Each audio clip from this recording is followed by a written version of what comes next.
Choose from over 50 plus gourmet meal options cooked by world-class chefs and delivered frozen, ready to eat within minutes and no commitment. Welcome to the one-shop gourmet food delivery, specializing in affordable options to eat right and feel great. 100% satisfaction guaranteed. Every ingredient is handpicked to the highest standard. And why you should buy from homebistro.com? Restaurant quality, made with natural ingredients, delivered right to your door. Overnight shopping is available. Diabetic, paleo, heart health, and vegetarian options to eat. Doing business since 1999. Courteous, knowledgeable, and professional support. Complete PCI compliant SSL security ordering, and great meals. Choose from some of my favorite dishes: the Mediterranean chicken with orange honey sauce, the charbroiled chicken romesco, or the grilled chicken breast with sweet and spicy vegetables. No matter what you choose, you can't lose with homebistro.com. Eat great, feel good, and save some money with homebistro.com. Hit the link in the description section below for more information. Located in Henderson, Nevada, bulksupplements.com supplies over 400 pure nutritional supplements, ingredients to hundreds of thousands of consumers and manufacturers. All of their products are available from grams to metric tons through their online store at bulksupplements.com. Orders received 4 noon Pacific Standard Time ship the same day. Their FDA registered CGMP manufactured and distributing facility has a staff over 60 full-time employees that take pride in providing excellent customer service and producing quality products for their customers. The wellness of the community is of the utmost importance to Bulk Supplements. It's dedicated to maintaining all health code and government regulation. Each supplement is tested in their in-house laboratory before distribution, ensuring that all products are safe for consumption. For any additional testing, they utilize reputable and vetted US-based independent labs. Customer service is available 7 days a week from 7:30 a.m. to 4 p.m. Pacific Standard Time through live chat, phone, and email. Bulk Supplements products are produced in an FDA registered and inspected manufacturing facility. So if you want quality supplements at a quality price, Bulk Supplements is the company for you. Bulk Supplements, clean and pure bulk supplements. Check the link in the description section below for more information.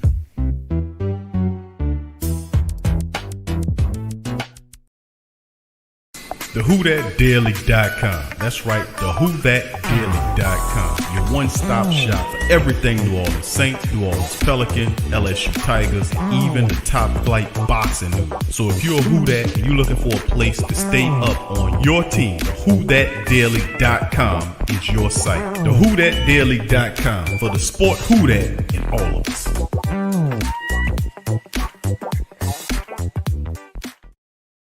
Who That family, check out the Pro Shop. That's right, the Pro Shop is the platform stores where you can go and buy all the latest merch to support the platform. Available at the Pro Shops, we have dozens of hundreds of products available for you and your family. Unisex tees for men and women, hoodies and sweatshirts, tank tops, kids and baby items, long sleeve tees, mugs, pillows, wall art, bath bedding, face masks, phone cases, stickers, bags, fanny packs, socks, hats, and many other items. Please feel free to check out the Pro Shops. The link is in the description section below. And remember, it helps the platform continue to grow. So check out the Pro Shop and Who That too.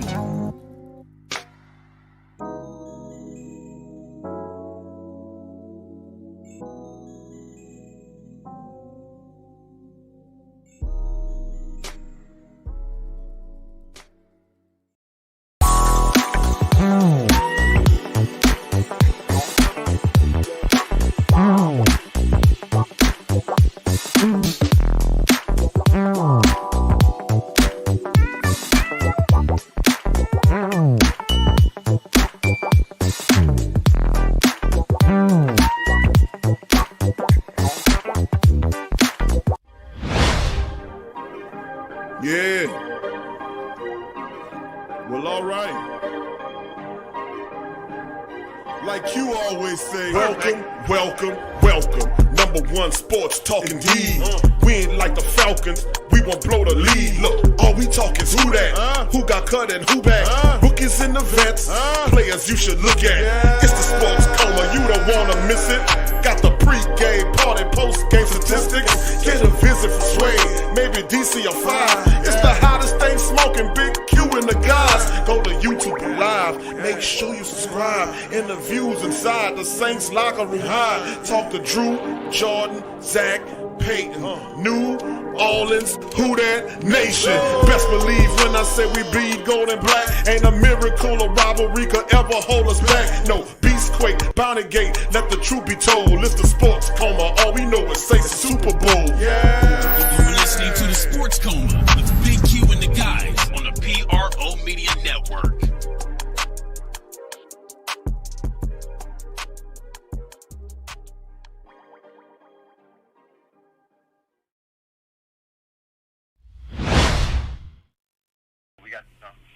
All right. Well, Sean, you're obviously going to make every personnel decision on what gives you a chance to win that week's game. But you did mention yesterday that Taysom Hill deserved that opportunity. Can you just talk about, obviously 4 years ago? Look, here's what no one else is privy to, and it's hard because what the fans and other people are privy to is the special team snaps, the wildcat quarterback snaps, the tight end receiver snaps. They don't, get a chance to see the same snaps that we might see throughout the course of a year that take place that aren't necessarily game snaps. So, it wasn't by any means an easy decision because I feel like we have two real capable and really good quarterbacks that are in the building already, and so a lot went into it, and that's kind of how we arrived at it. But how about Sean? Perseverance and patience standpoint, though. I mean, a guy who was willing to do a lot of other things for you in the meantime.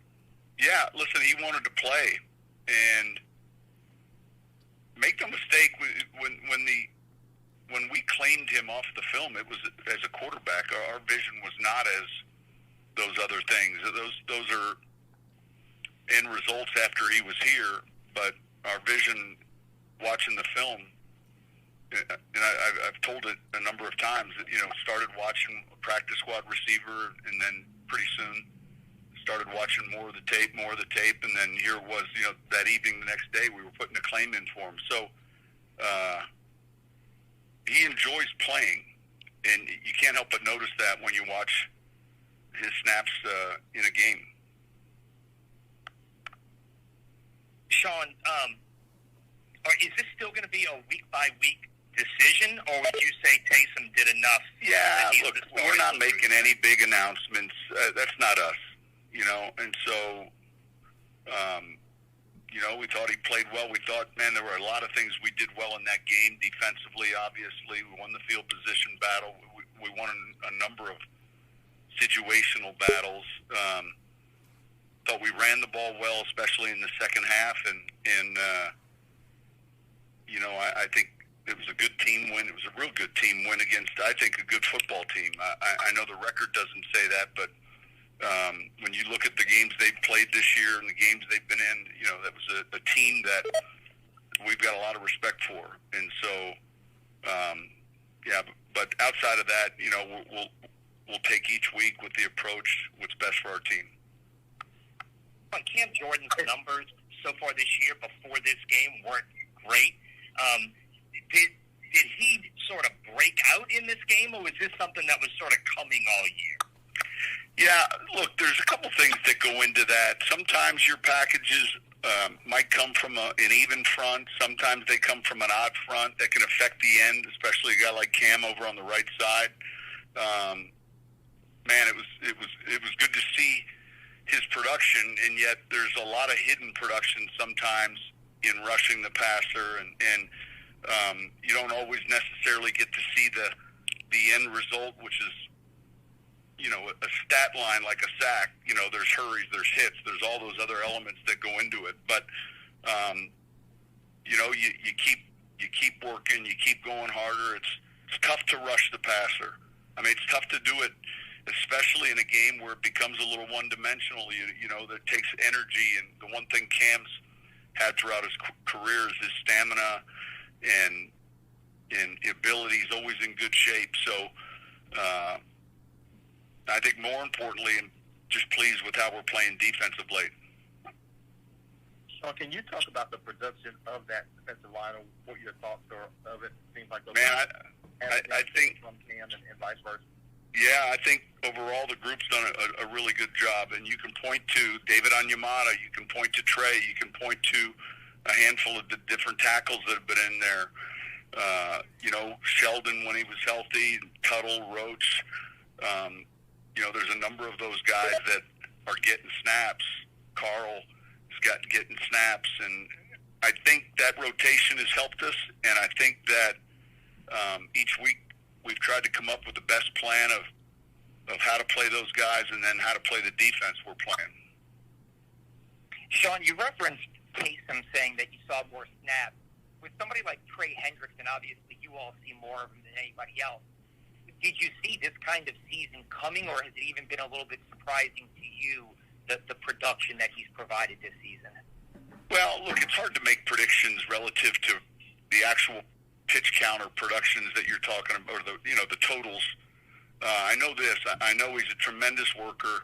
I know he's in outstanding shape, and I know he's healthy, and all those other things contribute to what you're seeing now, and it's a credit to him and the players around him, and I'm happy for him, and I think he would tell you it's important to win. But I think it starts with the other elements of how he works, how he trains, all those things. Sean, I think his line was pretty complimentary of that group yesterday. But what have been your thoughts of them overall the last month or so when you guys have run the ball extremely well and protected well also? Yeah, look, we're doing well. We've had a few different guys in and out of the lineup with a couple nicks and injuries, and yesterday's front is different relative to maybe some of the fronts we've seen. You're getting a lot of movement from Tampa Bay, and so, hard slant and angle defense where your landmarks can change, protection, they can change in the run game, and it's difficult to prepare for that, and then to actually simulate that, what it's going to be like on game day, and I'm sure that having gone through it yesterday, we're only 2 weeks away from seeing it again. That's Coach Payton chiming in on the live stream. Big ups to the Black and Gold family members chiming in the live stream on this one. Please hit the like button. And welcome to the Sports Coma. Saints on top of the NFC. Of course, we'll recap the matchup as the Saints took down the stinking funky Falcons. By the way, we had one Falcon person come in and give credit, but the majority of them did not do it. And that's just how the statement goes in terms of you can't trust the Falcon. You can't trust a Falcon. Big ups to the family members in the live stream. Welcome, welcome, welcome. You're now chimed in with the Sports Coma with Big Q and the guys, where we have intense, entertaining, educating, and enlightening sport talk from your favorite sports family. I'm Big Q, your host. And like I said, this one is called TSC Saints on top of the NFC. In the major capacities, we got rid of the stinking funky Falcons 24-9. It's a great sound to that, the stinky funky Falcons. But big ups to the rest of the family members chiming in this thing, man, as we get going. But yeah, I'd like to thank everybody for tuning in for our what we call Saint Central on Sunday, where we were there all day. And I don't remember how many hours it was, but Suede was on the back end of a 4-hour recap show that we did Sunday night. But it was maybe 8 to 9 hours perhaps of a straight Saint talk, man. All day we started with the pregame, the TSC virtual pregame, then the in-game stream, and then the 3 or 4 hour post-game where several family members chimed in. Very animated, very entertaining as well. And I just like to thank everybody, man, that helped make the first week of Saint Central a success. So thank you guys for that as well. And thank you for promoting the show. Thank you for being here. Thank you for Super Chat. And thank you for Cash Apping. And thank you for all of the great love and support that you guys give. I just thank you. Tori, big ups to you. Kick Dolak, who that to you? Thank you for joining us. JT, who that to you? Jerry Paul, who that to you? Who else we got? We're gonna go on our roll call. Superstar Louisiana boy, who that to you? Robert Clark, who that to you? Let's see what we got. Devin C, who that to you? Who else we got there? I won't forget anybody. Josh Goat 23, who that to you? Don Juan Fontaine, who that to you? Dada, who that to you? Dave Kemp, who that to you? Tyra, who that to you, baby? Big ups to you. Who else we got? Sat Scott, who that to you, fam? Big ups to you, Sat Scott. All right, Tyrese Last Saint Stewart, who that to you, bro? Good to see you in the chat. Anthony, what's up, Anthony? Who that to you? Lit Cookies, who that to you? Black Suede is also in the chat. Big ups to my dog. Patrick Moore, who that to you? Jermaine Scobie, who that to you? That's who else we got. 985 Live, who that to you? What's up, fam? Big ups to you as well. Let's see Shedrick Mosley in the building. What up, fam? Big ups to you. Good to see you in the chat as well. All right, who else we got there? Chiming in. Abraham, what up, Abe? Big ups to you, bro. Good to see you in the chat as well. Big ups to you.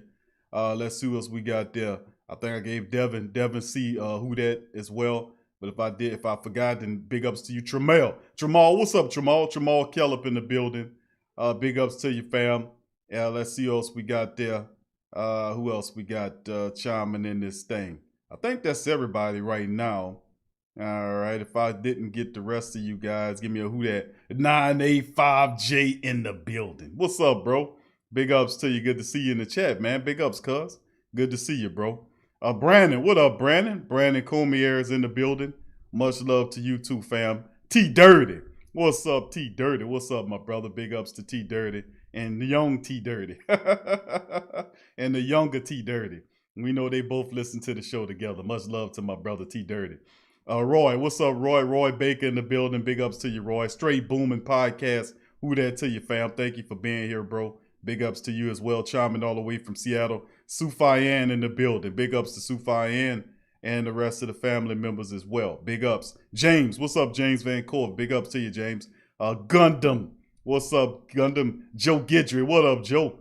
Greg CTC, who that to you? Your boy Cuts, who that to you? Jarrell Bledsoe, who that to you? Gabriel Thomas, who that to you? Revolt Control Radio. What's up, Revolt? Big ups to you, bro. Good to see you in the chat. And Kid Reese 225, Vine 2 Real, who that to you, bro? He says, what's good? Big ups to you, fam. Thank you for joining us here, man. Big ups to you. And the rest of the family. Vine, much love to you, bro. All right. Appreciate all the family members for chiming in this edition of the live stream of the Sports Coma. And we're going to bring my dog, Black Suede, who promised to be here. And Suede is a man of impeccable character and a man of his word. Black Suede is in the building. How you doing, bro? Whoa, I told y'all, bro, you know good and well I wasn't going to get no Falcons jersey and wear that thing. I told y'all I was going to be up in here, man. I made a mistake yesterday. I told y'all that my man Trey Hendrickson was tied for number 7. I beg your pardon. My man is number 1. He tied for number 1 in the league. Number 1 sack leader tied with Garrett, man. So shout out again to Hendrickson, man, for being the number 1 sack leader in the NFL. And listen, bro. And I'm gonna tell you something, bro. That is astronomically large on so many levels, bro. Because Trey Hendrickson, bro. Nobody, thought Trey Hendrickson could be able to complete a full season of playing, and besides actually taking on and leading or tied with the NFL in sacks. That is a whole nother level of great. I'm just happy that we were able to do that because Trey Hendrickson has been healthy. I mean, been hurt pretty much the entire summation of the time that he's been here. So, I mean, right. It's good to see him, Suede, actually, doing it on the good side of things, bro. He healthy, and then he tied for the league in sacks. That's huge, bro. That's what's happening, man. Yeah, I'm real proud of that, man. You know what I'm saying? Right.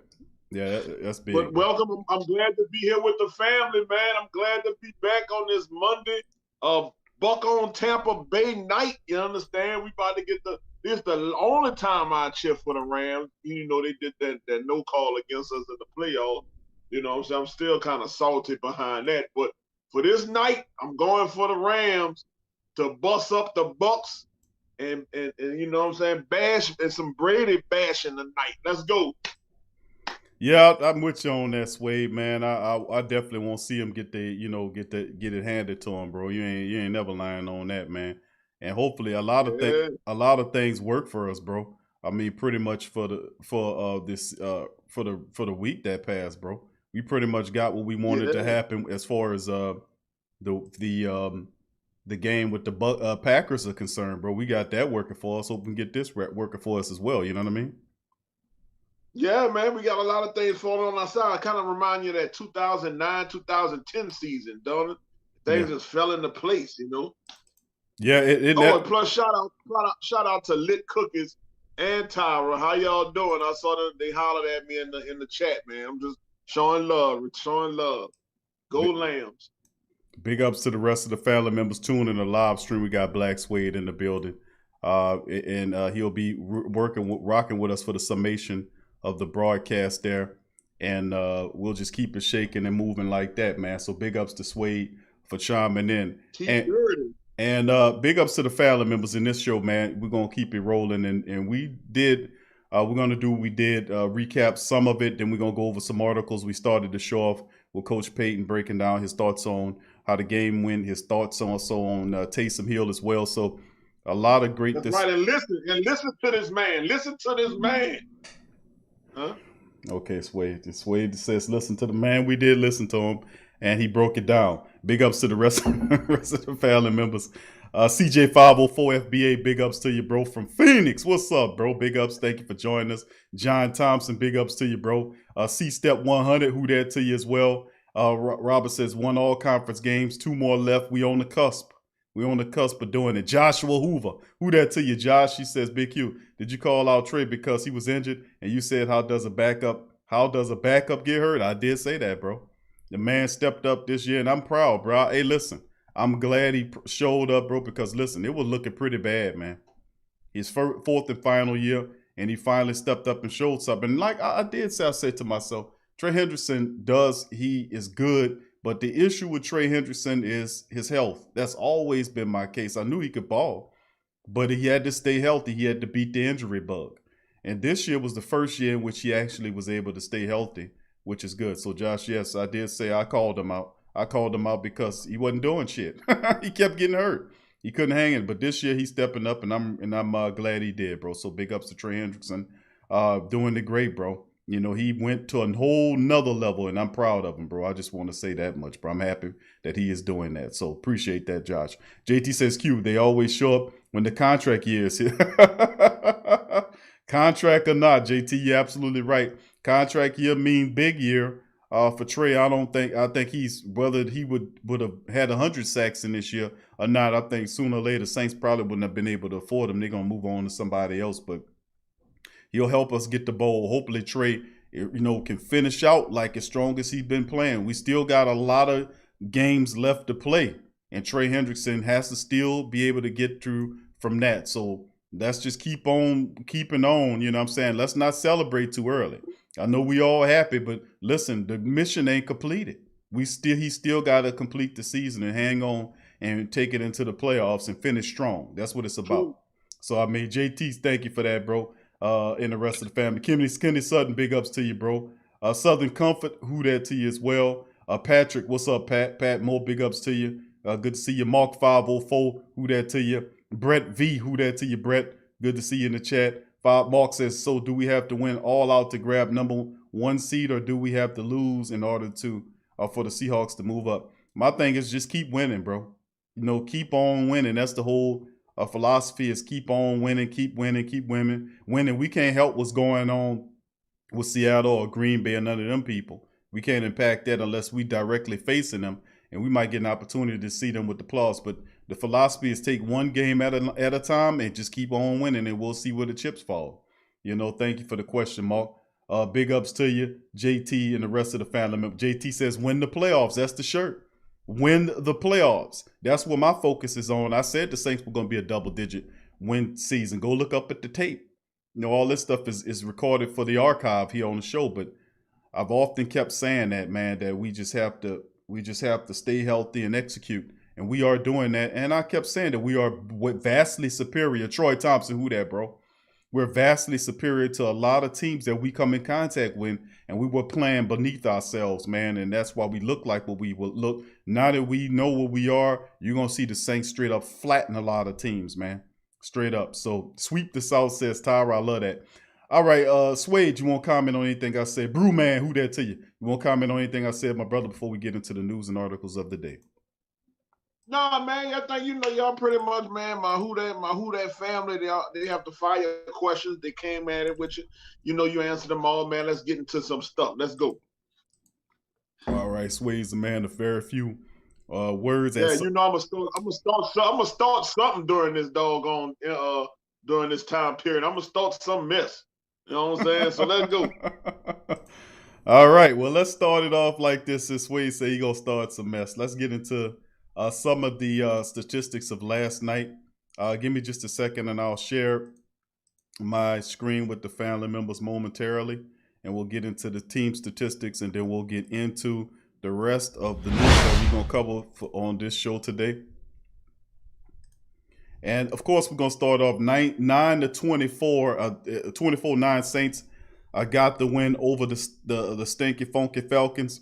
And as you can look at some of the statistics here, team statistic-wise, Saints 24-14 on the first downs.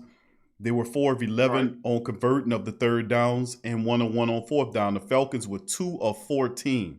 You want to talk to me about really good defense? The Saints they had 14 opportunities on third down. The Saints only let them get through with 2 of them. That is domination. You look at the total plays. 62-59 was the call between the total plays. Saints had 3 more. Total yards 378 to 248 advantage Saints. Total drives 11-10 advantage Atlanta, but they had no advantage because the Saints averaged 6.1 yards per play, passing 210 to 196 advantage Saints. Saints ran the ball at 168 rushing attempts. Listen, y'all know I love the rushing attack. 168 yards our team gave us on 36 rushing attempts for a 4.7, rounded off to 5 yards per carry. 2 rushes, first down. 2 rush, first down. That's how it went. 5 yards per rush. Saints had it on tilt. 52 stanky yards by the Falcons. 14 rush attempts. They averaged just under 4 yards. 0-1 in red zone plays. Saints didn't allow them to get that, but the Saints converted 3 of 4 attempts in the red zone. Big ups to them on that. And, of course, the Saints had less penalties, yards and penalties, than the Falcons, who had 7 for 53. Saints 5 for 35. 2 turnovers, 2 interceptions by Matty Icy Hot versus 1 fumble by Taysom, who has to get that under control, and I know he will. And then, of course, you look at the time of possession. The Saints 33-41 against Atlanta's 26-19. So that ball 26 times, couldn't even do nothing with it. Domination on this side of it. And let's move on to the individual statistics here. As you can see, the Saints did a pretty damn good job. Taysom Hill, 18 of 23. Taysom was 18 of 23. 18 of 23, 233 yards. He averaged 10 yards per throw. That's right. Taysom Hill, he averaged 10 yards per throw. He was sacked 3 times for 23 yards. Hold on. How many yards did he average per throw again? 10 yards per throw. Oh, whoa! That mean every time he threw the ball, Suede, it was a first down. First down, 1 throw. First down. 1 throw, first down. That's right. He had a rating of 108.9 in the effort. And Taysom, man, the only thing he was missing, Suede, was some TDs right there, bro. And they stripped one from him on that penalty. But very respectable numbers for Taysom's first start at the quarterback. Man, we should have played like, you know what I'm saying, he was on Bourbon for Mardi Gras. Should have thrown him some B's so you can show me your TD. I'm sorry. Well, he did a damn good job passing the ball. Now, the rushing attack for the Saints, they had 36. Of course, we just told you the rushing statistics was that's basically what carried the game. The Saints rushing attack, three rushing touchdowns represented 21 of the 24 points the Saints put up, averaging 5 yards per carry. Deontay had one rush for 23, but Taysom added 51 yards and 2 rushing touchdowns on 10 carries on top of everything. And that's what I say. He'll bring anywhere between 50 to 75 yards every time he starts to the rushing attack, because that's a major part of Taysom's game is his ability to scramble. And, seeing him play and rewatching the tape in the second half, I believe, I think it really synced in. It really clicked. And he started finding Mike Thomas, who led the receiving corps. And this was a welcome sight to see once again, Suede.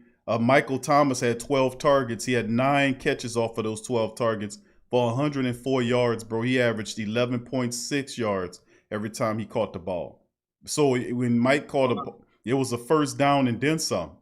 Emmanuel Sanders was next up. 4 catches off of 5 targets for 66 yards. He averaged 16.5 yards per catch. Suede, you know what this reminds me of? The Mike Thomas being the possession guy in Emmanuel Sanders is the deep guy. This is almost like the throwback traditional style football, possession, and then you have the speedster. And Emmanuel Sanders was getting deep because if you look at his average catching the ball off those 4 catches, it was 16.5 yards per catch. Wade, that's pretty damn good. Yeah, it is good, man. It is good. And the talk about while we're talking about the Falcons, man, they're pretty much high ranked as far as their I think it's their passing defense. If I'm not mistaken, let me go ahead and do my research. If I'm not mistaken, these guys are ranked. Let me go. Are they top 15? Let me see. Let me see. No, in total defense, they are actually 30. Okay, they are actually 30. But in the passing defense, huh? Go ahead, I'm listening. In their passing defense, they are actually 31. They're ranked 31. Oh, I'm sorry. Okay, look like they really do suck. Okay, then. Let's go ahead and see their rushing defense. Atlanta. Okay, their rushing defense is pretty good. They're ranked number 9 in rushing. The Russian defense. So for us to get 168 yards on them was pretty doggone good. You know what? And that's what we did to the Tampa Bay Buccaneers, who did, some people say, the best rush stuffing defense in the league. We put up 130 on that number 1 ranked run stuffing defense against the Tampa Bay Buccaneers. I guess that tells you the statistics are not always accurate, does it, Sway? Right. And if it is accurate, then I mean that means we're just dominating, because we just went against like the top 2 of the top 10 rushing defenses, and we just controlled the whole game. That being Tampa Bay and the Atlanta Falcons. All right, and we beat the Tampa Bay Buccaneers twice. So if those statistics are correct, then that means we're just that goddamn good in our rushing game. I gotta agree with you, buddy, because we handling business, man, in a major capacity. Going on down to the defense, man, Demario Davis, the top guy there. He had 7 tackles, a sack, tackle for loss, pass deflection, and a couple of QB hits. Demario Davis is fantastic, man. He plays free, he has fun, and you can tell he loves doing what he do. And he's productive, man. He's productive. Janoris Jenkins, the Jackrabbit, had a hell of a game yesterday, Swade. He had 5 tackles, 5 pass breakups, bro, and a pick. So he had 5 tackles, 5 pass breakups, and he played Calvin Ridley. Man, listen, he had a fantastic game against Calvin. He was all in his pocket, man. He was in it. Nigga, get your hand out my pocket. That's what I was waiting on Ridley to say, man. He was all in his pocket. Old Piggly Wriggly, bro. I'll tell you one thing, man. Janoris, the Jackrabbit Jenkins, man, showed up monster league for a secondary yesterday. Speaking of monster league, Cam Jordan, bro. 4 tackles in the game. He had 3 sacks and 3 tackles for loss and 3 QB hits in the matchup. Cam a triple sack game. I said that he'll have a double-digit sack performance against the Falcons. He always fires off and makes things happen against them. He went up on it and he went double. He went and had triple. 3 sacks to get Cam going for the rest of the season, Suede. So Cam Jordan, Janoris Jenkins, Demario Davis, the big names, the showstoppers and stars stepping up for the Saints defense. Now, with that being said, my brother, I definitely got to put this out there that the Atlanta Falcons are number 9 in offense. Okay, they were ranked number 9 in offense. Could not tell. In passing, huh? Could not tell. Could not tell. That's how dominant we are. Picture this stat though. The Falcons are ranked number 2 in the league in passing offense. Can you believe that? Can you believe that? I can't tell, bro. I mean, I can't tell. I could not tell. Now, true, they are ranked 22nd in the league in rushing offense. I definitely could tell that, but it's just amazing that a team you take a team, and Tampa Bay is in the 1, 2, 3, 4, 5, 6, 7, 8, 9 in the top 10. Tampa Bay is right there too, and we manhandled both of those teams like they weren't anything. That says a lot about this squad. Q, I agree with you. This team definitely has figured out who they are. They know who they are, and it's full steam ahead from here. Yeah, I love it, man. That's well said. Big ups to all these guys, man. Cam, a triple sack game. Trey Hendrickson had 2 sacks in the matchup as well. DeMario 1, 3 for Cam, 2 for David Onyemata, and 2 for Trey Hendrickson. You had several of the Saints defensive linemen had double-digit sack games against them. That was fantastic. Sacked them 8 times. Picked him off twice. Marcus Williams, fantastic day for Marcus. And he had another interception, but he finished the game. What was his sack total? He had 3 tackles as well and a pick. So the Jenkins was absolutely fantastic, man. I love how he played. Harris played a couple of kick returns, 2 for 41, 20.5 on the average. Then he left the game. I want to say I heard several reports about concussion issues right now, but we'll have to wait and see where that goes. Callaway came in for him, had a return for 20 yards on the kick return side. Punt return, not too much happening on that. Saints got I'm sorry, you said concussion with who, Harris? Harris. What you heard about him, his injury situation? I heard a stinger. I heard he had a stinger. A stinger. But I don't know. You're right. I don't know that. I guess we got to wait on Adam Schefter, for him to pay somebody to get them. I don't know. Yeah, I'm gonna have to go. I'm gonna have to use my Sean Payton press pad. I'm gonna go in there and find out. Yeah, do that for us. Wait to report back, bro. Let us know. No, but anyway, but Will Lutz 1 or 2, man. He missed one, but we didn't need you, Will. We good. We straight. Take a rest. Thomas Morstead 4 punts, 159, average just under 40 yards per punt. 2 of the 4 went inside the 20. That's Tommy Morstead-esque as well. And then, of course, looking at the Falcons, what they did, Matty Icy Hot, as I call him. You need a lot of that after 8 sacks. 19 of 37, 232, 0 touchdowns, 2 picks, sacked 8 times, QBR 0. QBR is 19.2. That's a joke. Picked off twice, average out of 19 throws, 6.3 yards per throw in the matchup. Todd Gurley, his name is his game, 8 carries for 26 yards in the matchup. Brian Hill, 4 for 18. As a team, the Falcons rushed 14 times for a laughable 52 yards. Couldn't get anything going. Calvin Ridley guarded. He had 5 catches off of 9 targets for 90 yards, an ineffective 90 yards against Jack Rabbit, who flustered them all day. Russell Gage caught an ineffective 7 catches for 58 yards off of 12 targets as he was throwing it to him. Julio Jones left the game, had a big catch in the game, but just a non-factor without Laddie Daddy being involved in the matchup as well. So that goes to show you, Falcons, Saints, 24-9, Saints improved 8-2. They're 5-1 at home, and they have 2 more matchups to wrap up the NFC South. And, of course, we know tonight Tampa Bay and the Rams are playing right now.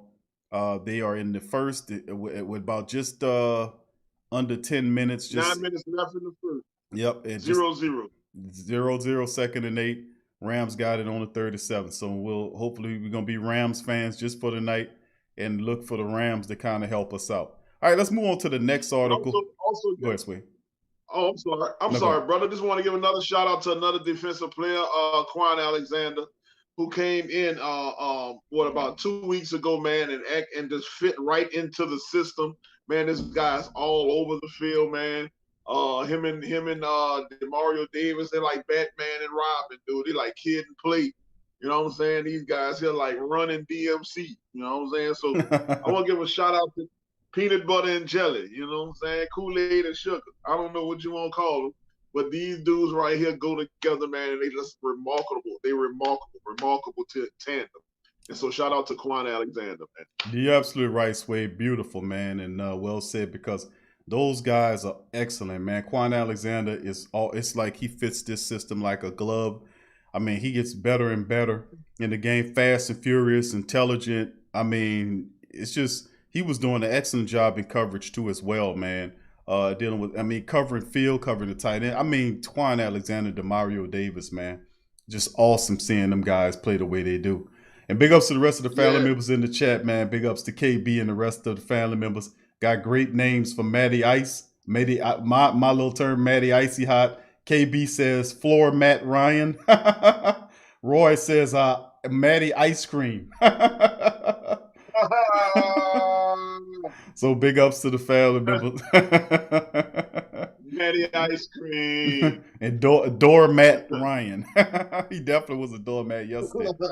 Trey Hendrickson. Let's move to the next one. Trey Hendrickson tied for the most sacks in the NFL.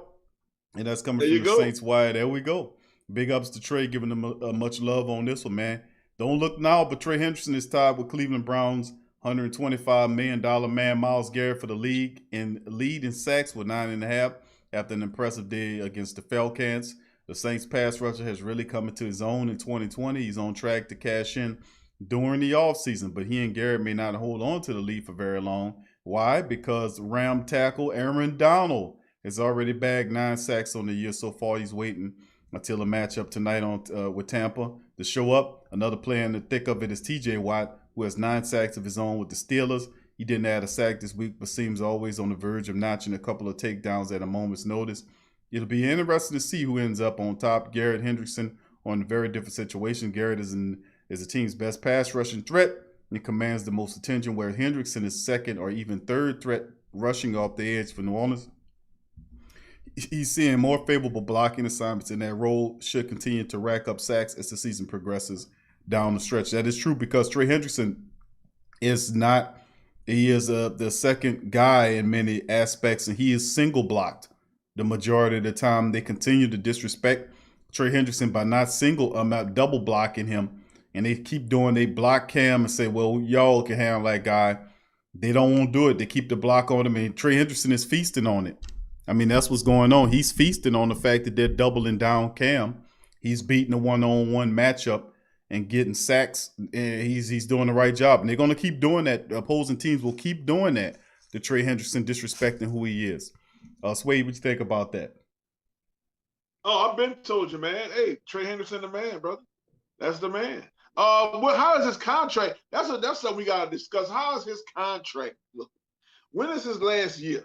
This year's his last year, and he's still playing on that third-round contract. So like my man said earlier, they tend to show out on that contract year. So if he becomes a Pro Bowler, he's going to be asking for that money next year. This could be the last year we see Trey. This probably is the last where we definitely see Trey Hendrickson. I don't see the Saints forking out big dough for Trey Hendrickson. I just don't see it, man. I don't, especially with Davenport in the wings. So you probably they're gonna probably look to the draft or possibly the undrafted free agent market to try to find a guy to do it. Of course, Carl Granderson is there, and of course the Saints do have a bevy of draft picks where they can pick a defensive lineman to kind of replace Trey Hendrickson. Remember you have that deep press cap coming on where the Saints currently sit between $80 to $90 million over the cap for next year. So the Saints will have to shave salaries and all kinds of stuff to get below that threshold. I think that doesn't fit in Trey Hendrickson unless he decides to sign a very cheap contract to come back and play for the Saints at least for 1 year to see how it looks after that uncertain year next year. Unless we have enough money if this is Drew's last year, which I doubt. If this is Drew's last year and we have enough money to purchase him, what you think? I still say the Saints will let him go, Suede. I think Trey Hendrickson, he balls out of control this year, and he helps the Saints to the bowl. I think that'll pretty much be it. The only way I see it happening for Trey Hendrickson staying here is if he takes a really good contract that benefits the team. And I just don't see that happening because he could possibly never have a year like this again. So, I mean, he can cash in on it. And I think somebody will pay Trey Hendrickson, man, to do it. Yeah, they will. So that's the. It will. That's the thing right there. So yeah, the Drew contract is interesting because he got so much money that's on it, and based on his injury situation, a lot of people believe this will probably be the last hurrah for Drew, and I tend to agree. You know, him getting crunched up like that. I mean, it's hard for me to see him coming back for an extra year. But then again, you never know. You know, Saints win the Super Bowl. When they win the Super Bowl, Suede, it's going to be hard pressed to stop Drew from thinking about trying to defend that thing. My whole thing was, I don't think this is Drew's last year. Because especially with this injury, which allows Tom Brady, we know he's record chasing right now. So this allowed Tom Brady to go ahead and have the rings and the records. Man, Drew he wouldn't be able to stomach that sitting down at home with his kids and his beautiful wife and kids, knowing that he had the chance to surpass and grab those records and keep them. And so I think as long as Tom Brady's here and he doesn't have those records, he's going to play. And whether it's going to have to be at another team, whether he may, I don't know, but he's going to stay until he can get those records back. And that's just how I would feel. I'm sorry. I may be wrong. But, I just think he's record chasing, man. He has to come back for that. We'll see, man. That's a tough thing to come back for. He'll have the offseason to heal up. He does have an extra. He does have an extra playable year signed a 4-year deal. 2 playable years include this year and next year. So we'll see how it shakes, man. Anything could happen there. All right, moving to the NFC playoff picture for week 11. The Saints in the sole possession. A number 1 seed sitting at the top of that thing. Saints took care of business against the Falcons this weekend, and it's left them in control of the top seed in the NFC playoff picture for now. It's up to New Orleans to keep up the pace and hold it down the stretch. Only one team has been eliminated from the playoffs so far, and that's the stinking Jets. Over in the AFC, there are a few long shots in the NFC like Minnesota, San Fran, but the horrible NFC East keeps keeping all 4 of its bad teams in the conversation. Here's the playoff picture. Become a Jet fan. They might be my second team, bro. I ain't lying. Why? Why would you take the Jets off? Number 1, I feel sorry for them. Second of all, they gave us Jonathan Vilma and Demario Davis. You know what I'm saying? So it's like, y'all right. It's love. You heard me? And then y'all the underdogs. And you know I love the underdog. So, I don't know. That might become my second. Because I used to like the Browns. They were my second team. But I don't know, man. They got all they can. They got all that. They got all that now. They're no longer underdogs. So now I can move on to another. Never liked the Jets. I'm not gonna tell you no difference, Way. Never was a Jets fan. No, not me either. They always been a joke. Not me either. They've been bad for a long time, bro. Yeah, really. Like, who was Thank you, Lisa. Lisa Ernest just subscribed, Suede. Lisa Ernest just subscribed to the Great Saint Think Tank. Thank you for joining us, Lisa Ernest. Welcome to the family, Lisa. Big ups, baby. Lisa Ernest. Yes. Get out of here. No. Being earnest. Yeah, just being earnest. Being earnest. Yes, Lisa Ernest. Big ups to you, Lisa. Thank you for bringing it, baby. Big ups to you. And go ahead, Suede. Finish your thought, bro. No, I was just thinking about the Jets, and like I said, I may become my second team. But what was the last Pro Bowl quarterback from the Jets? Oh man. Ooh. Well, I don't know. I wouldn't say Darnold. I don't know if he made the Pro Bowl or not. The current quarterback. No. It wasn't Darnold. No. Okay. How far are we going back here, Sway? As far as you can remember, any Pro Bowl quarterback. I mean, don't count. Let's not count Joey Flacco. You know what I'm saying? Let's not count him. The last Jet quarterback to make a Pro Bowl. I don't know. I don't know, bro. Yeah, Teddy was up there, but he ain't play enough to play. To go to no Was it Pro Vinny Bowl. Testaverde? I'm about to Was say it Mark Sanchez? probably Sanchez. I want to say. You got the stat in front of you? I have Jets quarterbacks in front of me, but I don't know, if Sanchez made it to the Pro Bowl. I don't You know, have bro. He the last one to you have have success up there. Sanchez, you have Sanchez, you have Brett Favre, but we're not gonna count him. Nah, Chad Pennington, no. no, Vinny Testaverde, maybe. maybe, yeah, Boomer Esiason, no. no. Ken O'Brien, that's the 80s. And then, of course, you have Joe David after that. Did O'Brien make it? I think I don't know. O'Brien was pretty bad up there when they drafted him. They took him high. He was pretty bad. Ken O'Brien. I remember those days. That was pretty bad days, man. I don't know, man. So I don't know, but that's just something they've been awful for a while, man. Yeah, they stink, man. They stink, man. They stink because they got a joke of a coach too, bro. That guy should have been fired several games ago, but they keep holding on to him. So I mean, let them. They must like pain, man. They like pain in New York, so let the Jets keep giving it to them. Looking at the NFC South picture, we got the Saints sitting up top there, 8-2, man.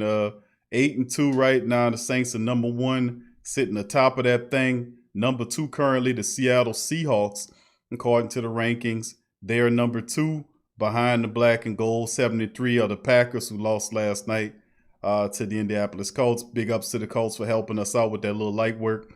The NFC South, the NFC East. People sleep on the Colts too. Yeah, they are. Suede. They're sneaky good, man. A lot of people not respecting their mind. They beat the Chiefs, didn't they? I don't remember. I don't remember. They beat the Chiefs. They beat the Chiefs and they beat the Packers. Don't sleep on the Colts, man. The Colts. That's why a lot of people the Colts are sneaking and beating people because they overlooking them. Number 4 in the standings are the NFC East 3-6-1 as Philadelphia Eagles. Could you believe the joke of a franchise they are? 3-6-1 because they sit on top of the NFC least.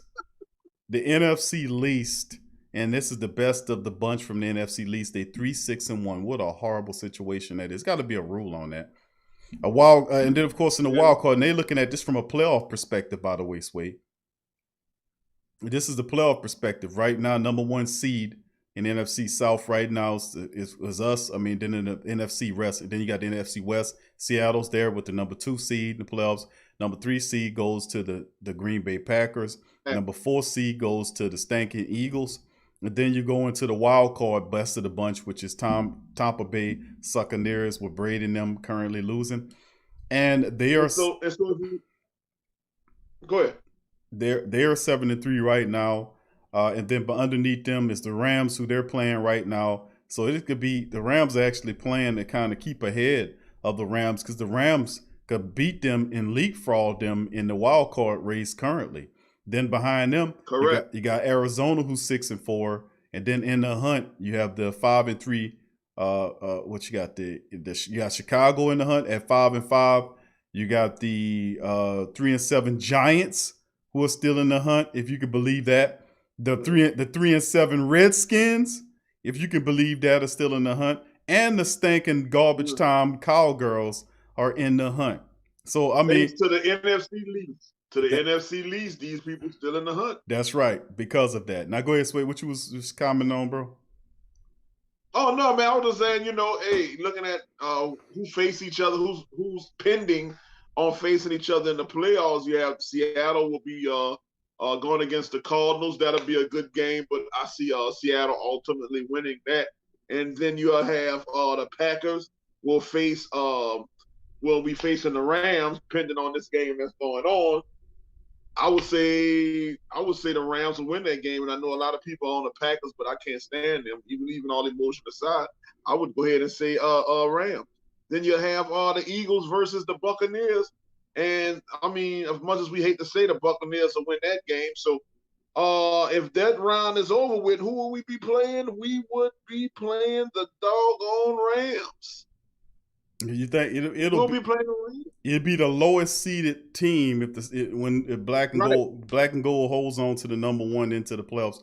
Remember, there's no only the first seed gets the bye week. The rest of the seeds have to play. And of course, the lower we would get, the lower seeds of whoever's left in the playoffs to play, whether that's Arizona or Rams or whomever. I mean, it'll be interesting to see how it all shapes out and fall. Because I still think the Packers still have a few more losses in them. We'll see. Seattle has a very competitive division they plan out over that way. Arizona's fighting. The Rams is pretty good. So, you know, the 49ers, despite the fact that we spanked them, they still can sneak a win or two out of some of this. A very competitive division that they're in. And, of course, the Eagles. I don't think the Eagles come out of the NFC least, Suede. I don't think that happens. I'm predicting more. I think the Cowboys pick up speed, or either Giants pick up speed and jump over the Eagles. If the Cowboys do actually find themselves, they can be a serious threat if they find themselves. You know, they can be something to deal with in the playoffs. They can be a surprise team. As much as I hate them bastards. I would love to see them in the playoffs, man, just to knock them out of there, bro. I ain't gonna tell you no different. I would love, Suede. I hope they get it together and get in the playoffs so we can knock their ass out of there, man. And just like that, I would love to see. I'm not kidding you. I'd love to see them in there, bro. What you call the Falcons? The funky what? The funky Falcons. The stinking rotten funky Falcons. Stinking funky Falcons, the stinky funky cowgirl. The stinky funky Falcons and the rotten smelly cowgirls. That's but that'll be all of it. We got it on the screen right now for the family members looking at. This is the playoff picture as it stands right now.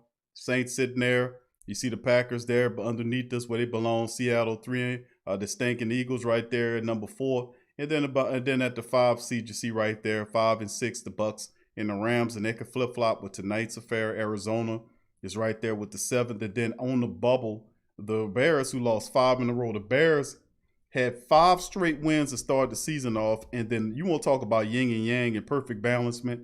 They won 5. They won 5 straight games, Suede, and then to keep the balance in the nature and the universe in balance, they lost 5. So they won 5, lost 5. Hey, you know what though? That's their fault because they won that 5. Didn't they win that 5 with Mitchell Trubisky? No, they won it with Foles in there. Foles. You sure they won that one? They won a lot of them with Foles because they switched because Trubisky wasn't making it happen offensively speaking. They put Foles in there, and they did get hot for a little bit. But he had the. All right, so they were 5-0. Am I correct? Yeah, they were 5-0. All right, and so Trubisky was the starting quarterback at the beginning of the season. Am I correct? He did start the season. Yes, he did. So at some point, he was undefeated. At some point, he was, and they switched to Foles because they ain't like how the offense was going. Right. So that's karma on their funk ass. Right there. You should have never took him out. And I know Mr. Trubisky on the sideline said, "I told you, bitch. I told you." And and that's the thing, bro. They still on the bubble right there with 8 at the rack 8. Then you got the Vikings at 4 and 6, who trying to fight their way. And I'm gonna tell you something, the Vikings looking a little bit more competitive.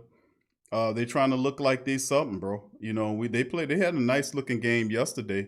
They played and they starting to pick this thing up a bit. So when we see them, they might be a little bit more competitive than we got. Come on, I want them to make it to the playoff. I want to see them we owe them 2 times. When we see them in the playoffs, I want to beat them like 56 to nothing. Yeah, I won't knock them out of here too. The Cowgirls beat them yesterday. They snuck out a win there. They were competitive. The Cowgirls knocked them off to help out. They dropped to 4 and 6. Another loss means season over with. You're not going to get into the playoffs with a 9-7 record if you're Minnesota Vikings. So, of course, the Detroit Lions is in there as well. The 49ers are 4 and 6. Carolina's 4 and 7. And, of course, the Giants and the Cowgirls and Redskins are all alive because of the ridiculousness of what the NFC lease is. I think the Eagles ultimately going to get is going to give up that. That Carson Wentz doesn't look good at all. He's not. I mean, that's a quarterback that doesn't have patience. I mean, doesn't have that confidence anymore. You can see that he doesn't have it. And of course, you know what makes me mad though, Q? What's that? What really grinds my gears what really pisses me off is the fact this dude was the league MVP over Drew Brees, dude. That's the shit that really pisses me off. I know, ain't that terrible? Out of all, yeah, I was tired. This dude won. This the guy that won league MVP over Drew Brees. The year we lost, that was the miracle year. It don't matter what year it was. Still, he won MVP over Drew Brees after all Drew has accomplished.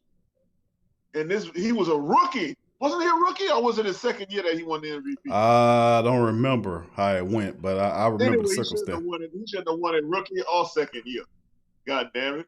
But he is. Here's your king. Is this your king? Is this your king? Yes, that's their king. That's who they anointed. Isn't that a joke? But yeah, this is how it stands right now. The Saints sitting pretty in the NFC at the top, man.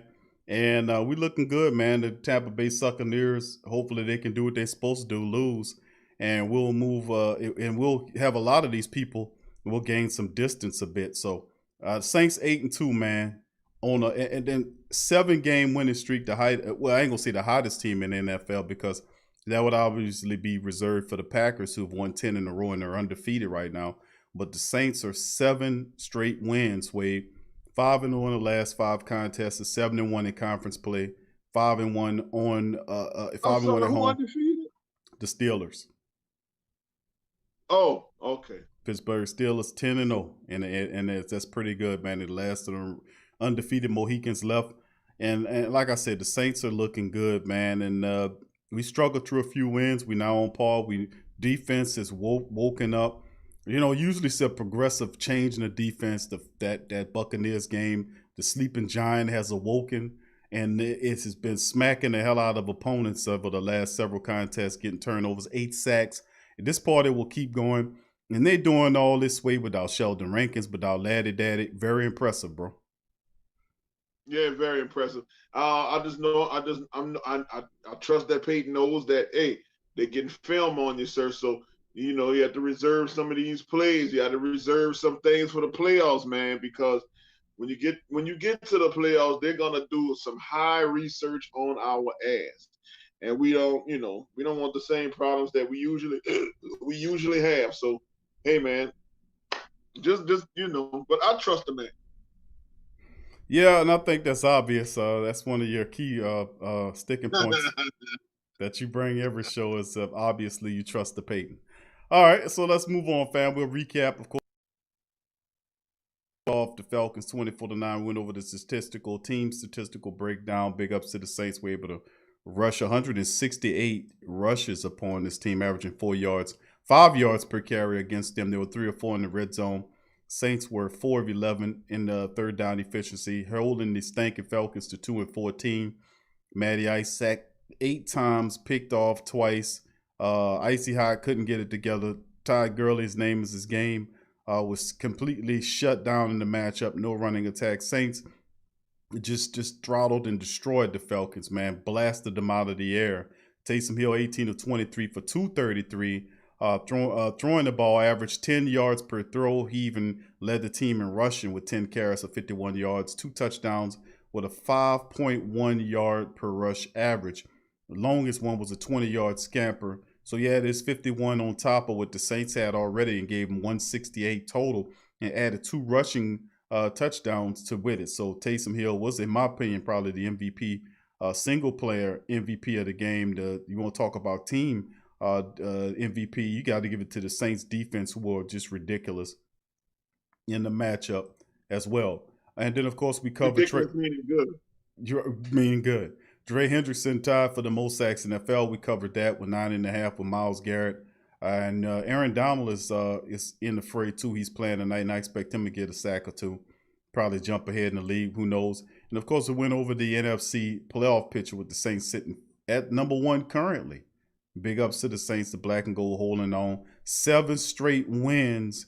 It's an absolutely beautiful thing, man. You gotta love that, man.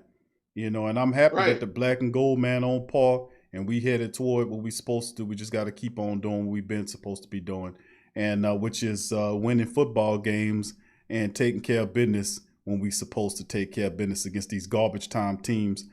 Denver and all these guys, we got to go up there in the mountains and knock Denver around. If we got to travel way up there to the mountains and knock Denver around, then that's what we'll have to do. If you want us to go up there, that's exactly what we go do. If they want us to go way up there, we'll go way up there and knock you around. That ain't no problem. Big ups to the rest of the family members in the live. Big ups to the family members in the live stream. Big ups to you. Thank y'all for tuning in on this edition of the Sports Coma. Much love to you and Yearns. We got Black Suede on the line chiming in. I got a question. Yes, sir. I got a question for the family and you as well. I mean, it has nothing to do with the Saints. It definitely has something to do with our enemies, our longtime enemies, the Atlanta Falcons. But it's just a question that I have. Of course, I think Matt Ryan, Matt Ryan, Matty Ice Cream, Matty Icy Hot, whatever you want to call him, he absolutely sucks. Okay, he's been doing this for years, and this guy sucks. You know, I don't think he'll be with the Falcons next year, which upsets me because I want him to suck all the time with the Falcons. You know what I'm saying? But I don't think he's gonna be there next year. So the question is, what team, Huda family, if you even give a damn, which you know what I'm saying, we really don't, but entertain us. Where do you see Matt Ryan going? Where do you see Whack Ryan going after he gets dismissed from the Falcons next year? Child, hit us in the chat with that answer. What you say, Q? You think he'll be going up to Denver? This may be a sign, sir. You think Matty Icy Hot gonna leave Atlanta? I don't think they let him go, bro. Not right now. I think they're gonna kick him out of it. It's time for him to go, bro. It's time to blow up the whole thing. I mean, I would like for him to keep all that together because it all sucks. But who would you get, though? Yeah, I mean, I want him to stay, bro. I wanted him to stay like I wanted Smitty to stay and Dan Quinn. They was doing such a beautiful job there. I mean, with them sucking so hard like they do, you might as well let him go, get you some draft picks, and then draft you a quarterback, man, because you're going to get a top draft. You know what I'm saying? I mean, I don't know, though. Somebody said Matt Ryan looks like he's ready to retire. As much as we hit him, knock him on his ass.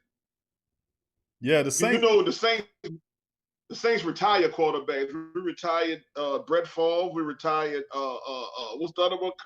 Kurt Warner. We made him retire. So we good for that. We are. The Falcons. We beat the Falcons yesterday. Suede basically eliminate them. They're 3-7 right now, and they had not seen a few pissed off Atlanta Falcons people that was sent to me. People laughing at them, and you had Falcons people upset and fussing and all this. What you expect? What you thought was gonna happen? I got the guy called up here talking about blood in the water, blood in the water, blood in the water. I'm like, blood in the water. But he didn't realize it's their blood in the water, Suede. He didn't understand that point. It's your blood. Stupid looking ass, boy. It's your blood in the water. I love it, bro. I love it. Then we get to play them again. And they you know we they Super Bowl, so they're gonna try to play as hard as possible, dude. You know. And it shocked me that they are ranked second in passing offense. And we made them look like pieces of like turds. Yeah, it was not even 8 sacks. I mean, that was, and then you picked the man off twice. I mean, actually, Suede, we dropped a few interceptions if you think about it. We had 2. It could have been 4. We dropped 2 of them on the way. We could have really took it to them that game. We could have had 4. We could have had 8 sacks and 4 interceptions because 2 of them was dropped. That's true. That's Quan true. Alexander I tell you what, one. Straight Booming podcast said, you know where he can see Ryan next year? In the dumpster. In the dumpster. Well, what you gonna do with old? That's usually where you throw all the old worn out mats anyway. You don't recycle them. You throw them in the trash, right? Yeah, you put them in the dumpster after you done rub your feet on them for so many years. Oh my gosh, man! I love the family, bro. They keep me rolling, bro. You know, Suede, because it's such a beautiful Monday, bro. Because you beat the stinking Falcons, and people don't realize that we eliminated the Falcons, and then we're gonna really knock them up out of here when we play them in 2 weeks from now. Because the thing is, they had hopes. They really did. They was high on that hopium, and they was right. They were really believing that. Hey, man, we won 3 of the last 4, man. We going to get the Saints, man. We going to win out. Man, call up here. So I went over his schedule. I said, bro, did you know your schedule? Man, you got us twice. Suede, this man, they had us twice. They got the Tampa Bay Buccaneers twice. They got the Raiders and they got the Chiefs. And he talking about, no, we're going to win out. I said, bro, this dude is high on that hopium, bro. That hopium is a hell of a drug, bro. That hopium, baby. He done OD. We'll be calling out who that was with the broom. Who our guy was with the broom, man. Oh, you talking sweeping around? Oh, that's T Dirty, man. That T Dirty gonna bring the brooms out. Start sweeping around again. T Dirty. We're gonna bring them all out, bro. That's the next. We got them. We're gonna break out. They said, "Q, forget the broom. Where the vacuum cleaner." So we turned on the vacuum cleaners when we got Tampa Bay. We got the vacuum cleaners and the brooms ready for 2 weeks from now. Yeah, we're gonna have it all out, baby. Get ready. We got it all ready for a vacuum broom weekend. Gonna you know what I'm saying? They're gonna be all black feathers all over the goddamn place, man. We gotta clean up. Black feathers all over the goddamn furniture. Vacuum and sweep that shit up. God damn it. I hate me some goddamn feathers. That guy Falcon Bane came on here and said, blood of the water, blood of the water. I'm like, blood of the water, what? Man, you don't understand, man, what you're talking about, Falcon Bane, man. Right, he's celebrating his own demise. You know what, bro? It's crazy. You know what? They came out and then Roddy White come out of the blue. And like nobody even give a damn about you, Roddy White. I told him Roddy White drink eggnog daiquiris with pee in him. Look, say, bro. Roddy White come on and talk about, oh, we gonna whip y'all. How dare y'all bring a tight end man? You know what our coach did after we bust y'all ass? He retweeted your dumb ass statement in that bitch and made you eat that motherfucker. That's how dumb these dudes is. They don't even wait till after the game to say something stupid like that. God damn, these dudes. That's some dumb ETL, dirty bird shot. High up on that hopium, bro. Suede, you know how that go. They high on that hopium. That's what that is, bro. That's ridiculous. What's up, Lil G? I see Lil Man behind you. You heard me? What's going on, brother, man? He probably what's going on, bro? I tell you what, Suede, I want you to stay right there, my friend. I tell you what, family, that'll do it for the first hour of the show. We went a little longer. We're gonna go into our commercial break. It's about three or so minutes long. When we come back from on the other side of the break, please, we got I don't know how many people we got up in this sucker. Look like 110. Okay, we got over 100 people in the building. Please hold on just a second. Please feel free to hit the like button. 111. Please hit the like button. If you hadn't hit the like button, please hit it, family members. If you haven't subscribed, please subscribe to get a shout out from me and Suede. Big ups to the rest of the family members joining. KK Cole, I see you, baby. Big ups to you, Miles. What's up, Miles? Who that to your fam? Big ups to you and Yearns and all the Stray Boomer says Falcon Bane had to make the call. Smacked feathers everywhere. Black feathers swaying everywhere. We need the vacuum cleaner.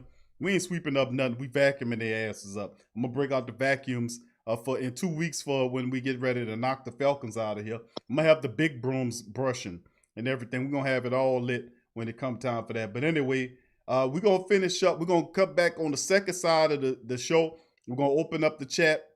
We'll put a link in the chat for the family members to chime in. Please hit upon the like button, family. If you hadn't, hit up on the like button. Hit the like button, please, to help it out. Suede, stay right where you at, my friend. We're going to be back.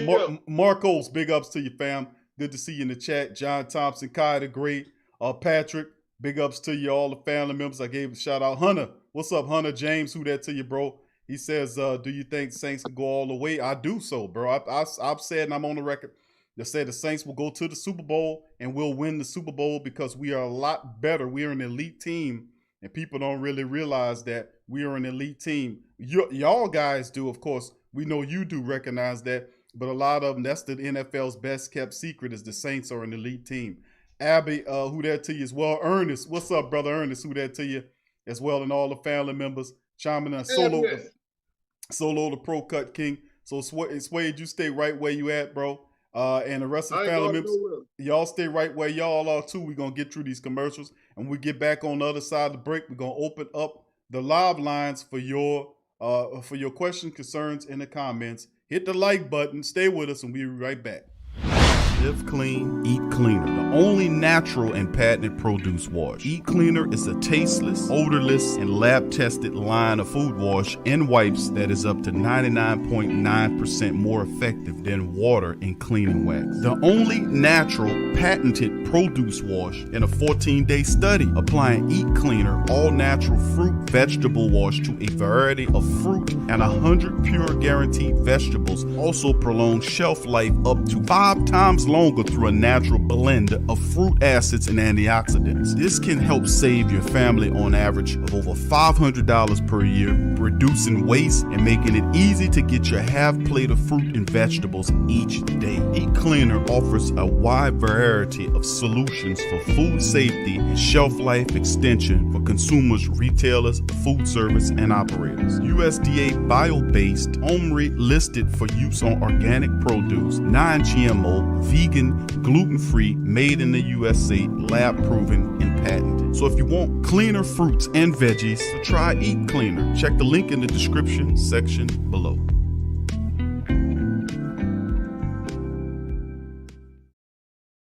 Tea is your escape. It's your opportunity to create a moment for stillness, for reflection, for yourself. It's your connection to a world of senses, flavors both exotic and familiar, energizing and relaxing. It's your retreat from an increasingly turbulent world. It's the perfect paradox of simplicity and complexity. Teabox.com connects tea to people, uniting the richest flavors of the finest teas with the curious, the cultivated, and the adventurous all over the world. The freshest tea you've ever tasted, from crop to cup. There's simply no simpler way to experience the wonderful complexity of tea. Teabox, packing up the freshness. Tea thrives on freshness, and so do they. Teabox temperature and humidity control facility ensure that tea is maintained. The teas themselves go into oblique bags with aluminum layers that protect them from excess moisture and light. With Teabox, shopping for fresh, loose leaf tea is easy because you make an informed purchase. You know exactly where your tea is coming from. So for the freshest teas in the world, check out Teabox.com. That's right, Teabox.com. Check the link in the description section below. Are you a boxing fan? Check out Ring Kings Boxing only on the PRO Media Network.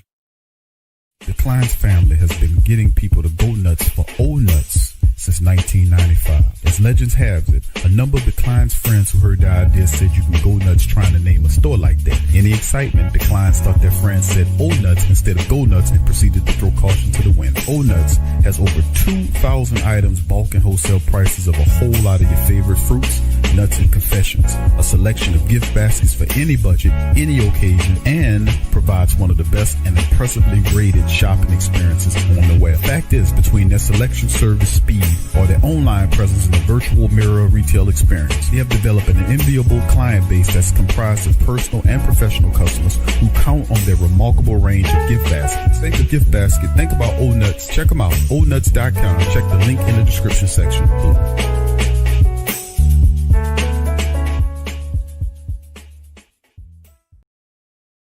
Go Tigers, go Tigers, go Tigers, go Tigers, go Tigers. Tiger talk. Go Tigers, go Tigers, go Tigers, go Tigers, go Tigers. Tiger talk.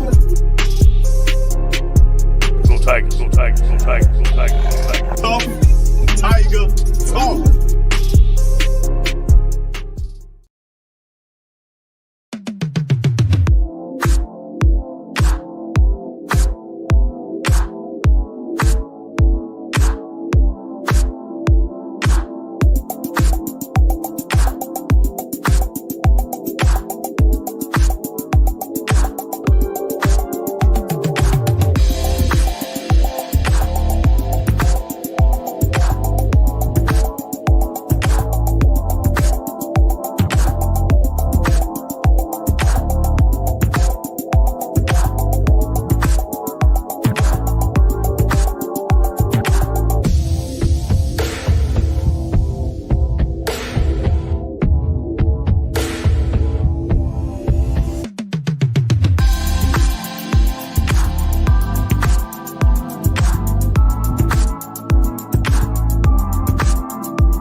the live stream. Much love to you and Yearns.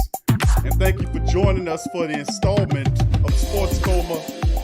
Saints on top, the NFC where we belong, baby. That's how it's supposed to go on, man. Big ups to the family members chiming in the live stream on this one. Big ups to you and Yearns. And thank you for joining the Sports Coma.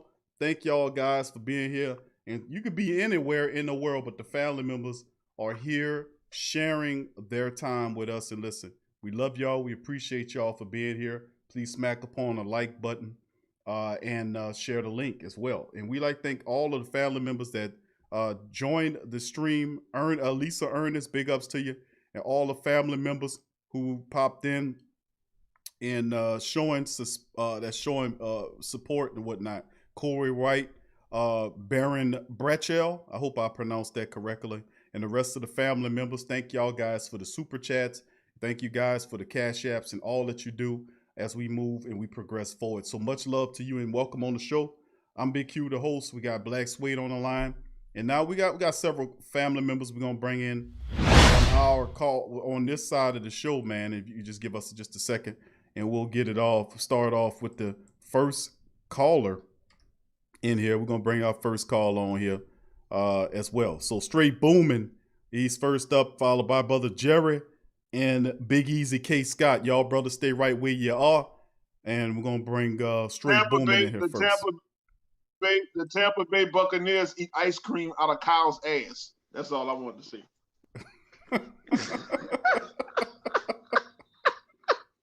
I don't know what I don't know what to do. I don't know which way to go. Straight Booming, welcome to the show, bro.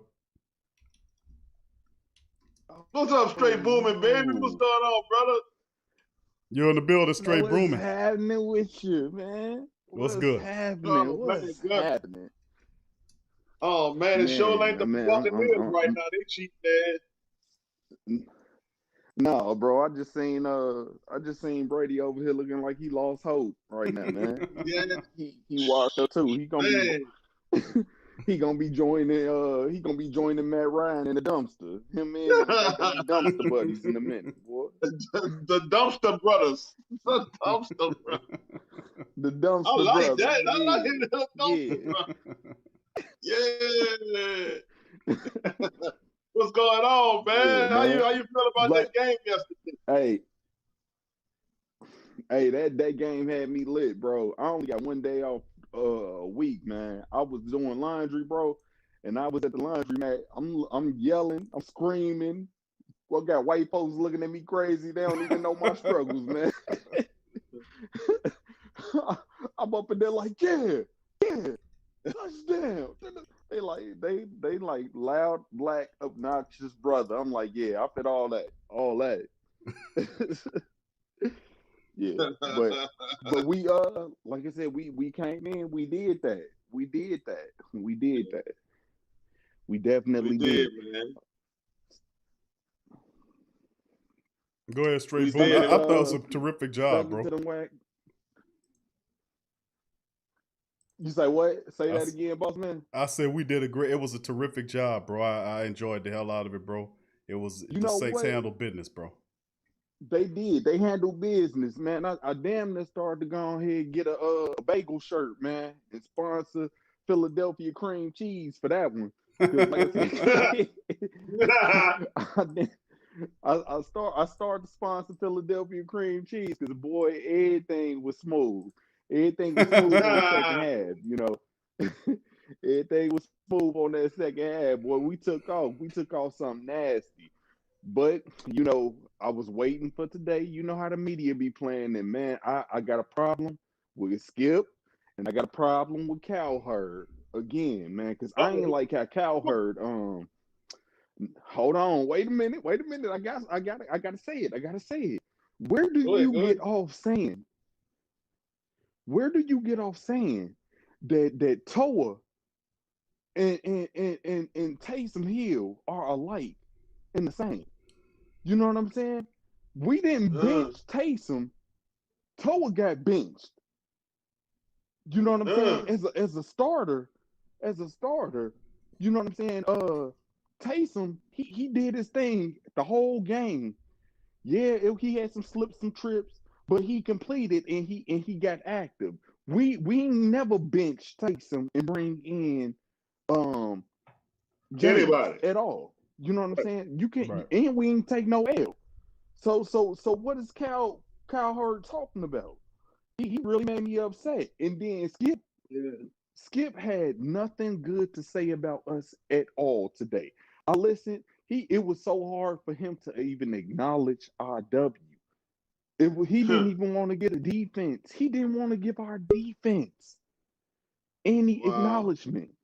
I'm talking about, man, these some grade A haters, bro. I gotta go ahead and sit down at the thinking table, bro. I'm about to come up with something for Skip Bayless and Kyle Hurd. You know what I'm saying? I'm gonna have them join the dumpster bros too. Both of them Yeah, some they could be the dumpster. Hey, they could join the dog. They could all be siblings, you know, the dumpster brothers. You damn the right. dumpster brothers, yeah. You know what I'm saying? Skip. I'm like, man, y'all Skip. hate Go me. ahead. Go ahead. Yeah, man. They been. No. Been. You good? Yeah, they been And I hating. can't, but I'm like, bro. I'm saying, like, bro, can you get a man credit for his first starting game? You ain't got nothing good to say about my bro at all. You know what I'm saying? It's just like you're talking about underthrowing balls. Everybody underthrow balls. You know what I'm saying? Right. I'm like, bro, but then you want to hold on to them whack cowgirls. You know what I'm saying? Trying to give them hope, bro. They are over. They're done. They're done. What about them You know what I'm saying? You got anything good to say about, boy, what about them cowgirls? You know what I'm saying? You want to hold on to them cowgirls, but you don't want to acknowledge us for having a good defense or having a secondary who's mobile. And then gonna say we're like duct tape. He said Taysom is like duct tape. He said duct tape, Hey. holding on until a fix comes. I said holding on to Drew get back. If Drew get back, that's cool and all, but Drew don't stop no show. How many times have we been showed y'all Drew Brees don't We stop nothing that 6-0. goes We on 6-0 over here? without Drew Brees. You know what I'm saying? He's talking about, yeah, Taysom is duct tape for when Drew Brees get back. Look, let me tell you something. Drew Brees was there and he ain't stopped nothing. He ain't stopped nothing. Like I said, He we looked kept like going, duct tape. bro.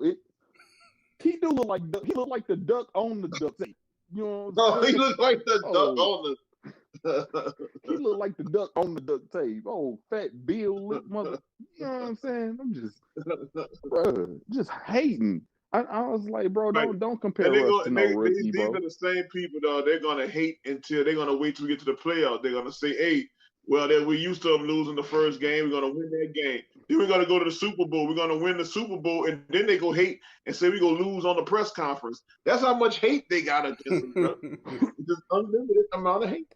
They do. And I don't know The why. hate is so unorthodox.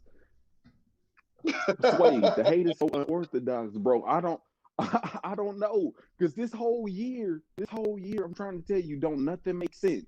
Ain't nothing making sense. But let me tell you, if this is the year that everything fall into place for us, like I said, what they gonna say? They gonna treat us like the Lakers. They gonna say we won off a handicap year or something. Let me tell you something, bro. That's exactly First what they're place, gonna say. they gonna say we won off a handicap year. But let me tell you something though. This year shouldn't even count. Having home court.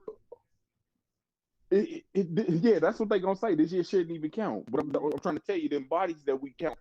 I mean, them bodies that we caught count though. I ain't gonna lie to you. Home advantage don't really matter. What you gonna do? Fake stimulate the noise or whatever? Ain't nobody gonna have no.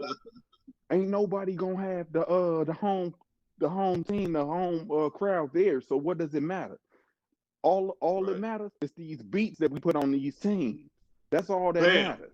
These beats that we put on these teams. And like I said, if our defense is finally kicking in, this is a good time for it to kick in. Because like I said, in 2009, we had a bomb defense in 2009 too. We had a good run game. We got so many weapons when it comes to Jerry Cook, when it comes to Emmanuel Sanders, when it comes to Michael Thomas, what is it? Dang, why do I always get his name messed up? Start with the L. Start with the L. L. L. L. Latavius. Running back. Latavius Murray. Running back. Yeah, Latavius. Latavius Murray. You know, Latavius Murray. Look, bro, I be tired. Look, but we got so many weapons and so much diversity. Like I said, our defense kick in. The only way we can lose is if we defeat ourselves. Ain't there's not another team that plays football the way we do. I was sitting here thinking about that the other day. I said, why do I like the Saints so much? I'm from Indiana originally. You know what I'm saying? Mhm. All I grew up seeing was Colts and Bears. I took to the Saints in 2017. I mean, not 2017, but 2007. That's when I took towards the Saints. I don't know why I took towards the Saints, but I like the way they play ball. And it just so happened in 2009 they beat Indiana just to get the ring. You know what I'm saying? And I ain't care about none of that. But I like the way we play football over all the other teams. No other team can play football as good as we can. Sure enough. You know what I'm saying? Or has as much diversity as us. Yeah. Kansas City, they got an arm. You know what I'm saying? They got an arm on their quarterback. And he somewhat gets active. But let me tell you something. We have so many weapons, and that includes Taysom Hill, who's at quarterback right now. It's hard for them to make a strategy Amen, to brother. beat a Amen, diverse brother. team. Mm-hmm. And I see that. And the reason why they hate on us, even though we are in a small division that don't really get a lot of light, we bring it to these big markets that do have these big name teams, and we punch them in the mouth. Yeah, we don't get it right all the time, but it's too little that you can say about us. That's why they nitpick us, bro. They hate on us so bad, bro. And I see it. So when I heard Cal Petty, Cal Bell, whatever, you know what I'm saying? Coward. Yeah, yeah. When I heard him talking that trash and saying duct tape, I got offended, bro. Somebody needed to put tape around his mouth. Cause like I said, we had one of the most interesting games, dog. And y'all got mad because we didn't let y'all know who we was gonna start. You know what I'm saying? Can't give us our props. They are professional haters, bro. I need a shirt to say the media is Hey. professional haters. Hate The player haters, ball. You know what I'm saying? haters ball. Player haters ball. You know what I'm saying? I need a shirt to say that. Man, Oh, bro. look, Big Q. I'm about to invest in that now. I'm about to invest in that. Right. Media is pro haters. You know what I'm saying? Hell yeah. Man, but I'm just saying. Like our next few games, it's a stretch. That's cool. We gonna go ahead and do it. But everybody got their eyes on that Kansas City game. Let me tell you something. Raiders don't play half bad football. Because like I said, we didn't have an answer for them when we came to their stadium. But my thing is this: if I'm sorry, I can't even get his name. Take your out. time. I don't Take know your why time, I'm Rev. losing all these Take your names. time, Rev. You know what? Usually, because it's like you always getting rushed, but it's whatever. Kansas City quarterback, dang. Mahomes. Mahomes. Patrick Mahomes. If Mahomes can go neck and neck, because like I said, Carolina almost had his number. Raiders almost had his number. You can't play these games with teams that you're supposed to be beating with ease, and they're playing neck and neck with you. How are you playing neck and neck with Carr? You know what I'm saying? Mm-hmm. Carr's trash. Right. But he made it up in his mind that he was gonna go neck and neck with you, and you supposed to be the best, bro. And you supposed to be the standard. Let me tell you something. If we fine tune who we got, Tell we him, probably player. won't even need Drew Brees. We probably won't even need Drew Brees in that game, bro, because they not gonna be able to. They offense won't be able to keep up with our offense, man. And I know we got one of the best offenses hand down. I'm talking, man. Yeah. And they're gonna get exposed. Lamar Jackson getting exposed right now, bro. They done just lost 2 in a row with their mobile quarterback, and last year he was the MVP hands down. What are they doing? Ain't nobody doing nothing awesome, bro. Ain't nobody doing nothing awesome. We doing stuff that's awesome, and they don't want to acknowledge us. We gonna punch Kansas City in the mouth, and they gonna hate that. Yeah. They gonna hate With a that. 2-piece. And I'm trying to tell you, my uncle, look at that 2-piece. My uncle and my mama a Green Bay fan. Do you know how hard it is? And my fiance is a Seahawks fan. I'm beefing with everybody in my household. Okay, I'm beefing with everybody in my household. Okay, I'm up in here. Look. My son, the Saints fan. My son, the Saints fan, one day, then he got a Seattle Seahawks jersey on. I don't know how to take it, but I'm up here fighting, hands and foot. But when Green Bay lost yesterday, I text my uncle and said, "Y'all some bums." And I'm gonna text all my Kansas City folks, and I'm gonna tell them they bums too. I'm banging on them. I'm gang banging NFL style. Yeah. Saints side. Yeah. Saints side, you know what I'm saying? And Big Q, when I get paid this Thursday, I'm buying the 2 rushes, first down, shirt. Yeah. I appreciate it. We appreciate you straight booming, man. Much love, cuz. We got a few more people behind you, man, but I appreciate you calling in, dropping the knowledge, bro. Don't worry. We're going to keep winning, bro. That's going to shut all their mouths, bro, and make them a little bit madder and you a lot happier. So thank you for chiming in, cuz. As usual, appreciate the love and the support, bro. Hey, yo, who that? Thank you, bro. Who that, baby? That's straight booming chiming in. Big ups to the brother chiming in. We got several other family members chiming in as well. We got K. Scott coming up next, followed by brother Jerry. We got Tyrese Last Saint in the building. And then Uncle Paulie is chiming in after that. Thanks, son. All right, K. Scott, welcome to the show, family. Let me get you right. Can you hear me? Yes, sir. I can hear you perfectly. Yeah. All right, man. How y'all doing? Who that? Who that to you, bro? Doing fantastic, bro. That's true, bro. I like your brother said, and like y'all be saying, man, I'm tired of disrespect, bro. I'm tired of disrespect, bro. They really hate us, man. They do hate the Saints, bro. They don't give Drew Brees no damn respect. Like, come on, man. This man threw. You combine all the damn quarterbacks in the history of the league who have 5,000 yards. Drew Brees got more than him by himself. Bam! Say that. And they forget that. Mm-hmm. They forget how this man lost 25 games. Now this how crazy. This how I found the statistics up, and you back me up. If take a chance, look at it yourself. You put this statistics up between Drew Brees and Brady. Brady's won 25 games in the last minute because his defense held them up. Drew Brees lost 25 games in the last minute because the defense gave up to back up the lead. That's the difference. That's the difference between your so-called GOAT and our real GOAT. If we had a defense that could back him up, Drew Brees we would have about 4 or 5 titles. We'd be up there with the sorry-ass cowgirls and them funky-ass cheese packers and all them cheating-ass Patriots. We'll be up there with them. We'll be up there with them. You're right. We're supposed to at least have about 5 championships right now. You're absolutely correct.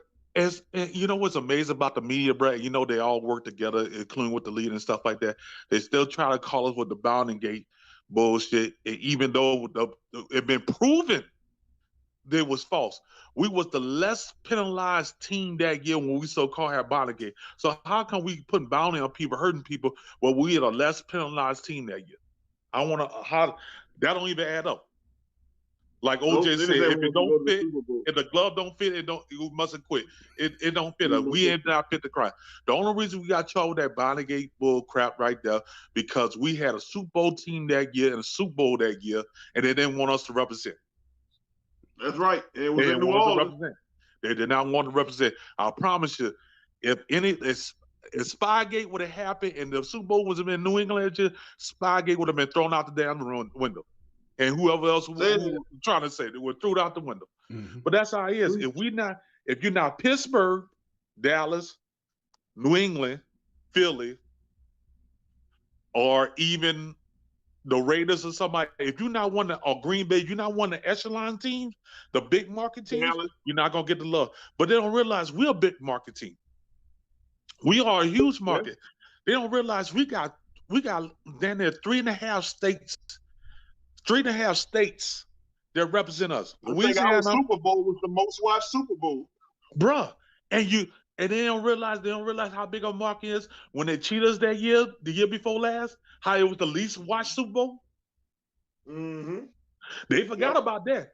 They talking about, oh man, it was some other stuff. No, it was the fact that the world saw that you literally cheated us, and you don't want to, and you just let it slide. Like I'm a wrestling fan. I seen real stuff on wrestling watching WWE. Then when I saw on that damn game, like it was so absolutely amazing. It was absolutely amazing. Like it was mind-boggling. Saying, bruh, you can't tell me that you don't see that. Then they're gonna try to throw up the. Then if you watch the whole game, I break down stuff just like both of y'all two brothers. That's why I love y'all. I break down just and like TJ. I break down stuff too. You watch the game in the overtime. You remember how Drew Brees, they said Drew Brees threw the interception and thing? Well, the defender came down, smacked Drew Brees across the face. The same thing happened to Kansas City when they did it to Tom Brady. But he got the flag for roughing the passer, but we got the interception. Yeah, that's how that goes. Is all they do is protect Brady. Anytime they feel like it's a threat against Brady in the Super Bowl, they're gonna protect him. But my question is why? Why is there so much hate geared toward? And if anybody in the chat can answer, is why is there so much hate geared toward the Saints in media and refs, and even in the commissioner? Why? Well, honestly, it really starts. It goes all the way back. As I think it go all the way back to Katrina, because the country took a lot of flack for overseas and all over the world, including the country, how they treat us during Katrina. They took a lot of shame and flack against that, and they didn't. And because you think about it, after Katrina, any other hurricane that happened anywhere in this country, they there. But when it hit us, it took them 5 days inside our own country. It took them 5 days to come help the people. The refugees. Yeah, how the hell we refugees? We in our own country. It's amazing. It's amazing, bro. But let me tell you something. This will be the biggest smack in the face, bro. It will be the biggest smack in the face. I'm talking about the biggest smack in the face. And I hope, and I truly hope, that Sean Payton, he worked my nerves sometimes, but I love him. I hope when we hold up the Lombardi Trophy, he had that damn clown, Roger Goodell clown shirt on. Yeah. Now, I would love that. Yeah. I would love that to the T. I would love to the T. But let's get on about our team, bro. I love my team, bro. Our team is so great, bro. Like I was listening to y'all yesterday. I called in yesterday. I'm the one who said that we like an oven sometimes. We like that old wood burning oven. And it take a long time for us to get started, but once we get burning, we burn it. And it just took us a minute. And like you said, we didn't have, and you think about it, for the last 3 years, it was just like that. So this time we just didn't have no preseason games. We had no preseason games. So the first 4 games, unfortunately, was like a preseason game. We had to get ourselves flowing and get everything done. But like I said, I was ready to cut Dennis Allen's throat. I say, bro, come on now. You got all these stars out here, and we giving up bombs at the bombs, pass interference. Even half of them we didn't deserve, but half of them we did deserve. But we get penalized and stuff. What kind of coach you doing over there, bro? Is you dragging too much? Are you on Bourbon Street too much? What's going on? But he said it just took him a minute to gel on. And then once we got gelling, everything flowed. And I love it. I love our team, bro. They still don't want to give us respect. but that's all right. They gonna learn when we play Kansas City. We'll whoop on Kansas City's ass, and we're gonna beat them. I believe to this day, bro. The final score when we play Kansas City gonna be like 45-27. Yes. 45-27. They ain't gonna know how it happened, but they gonna know it's happened. You know, Mahomes, I gotta give it to Mahomes. Mahomes is a damn beast. That young boy is a beast. But he gonna have 3 interceptions along with 3 touchdowns. We gonna pick his ass up. Oh no. Yeah, we gonna pick about 3 off. We gonna pick him about 3 off because he like taking chances. Mm-hmm. And the boys, you see, they hawking now. They hawking now. Yeah. They're going after that ball. And that boy, and I love that boy, Alexander. I love that boy, Alexander, brother. Let me tell you something. Man. Once Alexander got on the team, bro. What Alexander got on the team, bro? You see the light in Demario Davis' eyes? Like his soul light up. Say, boy, I got me a dog on side of me. Not to say Anzalone ain't a dog, but that boy, whew. Right. It's like, it's like Anzalone was a Saint Bernard and Kawan's a goddamn Rottweiler. Yeah, he go for the kill. And he is scared of talking. He go for the kill, bro. He go straight for the juggler. He is scared of talking. Let me tell you something. And that by him being that great of a linebacker, that give Demario that 5th rusher. Yep. That's how you able to go there and get that pressure. Yep. Because you know he got somebody behind him he could cover that could cover. Right. And that's it. Now front foot. Now I truly believe that we now answer this, Q. Why did they didn't play Davenport much last game? I was looking at that, man, about Davenport, looking at his snap count. He got in there, it just didn't make the kind of noise that the rest of them was making, Cam with the 3 sacks, and of course Trey with his 2, Onyemata with his 2, Demario got going. And I don't blame him, man. You got to let Trey Hendrickson is hot right now. Yeah. You got to ride that hot hand, man, and keep Davenport limited until he's a complete, because you're going to need Davenport for the remaining of the season going into the playoffs. So, I mean, listen, ride the hot hand. You stick Davenport in there when you can. But let me tell you something. I like what they're doing. But K. Scott, bro, I'm going to give you the floor, bro. I got several other people to come. I'm not trying to rush you or nothing, my friend, but big ups to Straight Booming Podcast as well. Big ups to Dumpster Brothers. He gave that shout out. K. Scott, you got the floor, my friend. Then we're gonna move on to the next caller. But go ahead, bro. Great commentary. Yes, sir. I'm gonna shut it down after this. I just want to say one thing. For any people who come on this podcast, this is shout out to the family. We all about the double R's and the L's over here. We all about respect, being real, and showing love. That's all we're about. That's respect, right. Being real, showing love. I didn't care for the other dude who came on there after me yesterday and started talking about the minister of the defense. I didn't care for that because us as black men, we get enough disrespect in this world. We get enough disrespect. So we're not going to have it on this show. You know what I'm saying? If we love each other, we live for each other. But I'm a type of man like that. If you're not man enough to check me when I'm wrong, I don't need you around me. And I feel the same way. If I did something wrong, I want you to be honest with me and tell me that I did something wrong. Big Kev, you did something wrong, brother. You know what I'm saying? We got to do better. And, even though your brother was clowning and stuff, I just ain't care for that, bro. We all about respect, love, because we get enough hate from everybody else from who being a Saints fan and this being a black man. So I just want to shout out to the world. This podcast and any other podcast like TJ or you, Big Suede, it's all about respect, love, and real, bro. That's all about. If you ain't about that, find you another podcast or go to another team, bro. Because that's all we're about. There you go. Yes, Amen sir. Yes, sir. Amen to that, bro. And I agree with that, K. Scott, bro. Big ups for that. And the minister of defense, Saints Uptown, bro, knows, and I said it, brother knows what he's talking about. He real 100% real deal. And, I love when him and CB and the rest of the family members at the Who That chat line doing over there, man. Them brothers, they're doing a great job. And I give them, and I love having the minister of defense popping in here. That brother know what he's talking about. So I don't agree with what Brother Willie was saying, man. He was just, I think he was a little bit emotional because the Saints won. He was feeling it. But still in all, we definitely can't do that to each other. You're right. Yeah, that's true. That's true, man, bro. I'm looking forward to go to Maha Stadium, get that W. I truly believe we can win out. I believe we could, if in this season, 14-2. The only hard game we got is Kansas City. So I believe we could win out, shut the whole world up, and have Drew Brees walk into the sunset with his championship, holding up with 2 fingers because he got 2 of them things. And let me tell you something.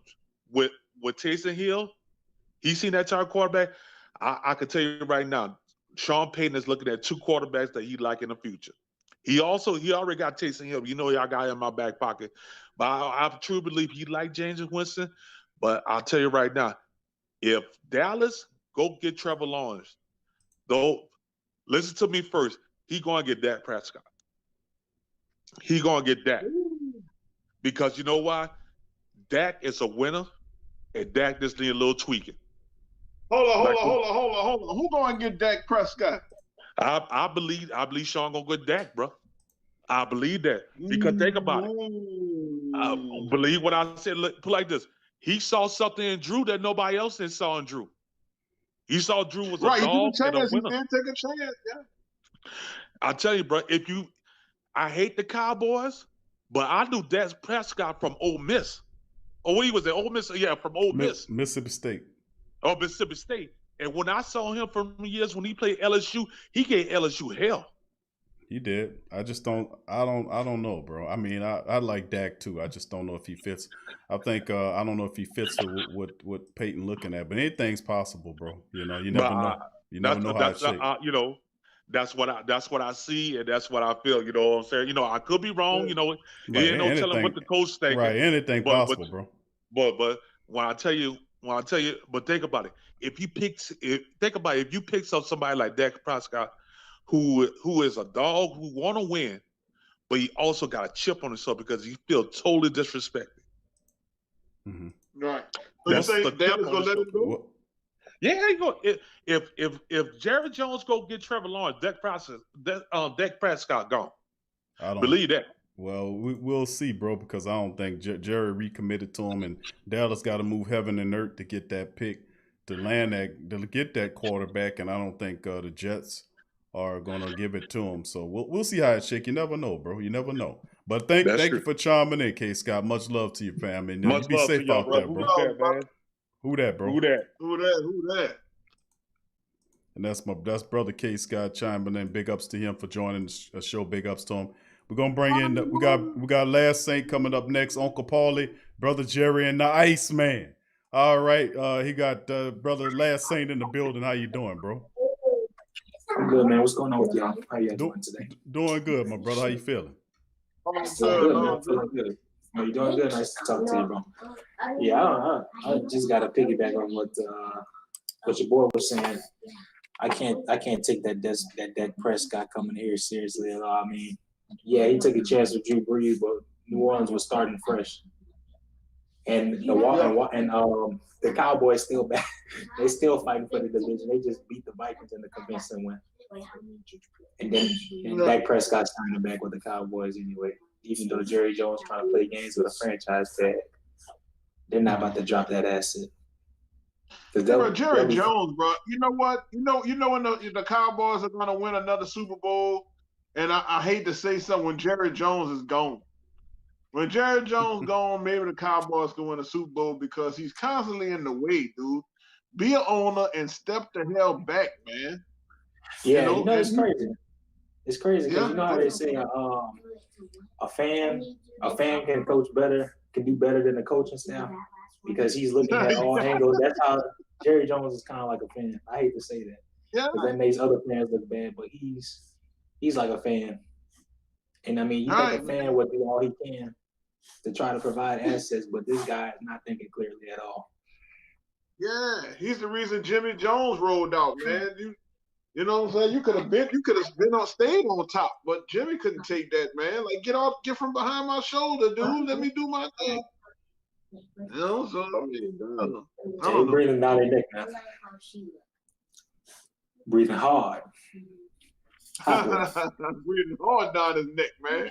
Shout out to the Lambs, man, with a 3-point lead going in the half on the Buccaneers. Man, I can't stand these damn Buccaneers, man. You know, they'll blow out all these weak and irrelevant teams, but when we play them, we manhandle them. Real talk. I mean, I just saw a touchdown by Mike Evans. He literally pushed those two DBs off him. But that was Chauncey Gardner. If that was Chauncey Gardner and Marshawn Lattimore, they would have cracked him. So, that's what I find too funny. Oh man, bro. They don't even make calls on the Buccaneers. Like, man, this is ridiculous. Call, man. This is crazy. They're probably gonna go 12-4. They're probably gonna go 12-4 and get their ass click clacked on. Click clack. Click clack. In the postseason. Hell yeah, man. I mean, last thing, man, Taysom Hill, man. A lot of people starting to come around to Taysom and. Are they really? I'm sure. Let me stop. I was giving you an opportunity to chime in on what your thought was on that. I mean, I ain't gonna keep going on with the notion of I was right or wrong. It's just that see, I didn't mean to do that. I was trying to be humble. It's not so bad. It's not so bad. But hey, man, listen, man. People aren't reading in between the lines. They're not looking ahead. They're not even looking into the past. It's kind of like people not doing their research a year before, but they're looking 2 days back. I mean, that's what I do. I mean, like I said, dude, people are looking at the tape. BYU is a run first. They're a run heavy offense because their quarterbacks are so dynamic. But I mean, you got a guy like Taysom Hill who has 4.4 speed and that can blitz, and he can sprint throughout the pocket. He can run down the field, and I mean, he can throw. I mean, you saw his passes. He was able to set his feet. He set his feet multiple occasions. He did a lot of Drew Brees. He was very Drew Brees-esque with his pocket presence. Mm-hmm. And I mean, he can run around as well. And you saw those dimes he was throwing. Mm-hmm. I mean, he's no Teddy Bridgewater because, I mean, the guy can get busy. He can move. Yeah, he definitely could do that. I mean, he had the other stuff with it. I mean, he just have to make the simple throws, and I think that's what the Falcons didn't realize, that they didn't think that Taysom can beat them. And we ain't asking. That's not asking Taysom to do anything spectacular, mind you. I'm talking about simple throws that a lot of people didn't think that he can make. Make the read, make the throw, make the correct throw. And then any doubt, and if you're in doubt, find either Kamara or Mike Thomas like he did when he seen Mike open. I mean, it wasn't the fact that he even needed to go through his progressions. I mean, there were pretty much a lot of single coverage on Mike in that, and he was able to find him with that slant the majority of the time, and it helped out. So I mean, Taysom is just going to continue to get. That's the gift that is Taysom Hill. He will continue to get better each game as he going. And I don't know what this stuff that people talking about in the national press about in 3 weeks. Drew Brees coming back. I don't know who keep talking that Drew Brees is going to be back in 3 weeks. I mean, this guy he got cracked ribs all over the place. He got cracked ribs. I mean, and then you're looking at collapsed lungs. You find a new rib every week. I mean, right, and it's right. He got ribs. Yeah. You find another one tomorrow. It's gonna be another one. And then they're talking about in 3 weeks, Drew Brees come back. I'm like, who the hell they think Drew Brees is? Superman? I mean, who the hell he is? I mean, no. Drew Brees is not coming back in 3 weeks, man. That's not going to happen. That's not going to happen. Drew is aiming at the Kansas City matchup. That's what he's looking at. I'm telling you how Drew Brees is, y'all. We've been looking at Drew, hearing him. We know how Drew is. You know, Drew's aiming at getting back for that KC matchup. It's going to be similar. Don't be surprised if the Saints go 5-0 with the 4 or 5. I say he's going to be out 5 games. 4 or 5 games. I say 4 or 5 games. Don't be surprised if the Saints go 4-0 during the summation of the time. The Saints defense is opportunistic. They're sacking the quarterback, firing off. You think that's going to stop when they go up there to Denver? That's not going to stop. They're going to shut them down because a stiff running attack, stopping the run, the defense, stiff defense, and a good running attack travels. We can run the ball and stop them from running the ball. In the secondary, we'll have Laddie Daddy back next week and be fully dressed out. So I mean, no, we don't. We'll be 2-0 next week. Then we go up there to Falcon territory and knock them out of there again. So I mean, we're gonna knock them out. Same thing. And I want 30 burger next time on them. You know, we could have had a 30 burger. We could have had 8 sacks and 4 interceptions. Remember, Quine dropped 1, and somebody else dropped an interception. I forgot who it was. I want to say it was Chauncey Gardner-Johnson. No, it was Jack Rabbit. Jack Rabbit dropped 1, and I won't say Quine Alexander dropped 1. You know, y'all put that in the chat if y'all remember that. We could have had 4 interceptions in that game. And 8 sacks on that stinking team. And I promise you, when we see them again, the Saints are not going to have a law.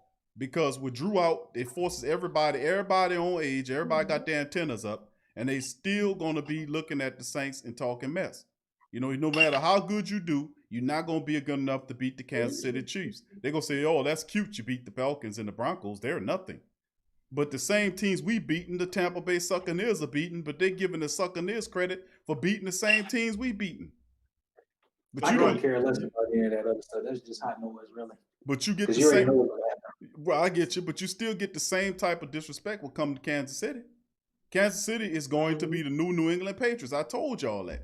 They're going to be the new because they Pat Mahomes boys. They're going to elevate him on the shoulder. He got this big, massive ass contract.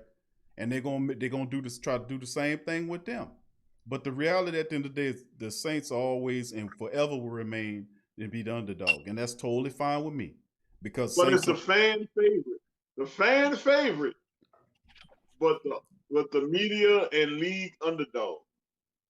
Straight up. I mean, but they tell you, Suede, you ain't even a fan favorite. They tell you that the Cowgirls is America's team. That sounds like fake news to me. That was back in the 70s. They still saying it to this day. How about them Cowgirls? Whatever. America's team. But the thing about it is the Cowgirls are still alive because the NFC East is so bad. They're still alive. The Eagles is so bad. The Cowgirls can still make the playoffs if they keep winning these games, and they'll have head-to-head matchups with the Eagles and the Giants.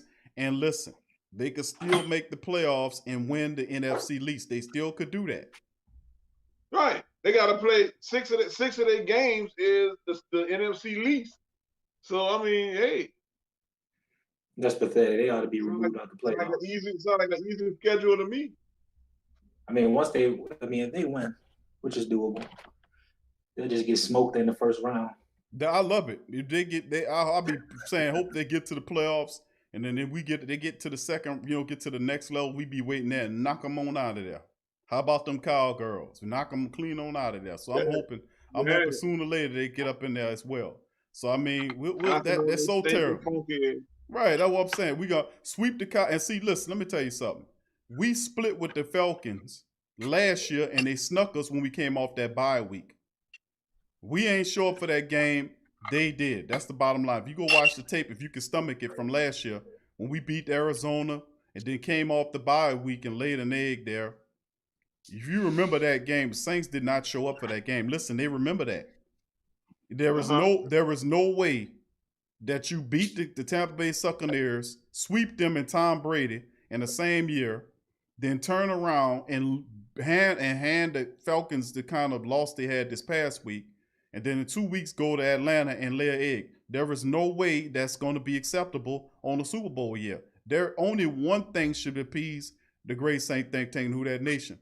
We sweep the stinking Falcons and knock their ass out of here this year. Ain't no smoke. They're not good enough for us to be sitting up there talking about let's split this.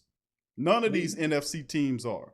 And it was hoisting the Tampa Bay Succaneers up there on their shoulders talking about, we found somebody to beat you now, Saints. We got somebody for you now. Tampa Bay is coming, and he's brought AB. He's brought Gronk. He's got Leonard Fournette. He got McCoy. He got all these other old boys over there. Yeah. And what happened? It's over for you, NFC South. No, it ain't. Break out the vacuums. Break out the brooms, the vacuums, the smart vacs, every damn thing. Break them out. Because the only thing that was we blasted them in week 1 by double digits, and then turn around and hammered their ass by 30-something points in the second matchup, while all of them people out there who have little figurines of Tom Brady that sit on they tables right there. They sit on them, they sit there and pray to him and before they wake up and before they go to sleep and wake up. And when he get beat, they sit up, they feel like their state child got beat. You don't know that dude like that. Cut that foolishness out. But see, that's what it comes down to. Listen, we have to keep doing this. And the reality is, the great thing about it is, and I said this the last show, we lost Mike, you gain you blessed. And I keep saying that about the Saints organization. We blessed. For every one, I give you 3. You're going to gain something. When you lost Mike Thomas, I gave you 3 guys that improved because of 1 loss. See, with 1 loss, your blessings multiplied by 3 times. When Mike went out, Emmanuel stepped up, and we knew he was going to get, but he got that camaraderie we withdrew. Not only Emmanuel, but Marquez Callaway, Deontay Harris stepped up, and especially Traquan Smith. So for every one, we lost Mike for that time, all those receivers gained and made and got experience and harmony with the Saints offense and confidence, all of those guys. All the young wide receivers. Didn't stop there. We lost Jack Rabbit, we lost Laddie Daddy and Jack Rabbit. Saints still, they creeped through that, but still won. Last game, Laddie Daddy was missing. Jenkins stepped up and had the game of his life. 5 tackles, 5 pass defense, and 1 interception. Could have been 2 because he dropped another one. So, I mean, so I'm saying, see, every blessing. You lose Drew for 4-5 games. Taysom's in there. How do you gain from that? You gain from that because that puts the entire team on edge. Because if you remember what happened last year when the same situation occurred, the whole damn team stepped up when Drew went out. The whole team. That means the defense, the special teams, and the rest of the running attack, which we had 160-something yards, and I think that's our biggest outing of this year, if I'm not mistaken. Y'all correct me. Suede, look on that for me, bro. Hold on. What's the question? We had 160 yards rushing. Is that the biggest tally rushing that we've had for this season? We had 160 yards. I won't say that's the most we've ran this year because of Taysom's contribution to the running attack, because if he's the quarterback, he's going to add at least 50 to 60 to 70 yards on top of your running attack and at least a touchdown or 2. And he did that in this game when he ran for 2 touchdowns and added 50-plus yards. He was the team's top rusher. That's what Taysom does for your rushing attack. So you had 168 yards, I think it was, in total rushing attack, and that 3 rushing touchdowns, and you run it on the back of the running attack, and that's what we said. The running attack is going to carry the day. And they know he out there running, and they ain't going to be able to stop him. So, I mean, like I said, man, for every blessing you have, you're going to win. This belongs to you. And I already told you before the season started, when you win the Super Bowl, the excuse is going to be, they just won it because of the C-19. The C-19, that's why the Saints won it. If it wasn't for the C-19, the Saints wouldn't have won. They wouldn't have won the Super Bowl. That's what you're going to hear. But it's always going to be something because that's what the hatred is. It's for the black and gold organization. You represent the Saints. The Saints have always been persecuted. We already know this. We know that. That's always. Wow. You wouldn't be a Saint because you are the Saints. That goes back to when Almighty Mind, thank you for joining us. Our Almighty Mind subscribe. Who that to you, bro? Thank you for joining the family members. Big ups to your fam. Thank you. Because we are the Saints, Wade. You go back and you look all up in the Bible, who the Saints always been persecuted, my brother, because they tend Whoa, we got biblical on, player. I'm just saying, bro, that's where they get it from. That's where they get it from. When you attach yourself with that powerful amount of that type of power, man, you're going to be persecuted by weaker, stupid, dumber, evil people who are weak and flimsy and garbage. Y'all getting the cute Jim moments. Pay attention. I'm just saying, bro. I'm just saying, bro. At the end of the day, bro, I'm not trying to take all the last Saint time, bro. I'm just saying, man, is that our team, bro, is what it is, bro. We don't have a garbage ass birdie name like the Seahawks or whatever that is, the Falcons and the Eagles and all these old people's name. We ain't got all that there. We don't have the dragons and the rams, the Luciferianist rams and all this stuff. We don't have all that. We don't. We are the saints. Drop that shit, son. We are the saints. We the saints, and we stand against all that. That's why the referees hate on you, and they didn't believe me for a long time. The referee, and then these stealing ass names like the Raiders and the Buccaneers. No disrespect to Jason, but you know what I'm saying. You know what a Raider is. A Raider be stealing shit. So is the Buccaneer. Buccaneer steal shit too. The Buccaneer pirate on the water. He taking the stuff from you. Comfortable views. Thank you for subscribing. You got your ship out there, and the Buccaneer coming. He coming to take your stuff off the boat. He ain't trying to help you. The Raider, he coming to steal shit too. So like I said, man. I mean, none of these names, like the Saints name hit on so many levels above sports is ridiculous, bro. The Saints tap into something spiritual. And that's when you do that, you tap into that, and you got a lot of people out there who don't like the Saints and what they represent. And you got the whole television national media out there running around. The majority of them pick against the black and gold because they don't like you. They weak, they garbage, they stupid, they trifling. I can't say no more than that. When I talk about Patty Cowherd, I always lay him out and talk about he's a bureaucrat who's a politician talking about sports, his views. I tear him up on TSC Q&A live every Tuesday at 6 p.m. on Patreon. I tears him up. I tell him and Skip Skeletor Bayless up. I run right through them guys. Bayless. Yeah, those are politicians, man. These guys are bureaucrats on here, man, trying to talk about sports, man. Come on. You don't know nothing about the Saints, bro. You can't sit up here and you don't watch, you don't listen to all this stuff. You don't do what we do. We eat, sleep, and drink this stuff. You can't sit up here and on your TV show and then pretend like you know what you're talking about and not expect to be called out when you make asinine assertions about the team, and then when they full wrong, you then don't eat the crow. You didn't want to criticize the people like the PFT people did. But then I called for to your search queue. The Saints' best running game was the last game against the Falcons with 168, and their second best was against the Lions. They had 164.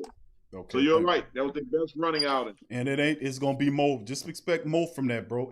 And I'm saying in the next couple of games, bro, expect the Saints to break the 200 mark.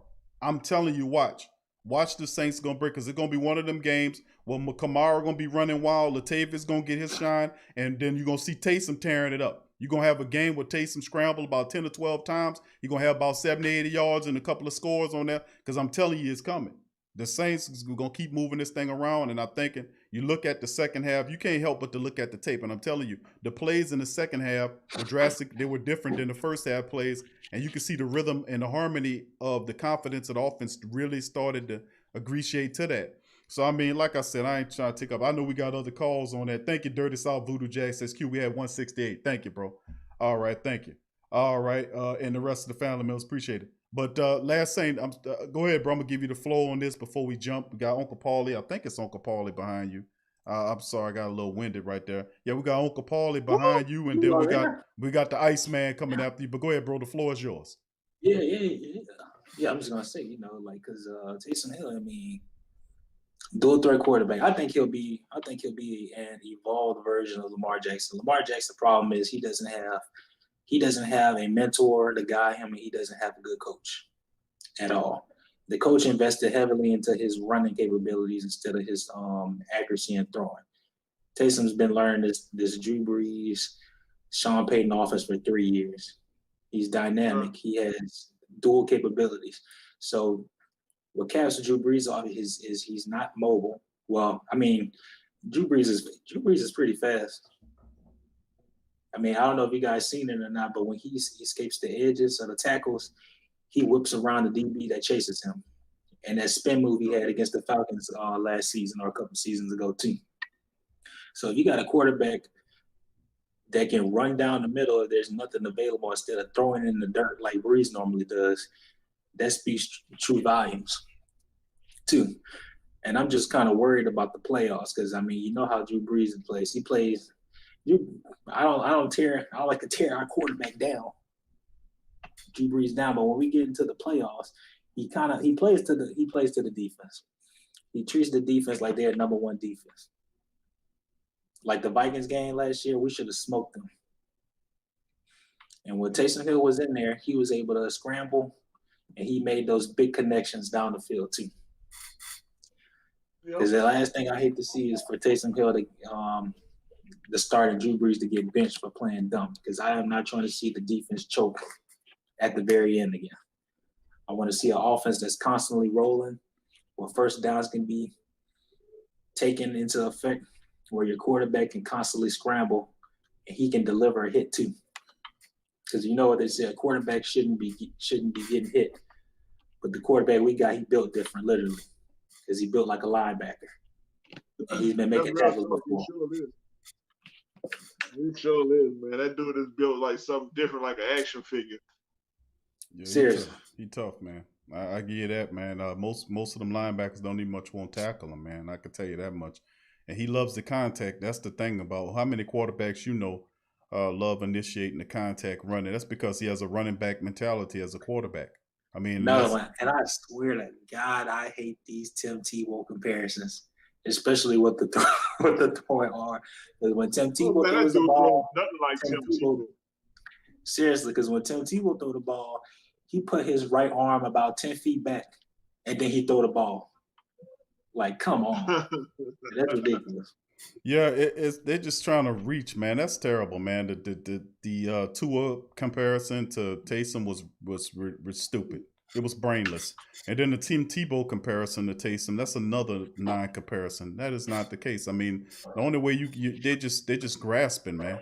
That's the Tebow. The only way they look similar is the fact that when they start running the ball, that stops it. That stops the running, the scrambling aspect of it. That's it.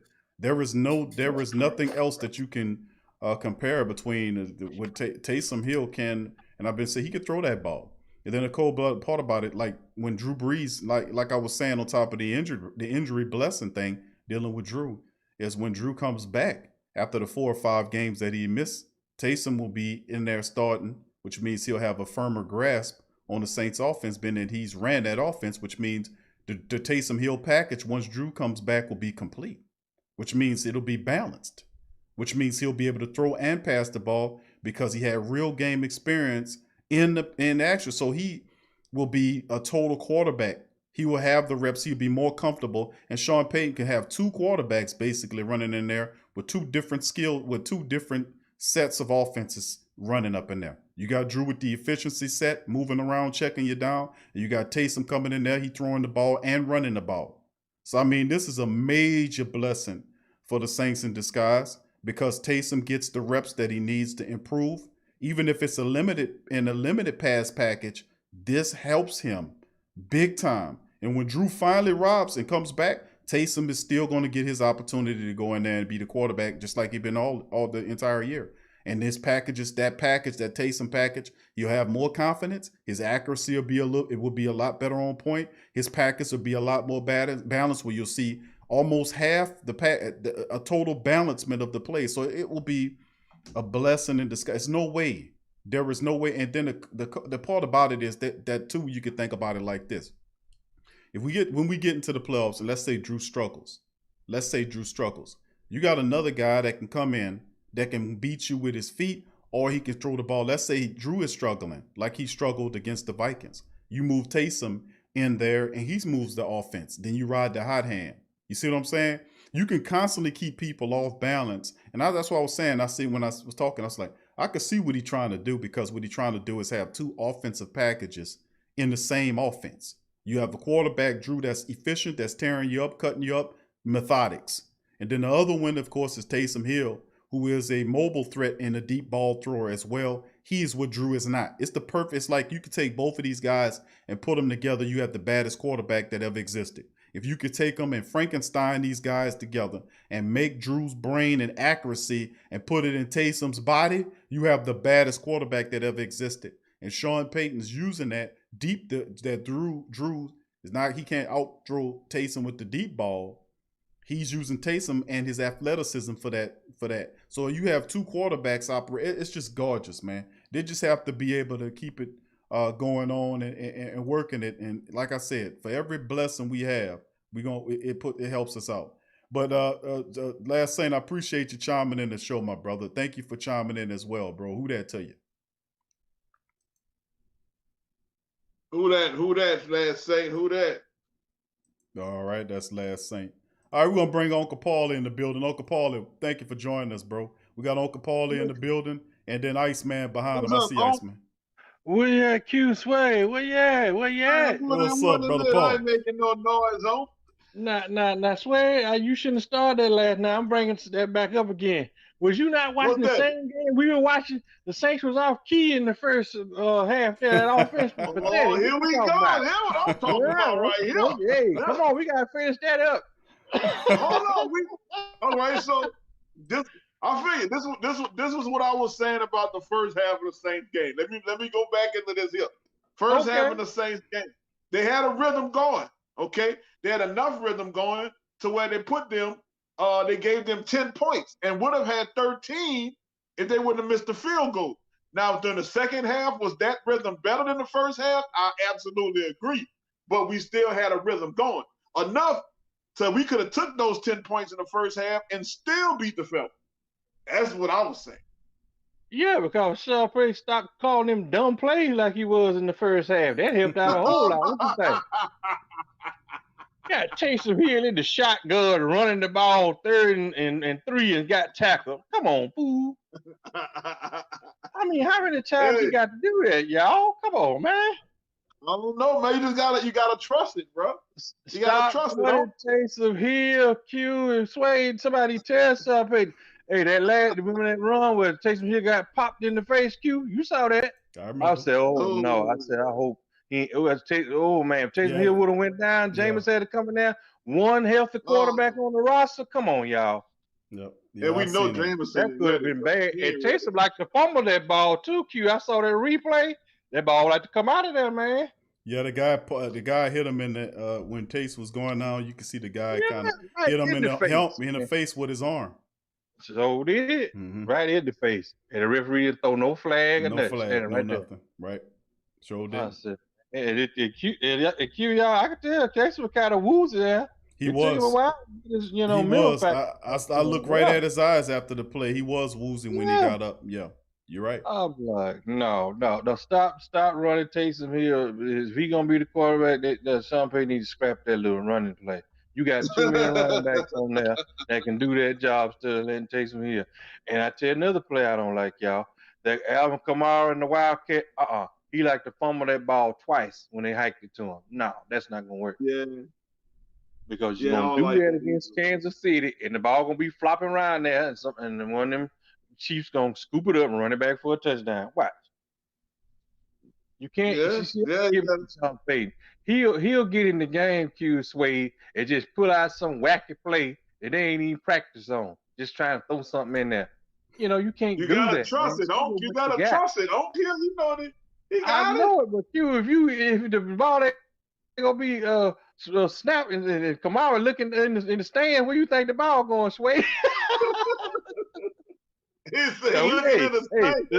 remember the old Saints used to be in their bloopers. You remember them bloopers, Q? Used to be in their football pilots. Football pilots, man. I remember that. They had too many Saints up in them old pilots, y'all. We used to stay in the pilot on the pilot team. What are you doing? I do feel personally, I do feel, man, it got kind of cute when we got close to the goal line. Yeah, man, I didn't like that. I didn't like that. I really did. Because if they would have held, if we had got that touchdown, y'all, it would have been very interesting. Yeah. It really did. And Lutz missed that kick, and I had clearly stated that he didn't need to miss no kicks with this guy. I knew this game was gonna be super tight. I already knew that. And Lutz come out there and miss that kick. I'm like, man. Come on, right. Come on, right. You know, I said to Chad, I said, you keep giving Matt Ryan the ball, he gonna make you pay for it. I was like, at one point I said, this game is really one big play away from somebody busting open. I was just waiting for that big bomb down there on Marcus Williams or Patrick Robinson. I was like, all right, they're trying to come back.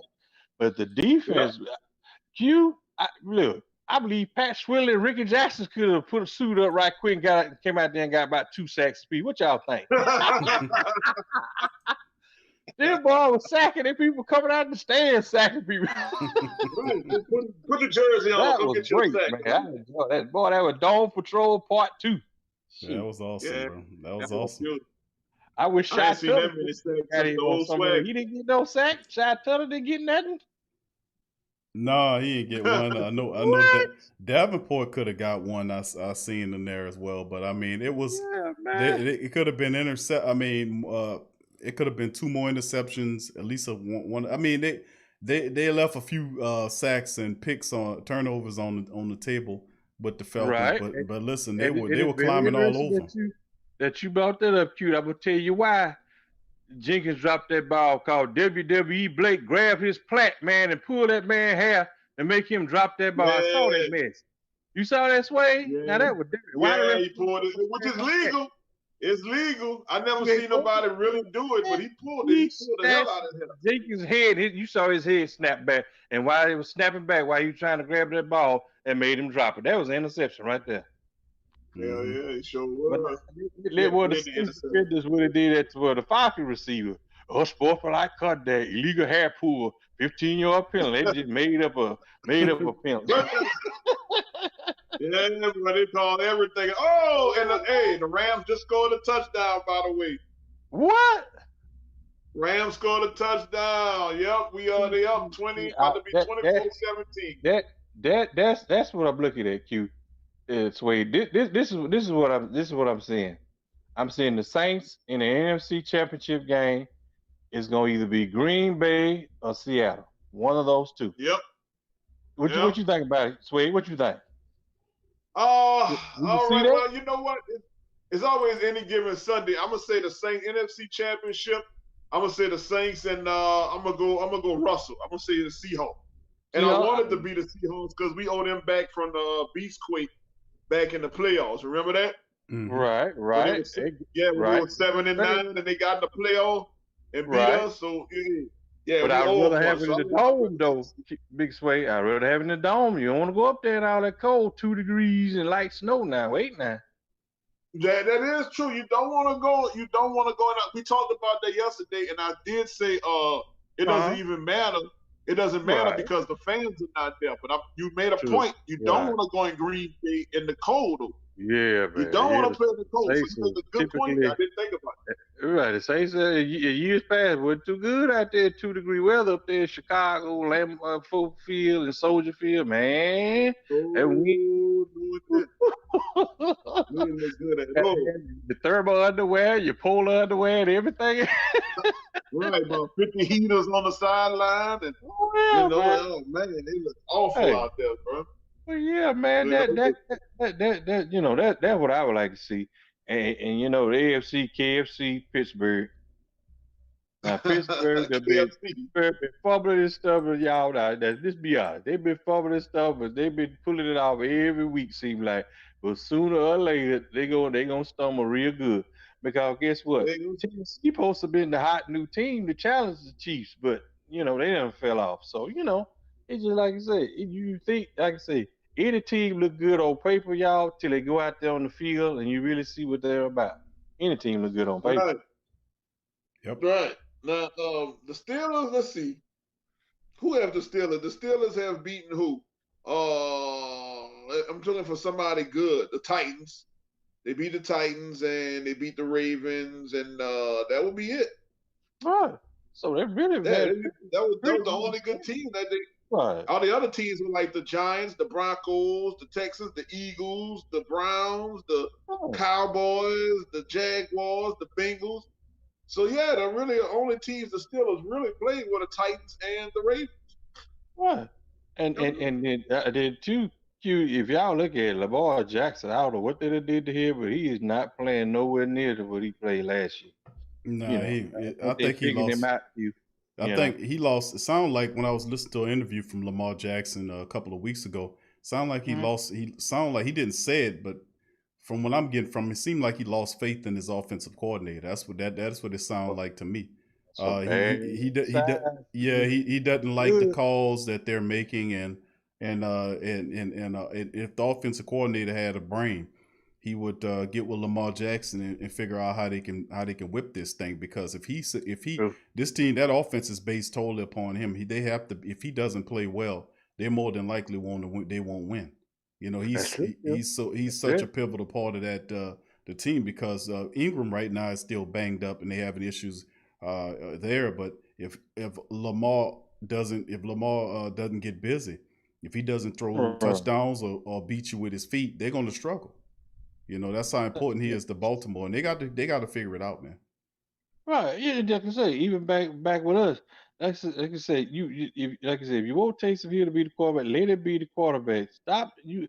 Like I said, when you running the ball with the running back, fullback, it's hard to get the quarterback now, unless you got just a defensive guy who won't take a cheap shot on the quarterback doing a running play. But 9 to my 10, when you're running the ball, the quarterback ain't taking no shots, none whatsoever. But when you keep making him throw the ball like that, like I said, there was another play. Sean Payton had Taysom Hill running the ball. I'm like, why is you doing this, man? And where in the world was Alvin Kamara? Did he get? I don't think he got 50 yards rushing yesterday. He disappeared. I mean, come on now. If he not healthy, didn't say so, because Sean Payton will lie about an injury in a minute. Well, I mean, but that's like Suede said. He said about the part-time thing. He said that Kamara is playing, but he's not. Like this past game with Kamara, I think he had like 40-something yards rushing, but Taysom was the top man. Latavius got going in the game as well. So all of them added a solid contribution to it, but it wasn't over usage. You know what I'm saying? You see Mike Thomas suck up a lot of the catches. He had 9 of them with Taysom Hill. You know what I'm saying? You see you seen Taysom find Latavius, who had a couple of catches that took the ball downfield as well. So he doesn't have a favorite, although it'll be hard for any quarterback who has Mike Thomas as their wide receiver and not look at him.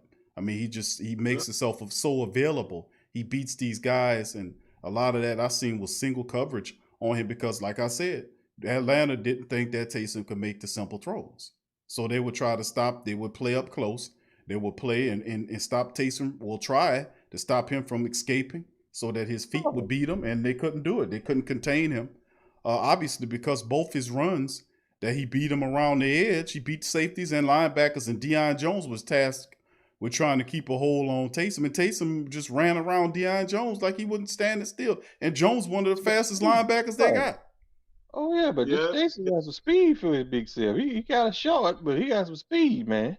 He has some speed, man, definitely. He's strong. You ain't going to just arm tackle him. You got to really wrap him up and hold on.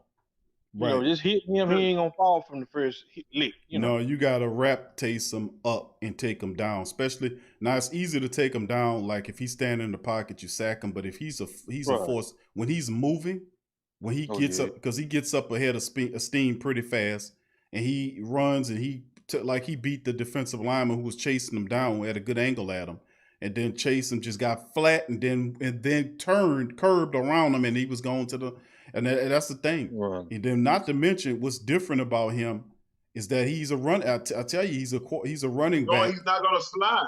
No, he's not a slider. And that's something too. Like that's something he need to do. Q. He going for it. Well, he going like when the touchdown, when he went for the touchdown run, when Sean Payton gave it to him on the dive, he shuffled his feet. He got the snap. He shuffled his feet. He tucked the ball and he ran. He's a runner. He's a quarterback, but he has a running back mentality. Yeah.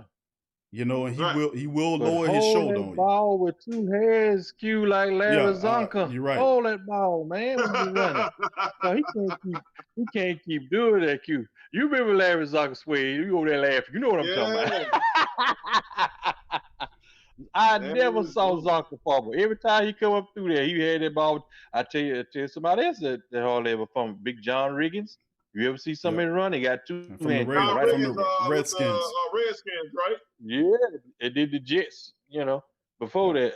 But I'm telling you, they hardly ever fumble. They were like, if you put the ball on the ground, the coach gonna put you on the pine. That's just how they work. They hated for you to fumble. Remember Zigbo? He fumbled one time, Q Sway, in the preseason game. Sharpay said, "You out of here." Man, one time. Zigbo? Yeah, one time. And it wasn't Zigbo's fault. The guard missed the block and got him blasted by the linebacker. But now Sean Payton, your fault. You out of here. Some coaches like that.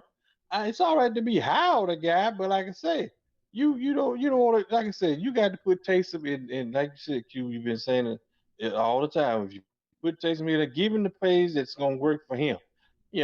But sooner or later it's gonna be a team where he gonna struggle. But Q, if Sean Payton be committed to the running game, even if Taysom Hill struggle in the next couple of games, the Saints still will have a legitimate chance to win. Right. But like you said, you're gonna have to keep running the ball, and the defense gonna have to keep showing up. It's just gonna have to. Because if you put Taysom Hill in a position where he's got to win the ball, throwing it, it's gonna be trouble. I'm gonna tell you that right now. Because you don't want to do that to him. Right. I'm still marveled at the fact you brought up Zeke Moore.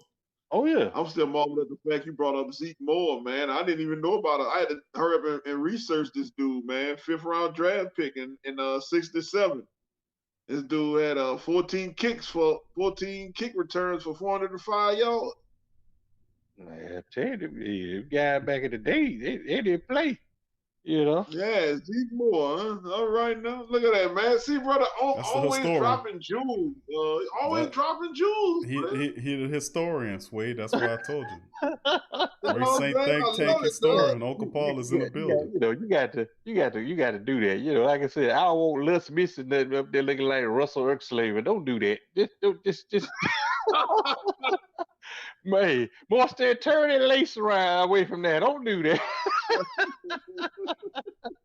because back in the day, y'all, we lived and died sometime on Martin Anderson golden foot. Now y'all know I'm talking right. Yep. Pretty much. Oh man, that's the is he still the most scored the most points for the Saints? I'm pretty sure it should be Drew Brees now. I for his kicker, he's the best kicker the Saints have had, And thank God, Saints almost passed on Martin Anderson. Yeah, that's crazy. Almost passed on. So like I said, we have history of passing on people like Eddie George and even Doug Williams wanted to come. A lot of people don't know. Walter Payton wanted to play for the Saints. See that? Didn't know that. So hold on. Not Hall of Famer Walter Payton. Not to cut you off, huh? You know, I always wondered why if a kicker or punter would be drafted in the first round. And again, Q, Oakland laid some jewels on me. I done looked this dude, Russell Exelman. What his name is? Yeah. This dude was a kicker and punter drafted in the first round, son. Exactly. Yeah, Saints used to do that. That's that John Meekumness there. Yep. Yeah, they was high. They was high on the special teams, man. They really was. They really believed in them kickers, making sure those kickers hit those points if they needed them, bro. So it's a lot different. Played with the Saints from 79 to 83, man. First round draft pick in 79. Pick number 11. Number 11 as a kicker, dude. Are you serious? I know. Now you don't hear that too much. I mean, the last time you hear them taking kickers in first rounds was Janikowski. When the Raiders took them, they don't take them too often anymore, like they usually was. But I mean, unless they really fantastic and you're really bad with the field goal game, but that's a very important part of it, man. And now you can find a kicker anywhere, pretty much. Soccer, or it's not. Well, I ain't gonna say it's not. It's hard to find a kicker. It's hard to find a good kicker. You're right, good kicker. You right. It makes them clutch kicks, cause especially like at overtime, you can't be missing kicks at overtime, baby. No, all it takes, whoever scores wins. It ain't like college. Right. One team scored, and the other team get opportunity to keep going back to somebody to stop somebody. But in the pros, whoever scores field goal, touchdown, safety, whatever, the game's over. Mm-hmm. So that's what I'm looking at. I like I said. The first half is safe struggle, but I don't want to see that game in and game out. Wait until the second half to try to get it together. No, you're not going to be able to do everybody like that.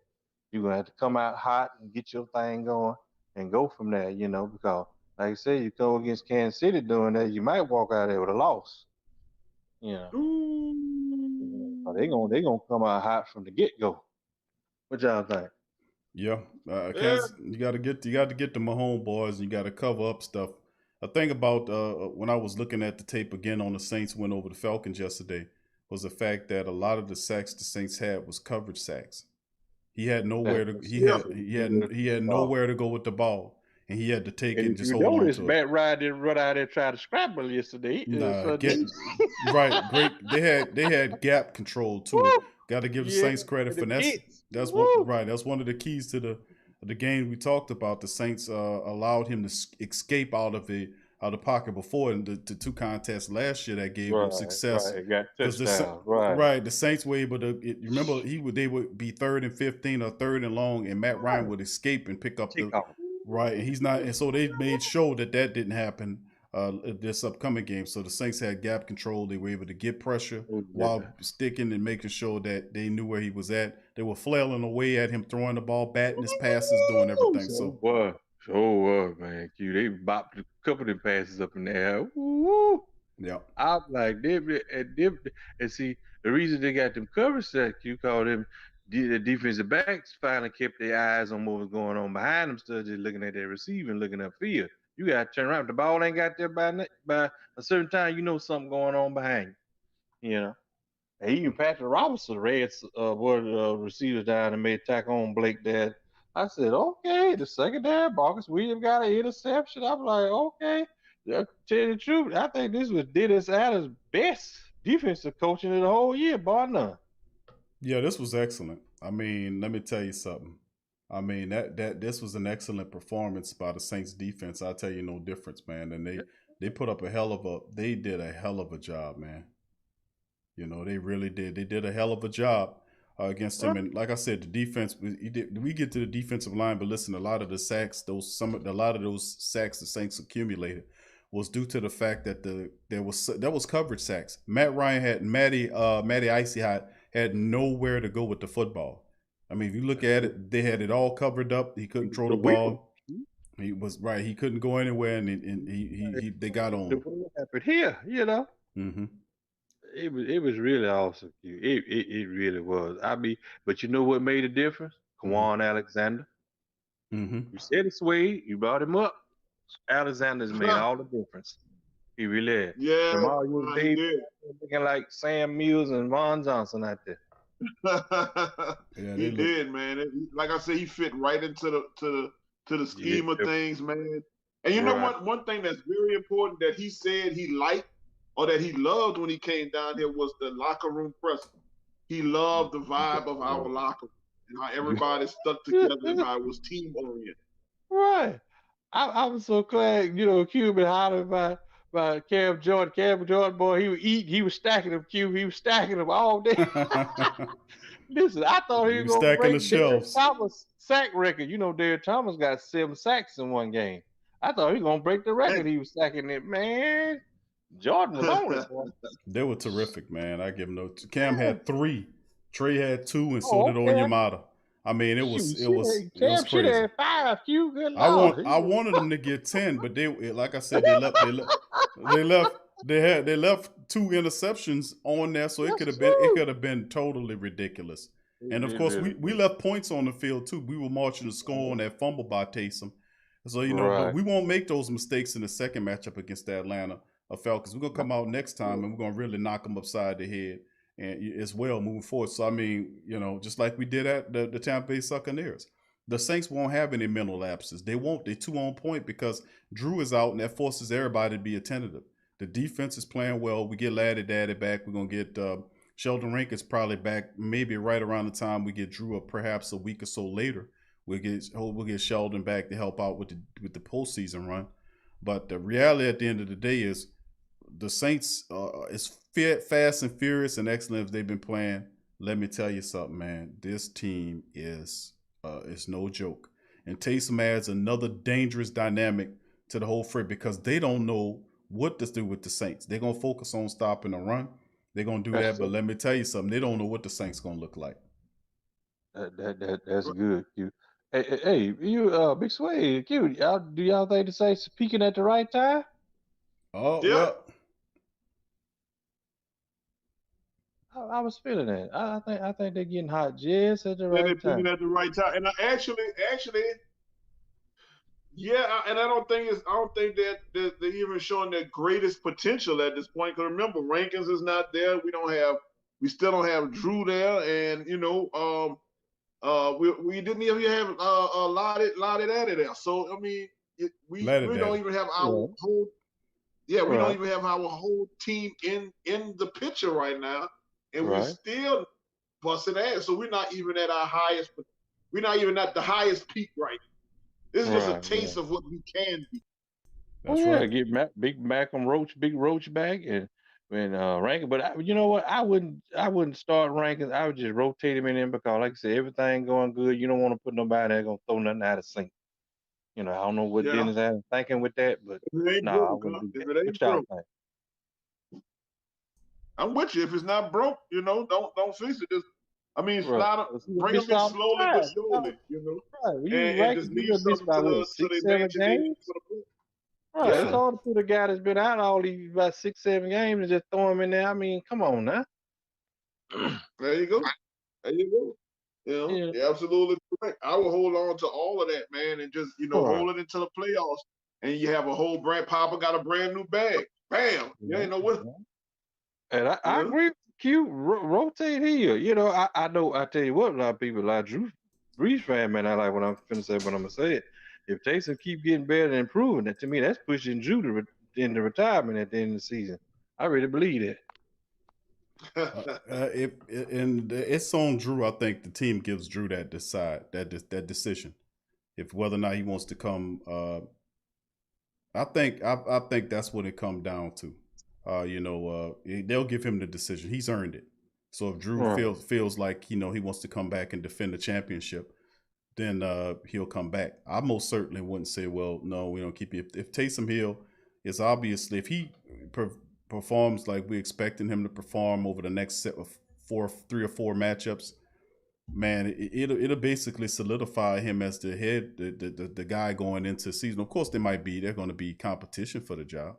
I mean, but Taysom would have to be seen as the guy. If he comes through with a Teddy Bridgewater type performance, over the last 3 or 4 weeks, how could you deny him that opportunity? Plus, he's under contract for that 8. You got 2 years, $16 million. The contract can go up to 20-something million. So I mean, it's like I said, it's on Drew if he wants to come back, and fight another year to defend it. So y'all think they'll put Jameis Winston on the streets with the same?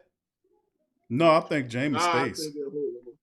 You think they'll hold on to him? I think he stays.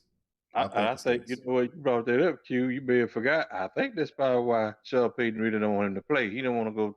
He don't want another Bridgewater happen.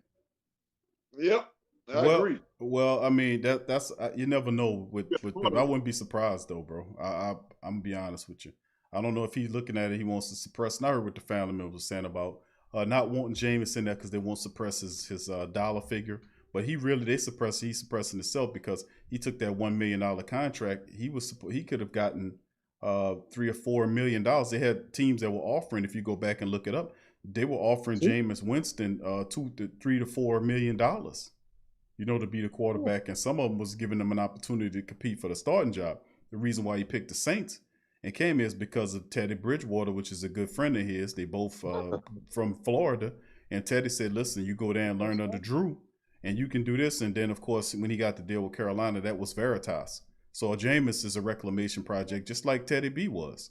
And Jameis is looking to hit on the lottery, just like Teddy B did. Only one issue was Taysom. Could you unseat Taysom? And then Taysom was the dude. So, you had to give the man the opportunity to get in there and see what he can do.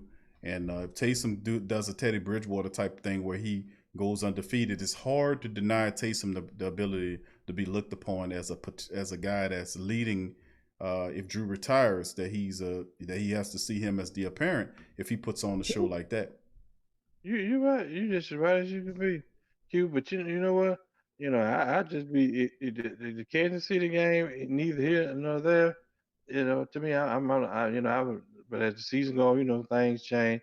But I really believe the Saints got an opportunity to go 14-2. What y'all think? They do. I agree with that. I I agree. really believe I that. agree, yo. Keep I say you hit it yeah, right if they down the keep head. their head on Do right, that. you know, shoulders, head on it right, and keep their nose clean, I think they can go 14-2. Because you're gonna want to have one or two games at home in the playoff. I'm not saying be afraid to go on the road, but you want that first game. You want that at home. You really do. Yeah, yeah. Yeah, I think another thing I think they also keeping a hidden weapon they keeping, and this is my opinion. This Ty Montgomery cat. He got into the game for the Falcons. I don't know if y'all saw it. He got into the game and he was in the backfield, if I'm not mistaken. I think it was with Murray or Camara. I saw that, And Suede. I saw that, but he didn't get the yeah, it was ball. only one play. He was out there, He right? got into the game, Right. and then that was it. But Right. I think this is a secret weapon. And he's not really unleashing yet. You know what I'm saying? But it's going to be one of those surprise, those wow factors. He's going to come out with the package later. I hope so. And I want to see more Troutman too with Cook Yeah. out there looking like the Mummy Incorporated. I mean, cute like me. I observe it. I watch people. Cook was out there dragging around. He was like one of them cavemen walking around dragging his knuckles and looking out. Like, come on, man. Ain't got no way. I don't think Red Bull could shock him into reality, into life, man. I'm like, come on, man. If he don't have retirement written all over him, I don't know what is. What y'all think? Yeah, I don't know if he retires, but I think he damn sure is. He ain't worth that kind of money. I mean, he's not, and he does a good job of blocking. Don't get me wrong, but he definitely at the back end of his career. And like I said, there's no way Jared's. There's no way he's 100% healthy. I've been saying that about Jared Cook for the last several weeks. He ain't on any injury list. But let me tell you something. That guy is dealing with some injuries. Let me tell you something, because he looks slow and he looks antiquated. It just, he doesn't look healthy to me. And you can see, and I'm telling you, he's suffering from that groin issue he has. But Jared Cook has issues. They're not laying it out, because he used to look a lot more energetic than that. And he did. That pass interference push that you seen right there, Suede, when he pushed the guys, there was no need for him to even do that. There was no reason for him to do that. That's right, man. But he didn't get up like he was mad or angry, and then just like, whatever. I'm like, man, you got to get more fired. What do you think? This the NFL, baby. You got fans in the stand. Don't you want to impress somebody? Come on, man. Right. Yeah. Mummy Incorporated. I'm glad. I'm excited about it. But like I said, they're gonna have to do that duel. I can't. Like I said, you don't want Drew to come back in there taking no licks. He'll keep doing his thing. I'm really surprised. I didn't think he was gonna play that well, but I'm really surprised. And like I said, I don't want Sean Payton to kick back and and think he didn't accomplish. You won nothing yet till you win the Super Bowl. Keep on coaching like you coaching. Now that was better. Don't go back to your old ways. Being pass happy. We don't want that.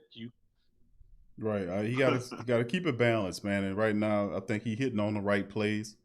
And I think the defense covers up a lot too. Because if it wasn't for the defense being stiff and strong like they were yesterday, when the Saints offense wasn't hitting on and scoring the touchdowns to extend out the game, you got to give the defense a credit. They kept them suppressed and kicked and made the Atlanta team take field goals as opposed to touchdowns, while the Saints offense started putting touchdowns on the board. And I think they held firm. They were terrific. And the special teams and defense will continue to help while the offense gets along with Taysom.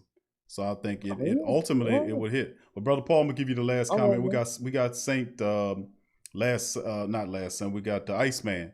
Iceman is behind you, bro. So I just want to say I'm just hoping Sean Payton, like I say, stick with what he's doing. Don't like I say, he gets too cute at times, and that's not good. And as we're going forward, he don't need to keep doing that. Like you said, Q, you have a fumble or interceptions. Sometimes these big games come down to one crucial turnover, can make you or break you. So I'm just hoping he keep, like I say, if your offense got the ball, guess what? The other team's offense on the sideline. You can't score if you don't have the ball. That's right. You got to take it away from them unless you get a pick and run it back. Saints we gotta keep doing what we're doing, keep sacking, keep getting the turnovers. When the interceptions hit us in the hand, we gotta hold on to them. Those are momentum killers, and for the opposing team, and momentum builders for us. So thank you, brother Paul, the historian, dropping knowledge. Thank you as always, bro. Appreciate you joining the show. Thank you for that knowledge, on.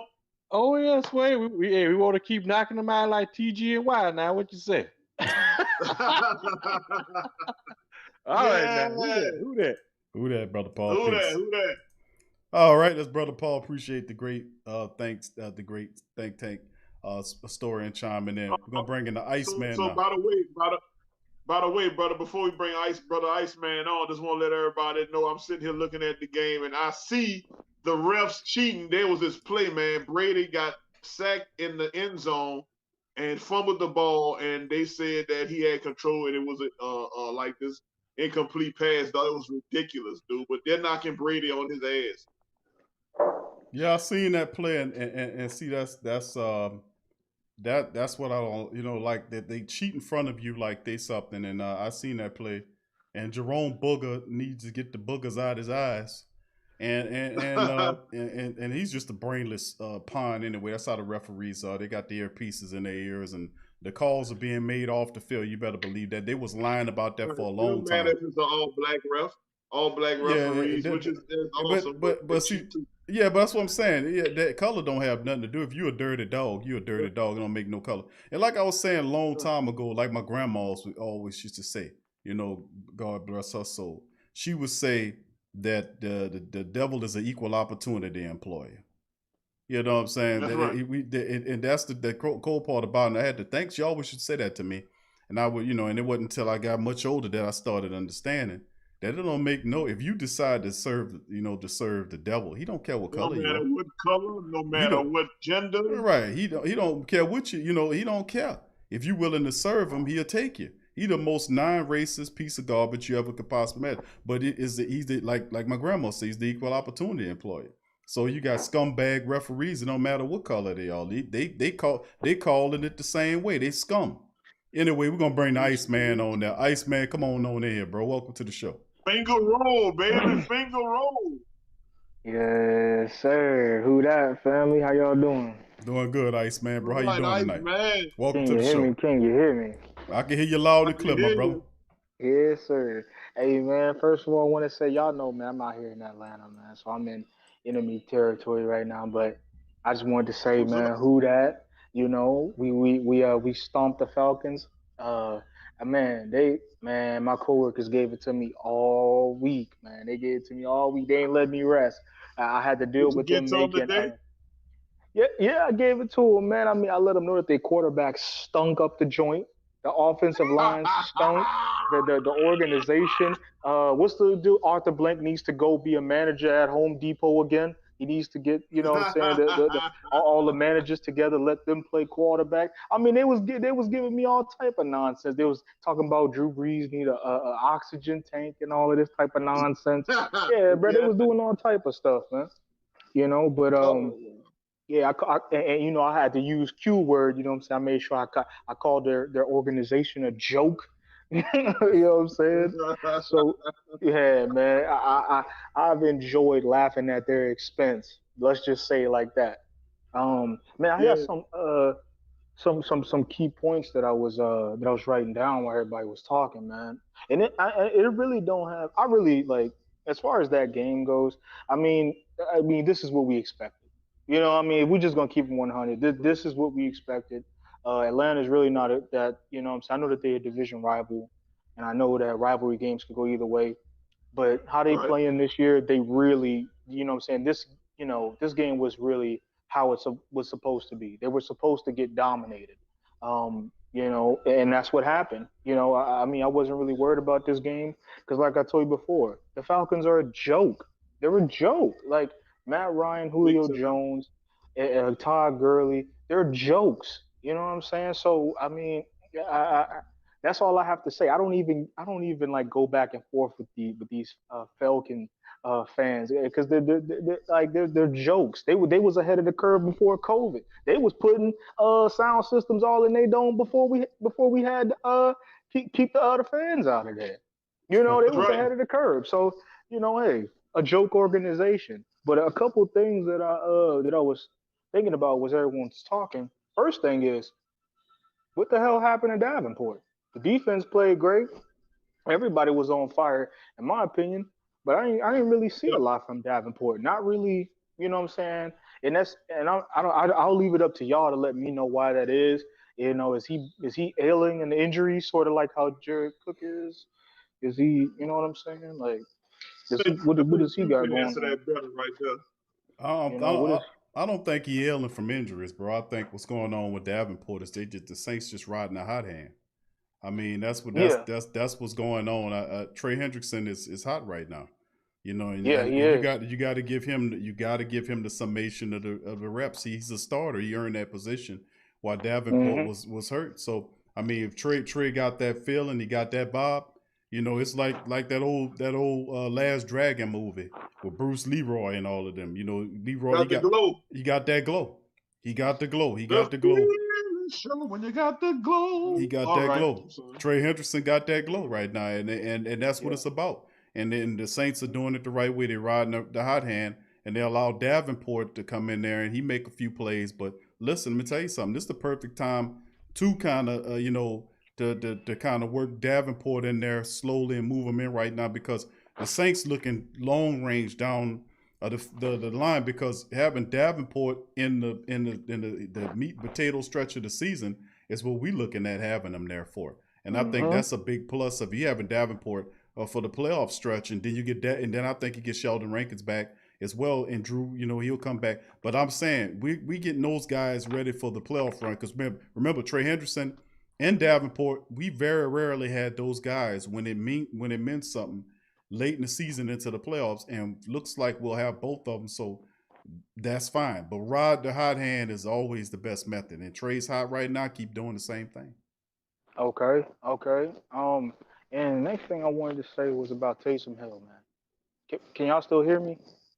Yeah, I can Yeah, hear I you, bro. still got Okay. All right. Cool. Yeah, Taysom Hill, man. This dude exceeded my expectations, man. You know, listen, man.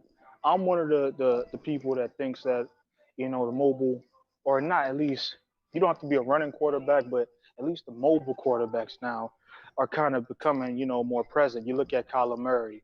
You look at Russell Wilson.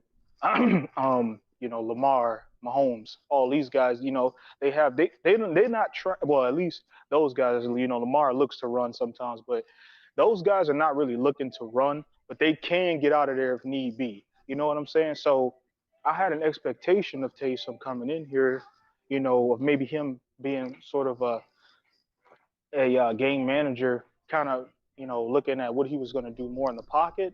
But he surprised me, man, for real. Like, I didn't think that he was going to have that good of a game. I thought he would do okay, but I didn't expect him to to go through his progressions the way he was doing. You know, I'm really proud of him to see like how far he come as a passer.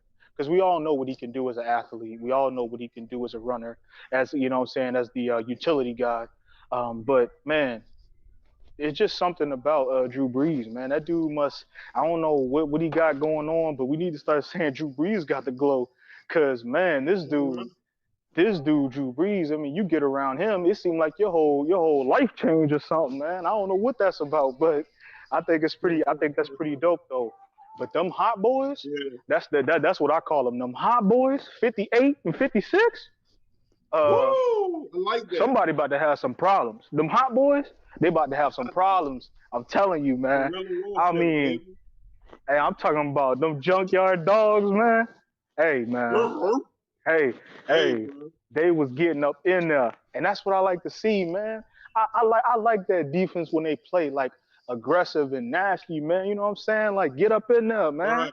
You know, don't play with them, man. Take their money and move on, man. You know what I'm saying? Right, put your but foot on the gas. yeah, man. You know, don't play with them. You know, and that was really good to see, man.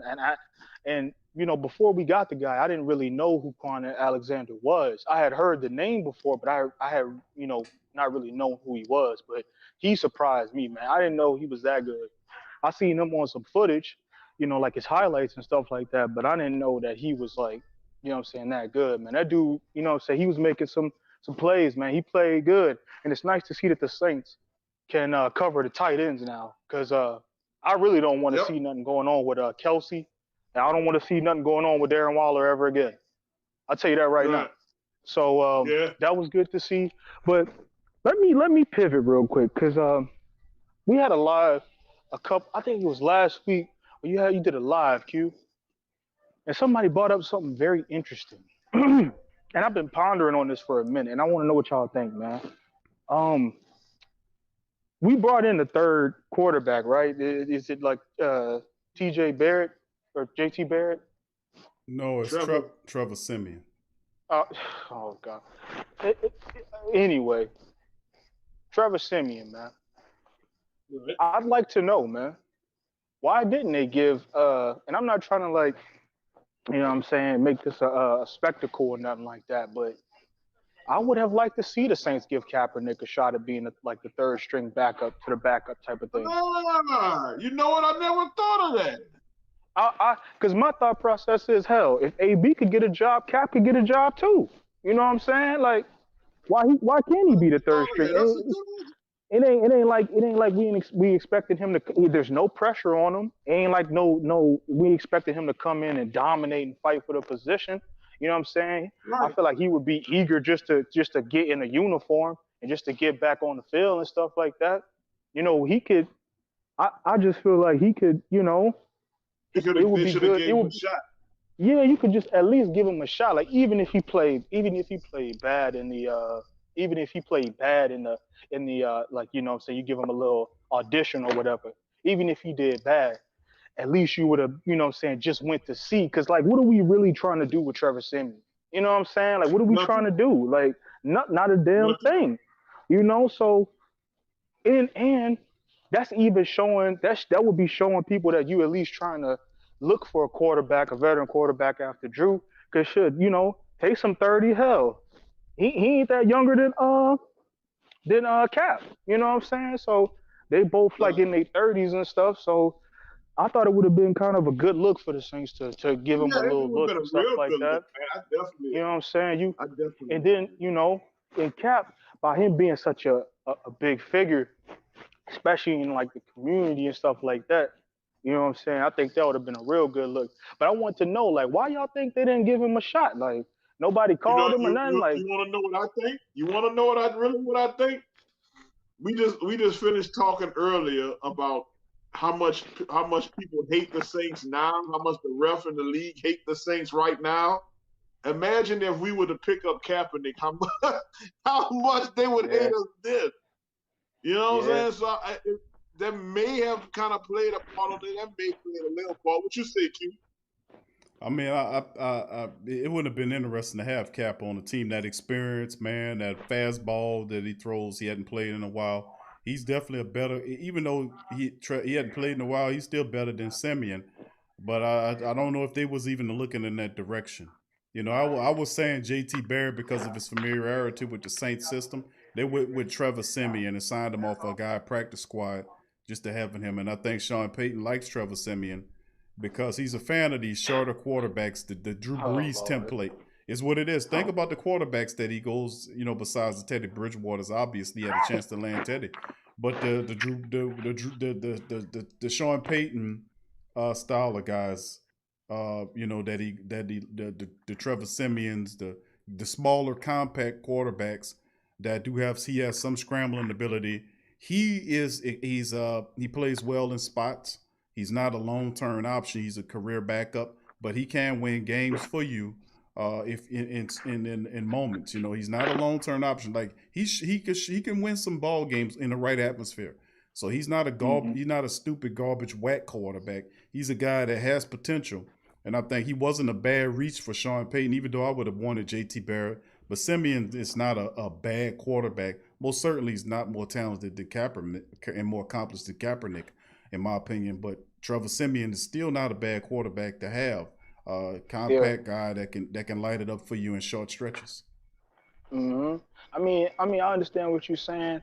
I just think that, man, you get Cap in here, man. You get Cap in here, man. You talk about, man, they would. I mean, I mean, That's why do we love. care? Why do we care what the NFL thinks? You know what I'm saying? I don't care about if they hate us. They gonna hate us regardless. So why not pick up the better? I just thought that it would have been like a nice little. It would have. You know what I'm It would saying? be. You're right. You're absolutely right, man. But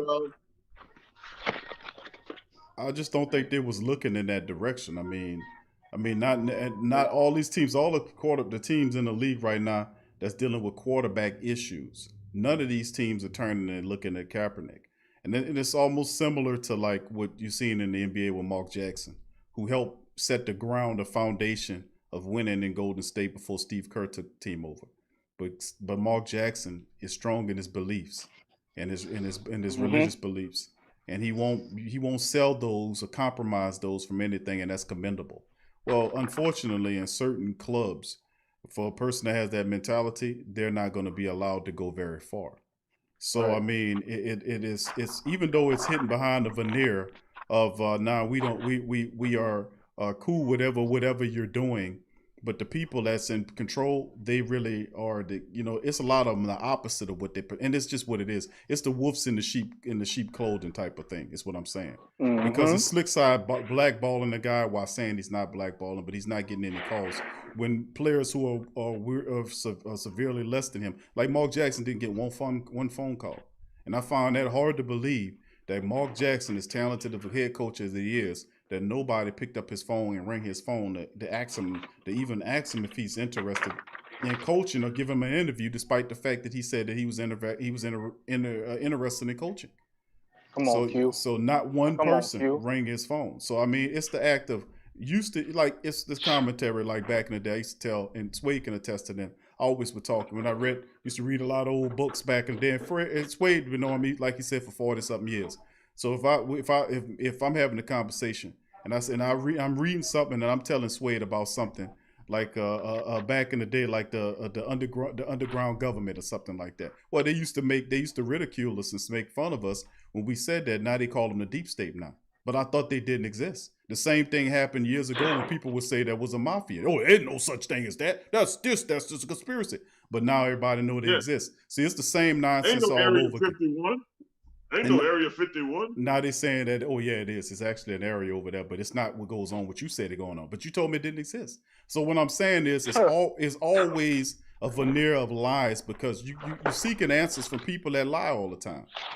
It's what they don't even call it lie. They had a lifestyle of lying and deception. They call it deception, and they created a whole fantasy land mentality around the thought process and make it seem like it's something that is honorable to do it and what have you. No, it's not. It's not. It's absolutely not. It's not. The practice in deception, or what they call misdirection, or what they call misinformation.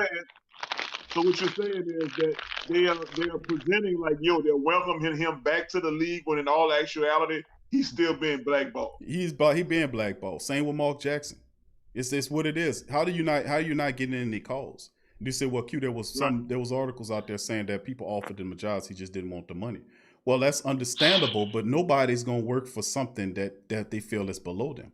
They're not gonna take a job paying them less than what they feel that they were. I mean, it's just what it is. Antonio Brown gets a call. Des Bryant gets a call. He can screw up as much as he wants. He can screw up as much. He can screw up as much as you want, because what Antonio Brown is doing is not. He ain't doing nothing groundbreaking or ground shaking. He's not doing anything. He's not. What this guy did was something. He challenged the whole system, and the same thing happened to what Mahmoud Abdul Rauf did, or Chris Jackson from LSU did back in the day, when he sat down, said he wasn't gonna do it, and then they threw him in. But see, listen, and the thing is, a lot of people see that as an insult, and I get you on that, because listen, we got people we have family members that was in the Navy, in the Army, and in the military all over the place. But let me tell you what they fought for. Just like my grandfather, who was in the Army, and then he was a Negro League umpire. What he fought for, he used to tell me this was up. He fought for people to have the right to feel and do as they feel they needed to do. They have the option. That's what they fought for. The option to do what you want to do. We do not live in a country where you forced to do something that you don't want to do. If you don't want to do it, you simply don't do it. And nobody can force you to do that. Now, that's fastly going away. That's fastly going away, mind you. But the reality is, this is everybody got bad stuff to say about this country, but they don't say nothing wrong about all these other countries out here tearing their people up. You know, they people running across the borders and they ain't taking care of their own people. Why is that? What's going on? Why you need to be brung up on the court? Because you ain't take care. If I had a country, my number one thing is to take care of the people in there. That's my responsibility. If I'm the president of the country, I'm gonna take care of the people. I don't care what color y'all, whatever, what's wrong. We're gonna make sure you get food. We're gonna make sure we have the jobs. We're gonna make sure we don't let the corporations overrun you. We're gonna do that. That's what respectable leadership do. Irrespectable leadership lie to you and say they do it and then give all the benefits to the companies. That's what they do. That's what they do. Now, while I'm saying all that, I say this is a whole apparatus that's alive right now. That shaped the thinking of the people. They can't come at you with this without them incrementally laying this all out. You said, well, Q, where are you getting this from? There are tons of books that you can read that lay their entire game plan down on how they want to shape your mind and your opinion. And you sitting up here thinking thoughts that you thinking are your thoughts, and they're not your thoughts. They're somebody else's thoughts that you're thinking. And then you have to ask yourself, what are any of the things that I'm thinking actually belong to me? Did they originate from me, or are they something that I got from the television or from the radio or some other source, some politician trying to trick you into thinking that his agenda is right for you when all he doing is selling you up the stream? So you can't stop it. And that's what I'm saying about Kaepernick. Kaepernick ain't all right. I only appreciate what he's doing with Nike, because Nike, to me, is getting their stuff made by people. You can't be against slavery in this country and then go promote and buy stuff from Nike. Why? Because Nike, a lot of them using that stuff over there from the people over there in them third world countries that's not getting paid nothing. That's wrong. You can't do that. You cannot then say that you're against slavery and then go buy a iPhone and they making it over there in the same country that I just spoke about.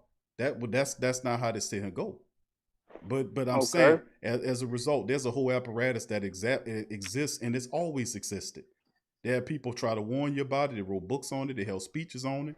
A lot of people got their lights turned out because they was trying to turn your lights on. So I mean, at the end of the day, what I'm saying is that the guy is a lot more talented than a lot of the people in the league, and he's not getting opportunities that a lot of people are getting. That is obviously it. Now that's the side of it. The other side is that he can start his own league, and I've been for that. I think that if you was a part of a situation or a system that you didn't like and it didn't work right for you and it was wrong, start your own. Gather the people behind you and start your own league, and then that way you will have the power to guide that league in the righteous way that you see fit that it needs to be. That's the blessing in being not in that, so you can focus on having your own, because that's the thing.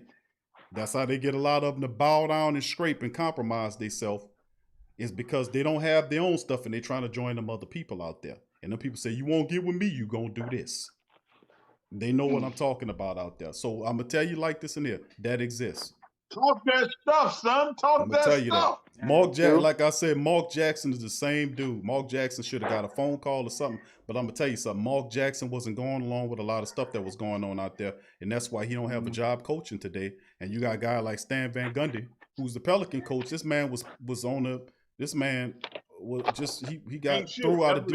No, I ain't gonna say that, but he got through out of the Detroit jobs years ago. He been talking on television and games, and then he just all of a sudden the number one candidate for a job. And Mark Jackson is a guy that known to be. I mean, come on, man. Put together the top team of the league. Been in the league for 15 plus years as a point guard, respectable. I mean, he has the pedigree and everything. And it ain't a color. Don't get twisted. It ain't a color thing. To my people that look at it in terms of color, it's not a color thing, because I just told you that the devil will accept you regardless of what color, genre, whatever you are. He'll accept you if you're willing to bow your head to him. So it ain't got nothing to do with that. It's a people thing. That's what I'm trying to get people to understand. It's always been a people thing.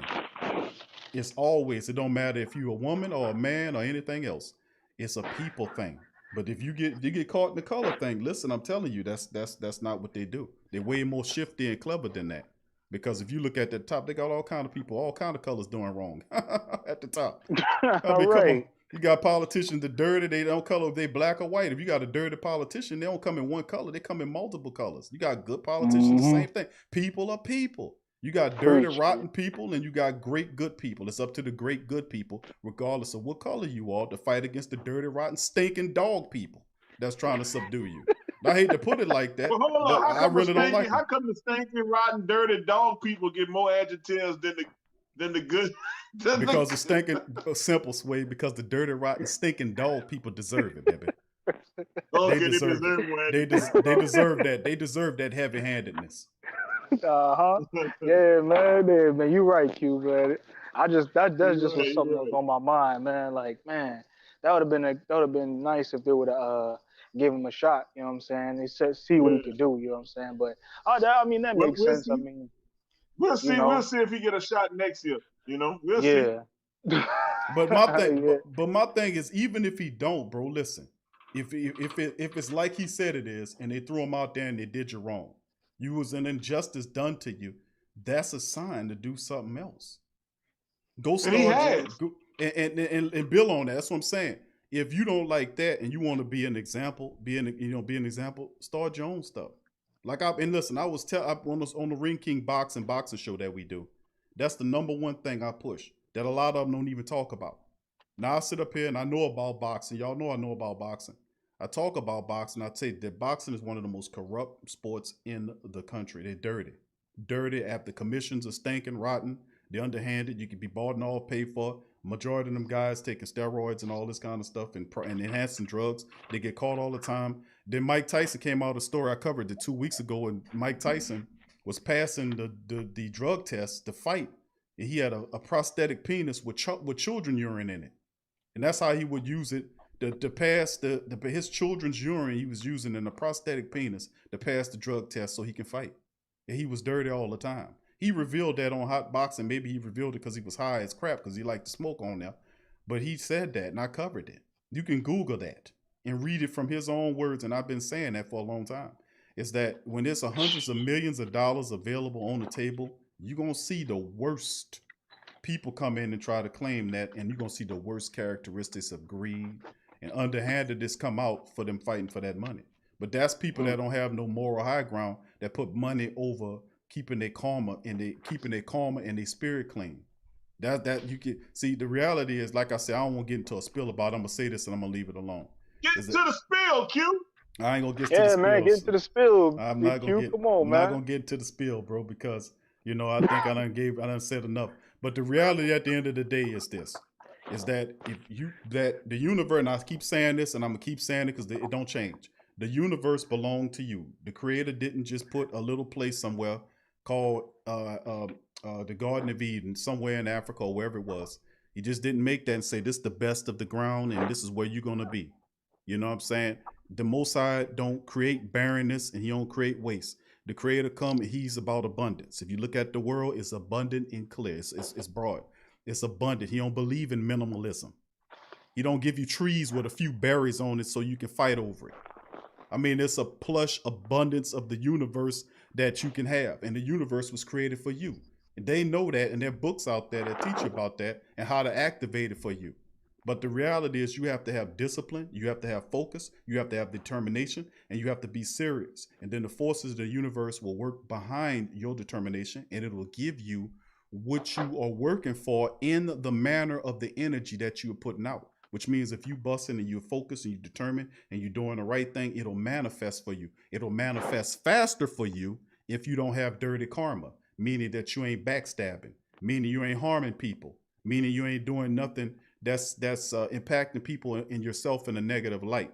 If you have clean karma, things will manifest for you faster because in this realm, in this reality, the universe is also a mirror that whatever you give it, it gives you back. It don't give you the opposite, it gives you the same. So if you're putting out negative energy into the universe, you will get in negative energy back. If you're putting out positive energy, you'll get that back. It's the boomerang effect, but you're giving what you give is what you get. That's what the old people would tell you. What you give is what you get, and that is what you get. Also, be mindful of what you ask for because the universe will grant it to you, whether you're ready for it or not. So if you ain't ready for the truth, don't you get out there and ask for it until you get your mind and your soul ready for it. So that's what a part of some of the spirituality comes from.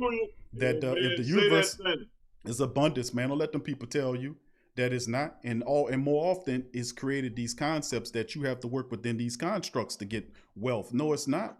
If you want to know the answer, you better start developing a relationship with the Most High. That's the bottom line. All I can say, each person out there has the ability to formulate a relationship with the Creator. It's sitting there waiting for you. You meditate and pray and ask for answers. And stop doing stuff that's impacting your karma and yourself in a negative light. Stop doing that. Yeah. Get away from things that are impacting you negatively, or people that's impacting you negative, and get with people that's progressive, that's focused, that's determined, and people that's not decisive. Like, people know that a lot of the stuff out here, the red and blue team is the same team. We smart enough to realize that they can't. You go back in history and research it, they split. They used to be the same thing, and then they split. But see, they lied to you because they know you ain't out there doing your research. Do your research, fam. Right, Is all I'm divide saying. and conquer, baby. That's all Divide it's and about. conquer. They can't. They're trying to keep it all to themselves. The universe belongs to you and your family. The abundance what the Most High gave to you out there, you can have it. I don't care who you are, what faith you come from. I'm talking at you, and I'm telling you what time it is. You can have, and I want the best for each and every one of you out there. I want you to have the very best of your life. I don't want you to be upset. I don't want you to be sick. I don't want to have your families at odds because this guy got in the office and this other guy didn't. Do not get involved in that because they don't have nothing to do with you. I'm telling you the truth. You don't get the rewards of what they fighting for, and you never get the rewards of what they fighting for. It's all smoke and mirrors and games. I want you to build your life in peace and harmony and help be productive, and do not impact anybody in a negative light, because only person you hurting in the end is yourself. All right. So anyway, that'll be it. Iceman, I'm gonna give you the last word on that before we shut the stream down, bro. We're getting to about 3.5 hours, bro, and that'll probably get us close to our chopping point. Man, look, all I'm gonna say is, who that?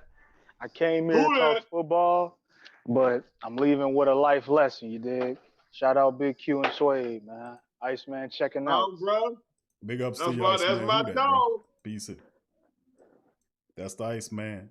And Suede, bro, once again, bro, thank you for chiming in on the show today, my friend. As usual, bro. I'm gonna leave the last word with you, my friend, before we check out. Yeah, it's all good. You know, this it's all good. You know what I'm saying? I'm sitting here and you know what I'm saying, my butt hurting sitting in this chair. I've been sitting in this chair for about 4 hours, but I'm watching this doggone rigged up Tampa Bay game. This thing here so shaky and phony and faulty. You know what I'm saying? All of a sudden the Rams driving and then they get to the third and they forget to know how to throw the ball. They don't know how to do nothing no more. This is the most rigged up piece of shit I ever seen in my life. Like they're setting up for one of these disgusting ass Tom Brady comebacks so they could just brag about it and so they could jerk him off over on ESPN and NFL Network and talk about how great he is and he's a bad man. Man, he don't go sit his stupid looking ass down and all them old Johnson suckers and all in the media because they're getting ready to be on this dude's jock. Excuse my Spanish, everybody. I hear you, but man. anyway, yeah, so anyway, sir. I'm enjoying sitting here watching. I'm in the chat with the fam. They all watching the game, you know, and they seeing what I'm seeing. And anyway, glad to be here. So we about to cut it off, huh, Q? Yeah, we're getting close to that point, bro. And 3.5 hours to the dome, man. And for the rest of the family members, know we'll be back tomorrow on TSC Q&A live on Patreon at 6 p.m. So please feel free if you want to join us. The Sports Coma will not be a Sports Coma show on our YouTube channel. If you want to catch our Tuesday show, which is for our YouTube members and our Patreon champions, feel free to go to our Patreon channel at patreon.com/the Pro Media Network. Join us there as we will cover, all the latest Saints news and notes, the injury reports and whatnot, the latest news. We'll cover our skit called The Haters, when we'll go over the haters and what they're saying about the Saints as I smash them up, and then we'll open up the show, the chat as well. We always have a good time on TSC Q&A live. It's fun, man. It's big time. It's fun. So that's a good thing. So yeah, but Suede, bro, once again, thank you for chiming in the show tonight, my friend. I appreciate you chiming in. When you stop thanking me, that's like thanking me for coming home. You know what I'm saying? Hey, thank you for coming home. What? This was my home, player. What you mean? I know, bro. I know, but that's just how I am, bro. I thank everybody. I thank the family members for tuning in. We thank you. We thank you for dropping, for tuning in with us today. You know what I'm saying? And we thank you for dropping gems today. You heard what I'm saying? Leaving us here with we got an interception by the Rams. We got an interception by the Rams. All right. And we appreciate you dropping jewels and giving us life lessons today, Q. Thank you, sir. Appreciate you, Suede. Thank you for that, bro. And thank all the family members out there. Hopefully the Rams can hold on, man, and beat the Buccaneers, the Succaneers. It's over. It's over with. Okay. It's a minute and 49. A minute and 49. No, that's too much the Rams time, up Suede. 3. That's too much time. So The Bucs only got one timeout. What you mean? I mean, we can't underestimate the refs, bro. You know the refs by kneeling. What they gonna do? You saying it's over with? You saying it's over with? That's all they got. Yeah, it should be. Okay. They got one timeout. Okay. It's 1:49 left in the game, and yeah, it's first down. Okay, I got you. I ain't got it on, bro. I just got I'm looking at the statistics on up right here on my second screen. They running the ball. Look, they running it. They got him down. It's second down, and the clock is running. All right. They might want to call it. There you go. He called a timeout. Last timeout by the Buccaneers with 1:43 left. They can blame that on Tom Brady. They can blame. He threw it right to that guy, man. How he did that? Right to him. What was he doing? Right to him. Not watch. Let's see him make a mention as Tampa Bay's imploding before our very eyes, family. They lose to the Rams. So They're imploding. let's not cut off on the family before the game over with. Let's celebrate this with the family, brother. He threw it right to him, Suede. There was nothing there. I mean, what was he throwing There was nothing. He overthrew the receiver about 5-10 yards? What was he throwing? That is correct. Tom Brady is imploding in front of our eyes. You know what I'm saying? I want an excuse. They're going to have an excuse for him tomorrow. I want y'all to do y'all homework and watch the excuses they give Tom Brady. Okay, there we go. Let the clock run. That's going to at least get us to what? About a minute. Yeah, they don't have no more timeouts, so. Nope, there are no more timeouts, so they get you about a minute. Then you get another play. That's over with, Suede. It's gonna get you. It's over with, right? It's pretty much done. Like that boy, look, 216, 2 touchdowns, 48 attempts. 48 attempts, Tom Brady. God damn. That's crazy. And only 26 completions. That's crazy. Wow, that's almost 50 attempts, bro. For real. The Rams had a hell of the wide receivers, Robert Woods and Cooper Kupp, man. They balled out for him, man. Them guys combined for are you kidding me? 23 receptions for over 175 yards. That's crazy, man. They should leave with 10 seconds. 10 seconds left. Look, he don't even believe it. He mad. Him mad. They got a bye week next week, don't they? Tampa, I think so. I don't know. I'm gonna have to look that up.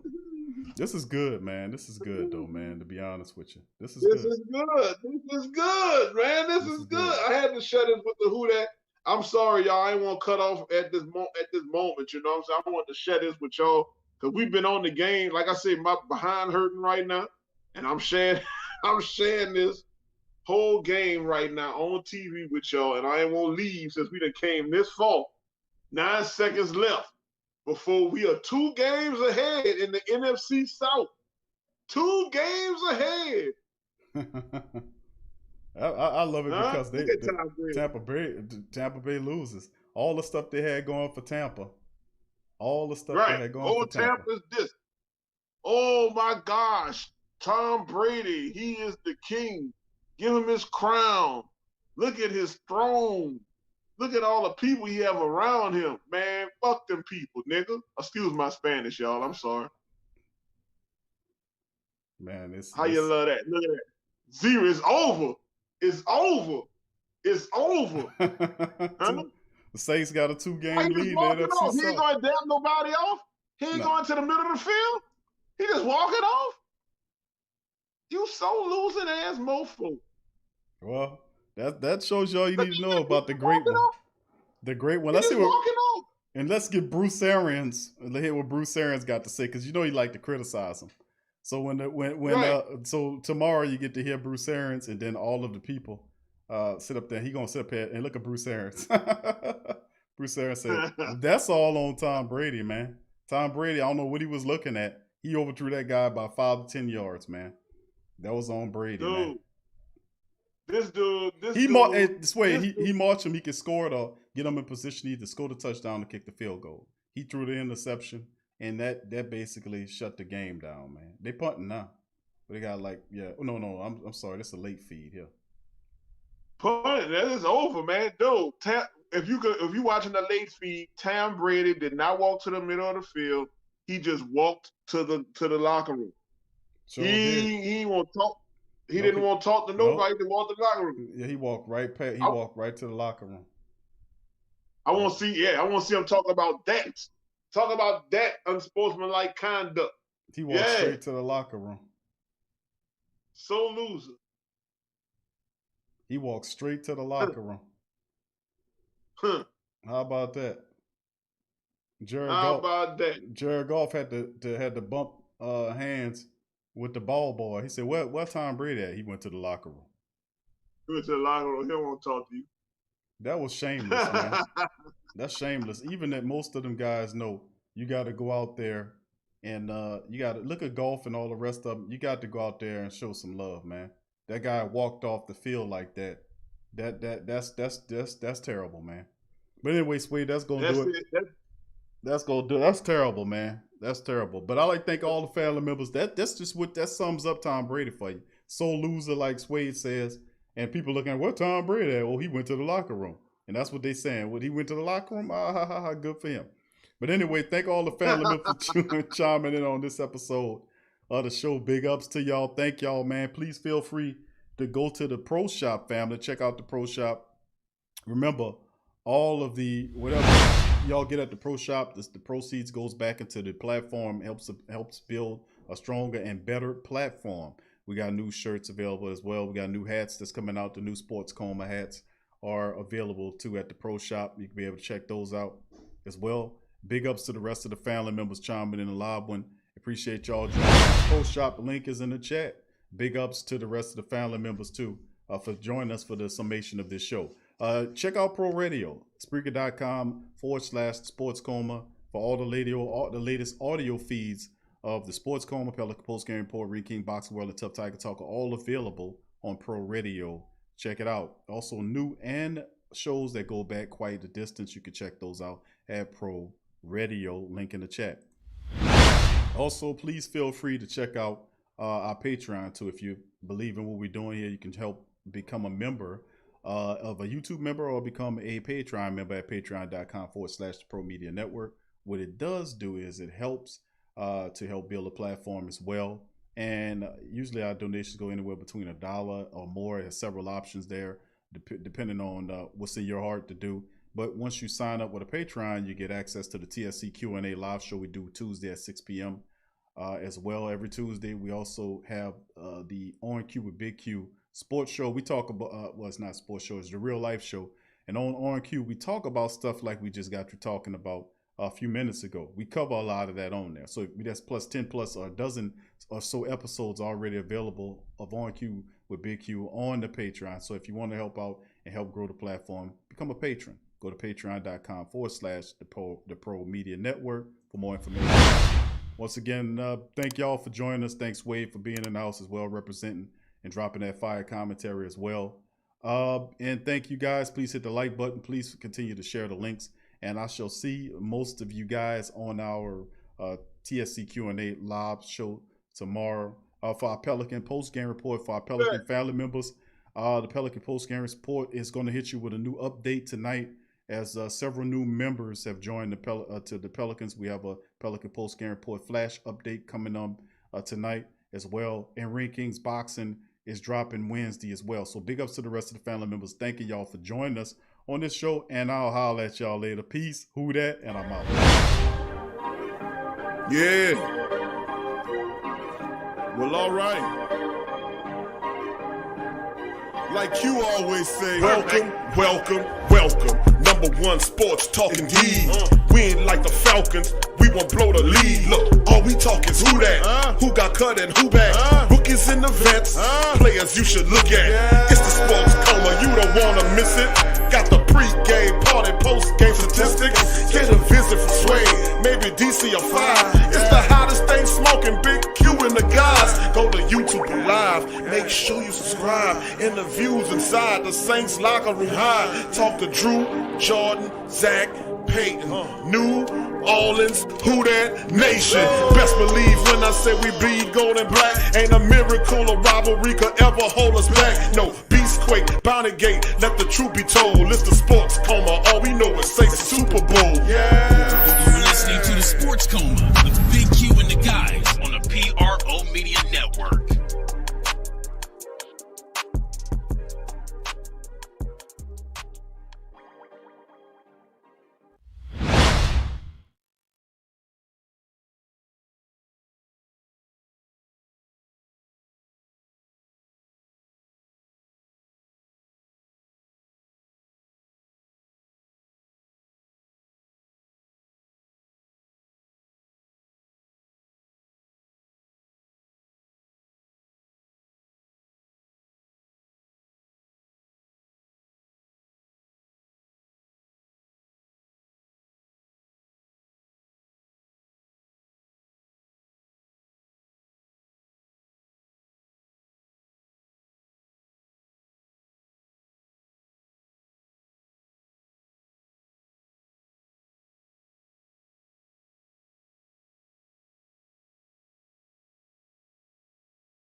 Who that family? Check out the Pro Shop. That's right, the Pro Shop is the platform store where you can go and buy all the latest merch to support the platform. Available at the Pro Shops, we have dozens of hundreds of products available for you and your family. Unisex tees for men and women, hoodies and sweatshirts, tank tops, kids and baby items, long sleeve tees, mugs, pillows, wall art, bath bedding, face masks, phone cases, stickers, bags, fanny packs, socks, hats, and many other items. Please feel free to check out the Pro Shops. The link is in the description section below. And remember, it helps the platform continue to grow. Check out the Pro Shop and who that to you.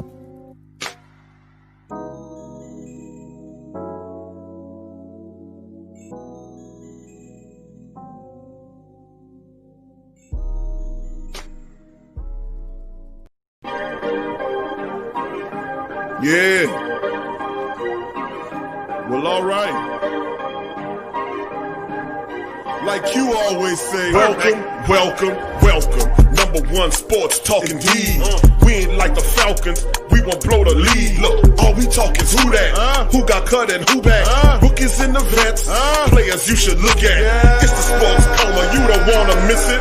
Got the pre-game, party, post-game statistics. Get a visit from Suede, maybe DC or 5. It's the hottest thing smoking, Big Q and the guys. Go to YouTube Live, make sure you subscribe. Interviews inside the Saints locker room high. Talk to Drew, Jordan, Zach, Payton, New Orleans, who that nation.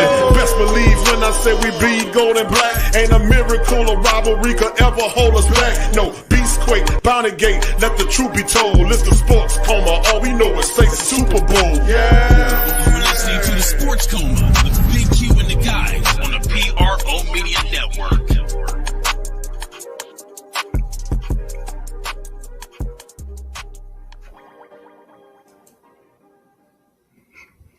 Who that to the Black and Gold family members in the live stream. Much love to you and Yearns on this episode of the Sports Coma. We in the building. You and Yearns. Big ups to the family members as well. Appreciate y'all. We got Black Suede in the building. Here in the building. Black Suede is in this thing, man. Big ups to the rest of the family members chiming in after the sports in the Sports Coma as Saint Central continues, man. We had the pregame. We had the end game, and now we at the post game. Big ups to the Black and Gold family members in the live stream. Much love to you guys on this edition of the show. If you're joining in, please hit the like button as important as you enter the live stream, as we will recap this thing as well. So much love to my dog Black Suede. He joining the chat as well. I mean, joining the family members for his breakdown on the game. And he loved what he watched. We love what he watched today. Taysom Hill showed up. He represented. Suede, welcome to the show, fam. Man, what's going on? We'll give a shout out to my Black and Gold Saints Think Tank, the great Saints Think Tank family. You know what I'm saying? It's always good to be here, especially after a beautiful Saints win, where we all had no choice but to do what? Say it for me, Q. Win the game and trust the running game. Trust the Payton, man. We ain't trust the Payton. I know everybody down him at the beginning of the game, but you know we played around, man. Just want to say, hey, how y'all doing? And we're getting good to have into that later on during the show. But how y'all doing? Who that, baby? Who that? It's all fighting for the same cause. Black Suede in the building. He passionate today. We're gonna recap this thing, man, over the next couple hours. Big ups to the rest of the family. GM Kev in the building. My dog Scoop. What's happening, pimpin'? Big ups to you, Scoop. Hemisphere. O'Cooler, what's up? O'Cooler, big ups to you. Mr. Brown in the building. Tremal's in the building. Brewman 91 is in the building. He says, who that family couldn't watch the game but caught the highlights. Cam got the momentum going. Defense made me proud. Big ups to you.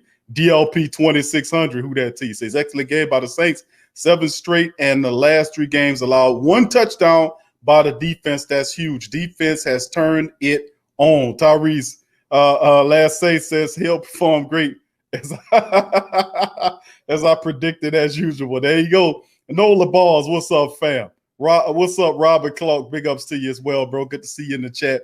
Big ups to you. 985 Live. What's up, fam? Good to see you as well. Much love to you. Tyra, what's up, baby? Who that to you as well? Trail Hatch, what up, Trail? What's up, fam? Lit Cookies in the building as well. Big ups. K. Dot Savage Gaming. What up, K. Dot? Tori Shepard Sr. What up, Tori? What's happening, bro? The Truth Hurts is in the building. What's up, fam?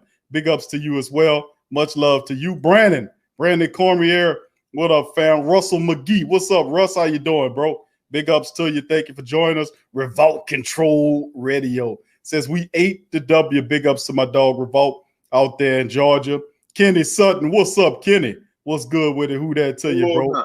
As well. Big ups to all the family members, man. Chiming in the live stream. If I didn't give you a who that, give me a who that, and I give you a who that back. We in the building, man. Big ups to the family members. Now we're gonna recap this thing, analysis, breakdown.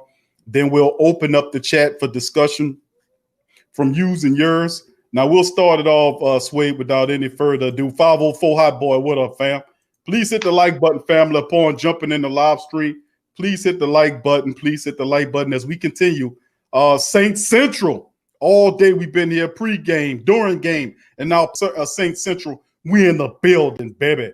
Big ups to you, Madge Prime. What's up, fam?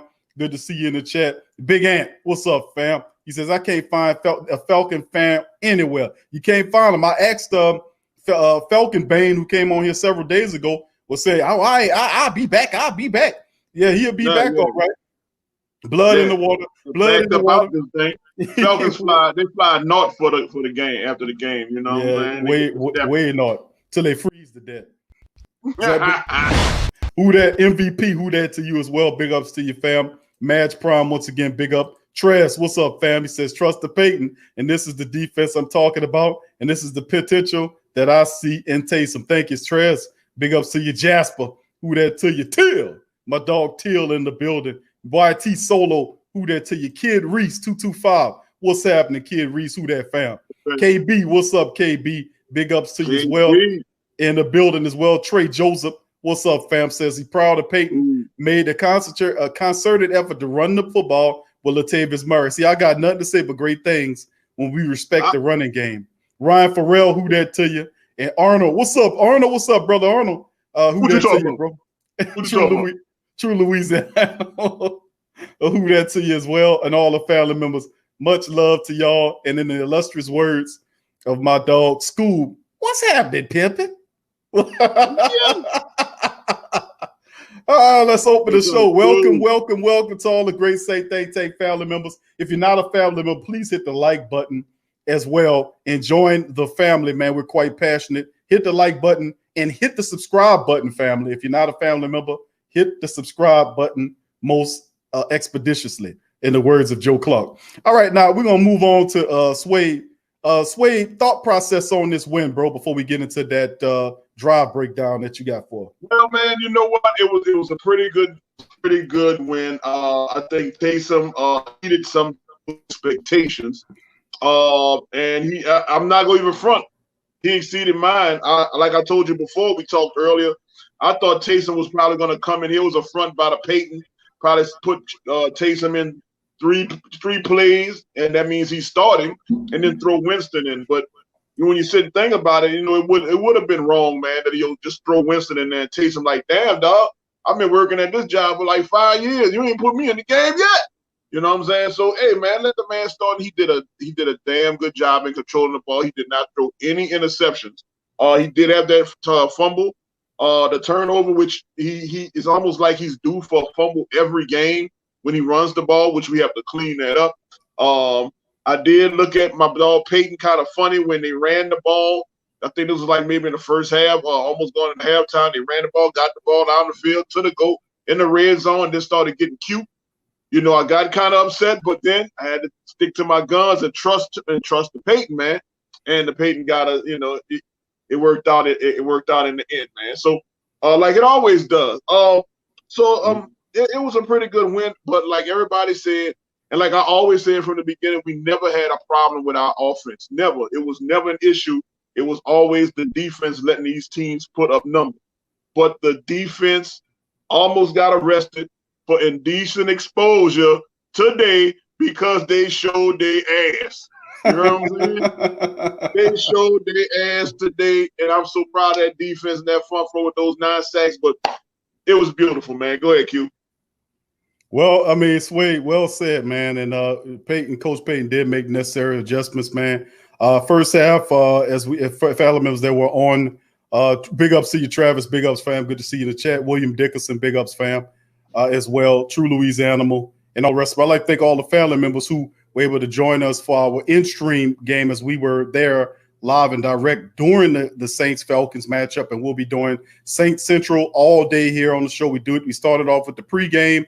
We then moved to the post game. I mean, during game, and now we're at the post game all day on the Sports Coma with the family members. All day broadcasting here, talking that real deal. Big ups to all the family members chiming in. Thank y'all for being a part of that. We also wanted to agree. I agree, Suede. The first half was, as far as the offense is concerned, they struggled quite mightily. They didn't have much of an offense because it was a series of just disaster in terms of the kept cycling in and out of these ridiculous gimmicky plays that just wasn't catching any rhythm. They wasn't feeling. And until they went into the second half of the game, came out with a more balanced attack. Then we went on to the side and started doing what we had to do. And then we started putting together the trend. And then after the defense had them locked down all game long. Defense wasn't playing no games. They were already locked down. The offense just needed to get going. The offense fired off in the second half, and we did whatever we had to do to get them funky, rotten, stinking, dirty, rotten Atlanta Falcons up out of here as we improved to 8-2. And now we, moving forward and looking strong. Of course, we got the stinking Packers who we lost to. We should have beat them, but they're taking on the Colts. Hopefully the Colts can do us a good service, knock off the Packers. The Rams knocks off the Tampa Bay Buccaneers Monday night. But whatever happens. We'll keep rolling regardless, and no doubt about it. So thank y'all for doing that. Now, Suede, let's get into the breakdown, bro, because we're going to do your breakdown. Then we're going to go into team stats, individual stats, analysis, and then we'll open up the chat for the family members to chime in. What's the game breakdown from your end? Well, game breakdown, man, starting off the first quarter, man, at the kickoff, 7 plays by the Falcons ended up getting them a field goal with a 65-yard drive, making it 3-0. Saints get the ball to do a 3-and-out, man. They punt the ball. It was looking kind of bad for us. But then the defense get on the field along with the Falcons offense on the next possession, and they go a 3-and-out, so they knock the Falcons off. Falcons punt. We get the ball back, man. We go 9 plays. We get a field goal, makes the score 3-3. The Saints tied it up, and then the Falcons get the ball back before the end of the second quarter, go on a 10-play drive for 37 yards and take a 3-point lead, making the score 6-3. Second quarter began. Oh, man, we drove down the field. We had a 7-play drive for 30 yards. Guess what happened, man? Our man, Mr. Lutz, missed the field goal. You know what I'm saying? So, hey, bro, it happens. It was a second miss of was it? Anyway, so we couldn't get that. We couldn't get our tie on, get the ball back to the Falcons. Our defense punished them. 3 plays, they're out of there. We get the ball back. The offense kind of sputters. 3 plays, we out of there. Falcons get the ball back, kick their field goal. They made it 9-3 on a 36-yard drive. The Saints then again after that get the ball back, getting close to the end of the half, going a 7-play drive for 80 yards to make the score 10-9 at 1 point. By 1 point, and then after that, the Falcons received the ball 7 plays, and it's a pick by the New Orleans Saints. Comes halftime, I go get me something to drink, and I came back to begin the third quarter as the Saints started off with a 10-play drive for 75 yards, coming to a touchdown. We made it 17-9 Saints. The Falcons then punt, we then punt, and then they punt, and then guess what? We got the ball back. 6 plays, 45 yards. 4 minutes left in the third, made the score touchdown. Saints made the score 24-9. Going into the fourth quarter, Falcons get the ball, they punt.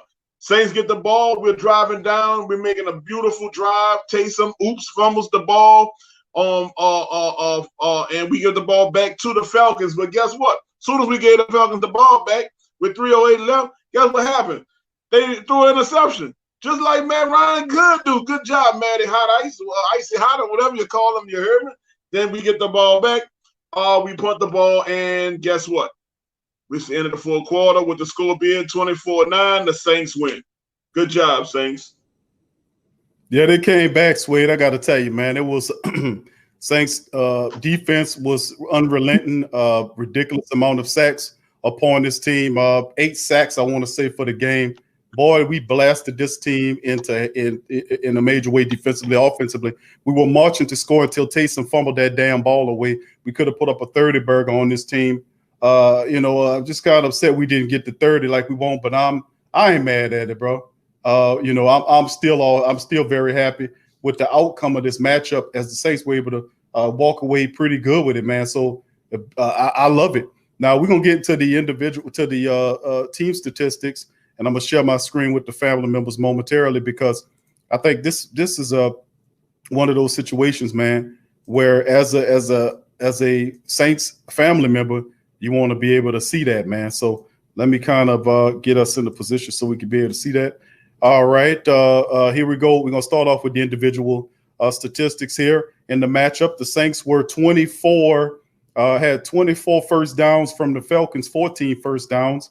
You look at what went on as well with rushing first down. The Saints had, and this needs to be stipulated, bro, that the Saints had 12 first downs via the running game, Suede. How about that? And only 3 by way of penalty. But rushing the ball, the Saints had 9 of them. Throwing it, 12 on the rush was a major deal in my book. Third down efficiency, wow. The Saints were 4 of 11 there versus the Falcons were 2 of 14. 2 of 3 on the fourth down, 1 of 1 for the Saints. Total plays, Saints were 62 plays totally versus the Falcons 59. Total yards, the Saints went 378 to 248 by the Falcons. Total drives 11 to 10 advantage Atlanta. Saints averaged 6.1 yards per play. Atlanta had a high average, but by the end of the game, Saints dominated them. 4.2 were their pass yards per play. Total passing yards 210 versus 196. Rushing was 168 versus 52. Love that. As you know, I'm the rushing man. Saints had 36 rush attempts. They were averaging 4.7. You round that off to 5 yards a carry for the Saints rushing attack. And you know what that means?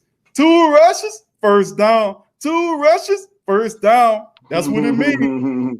4.7, and you run that up, average it off, 5 yards a carry. And what was excellent about the Saints were in the red zone. The Saints were 3 of 4 in the red zone.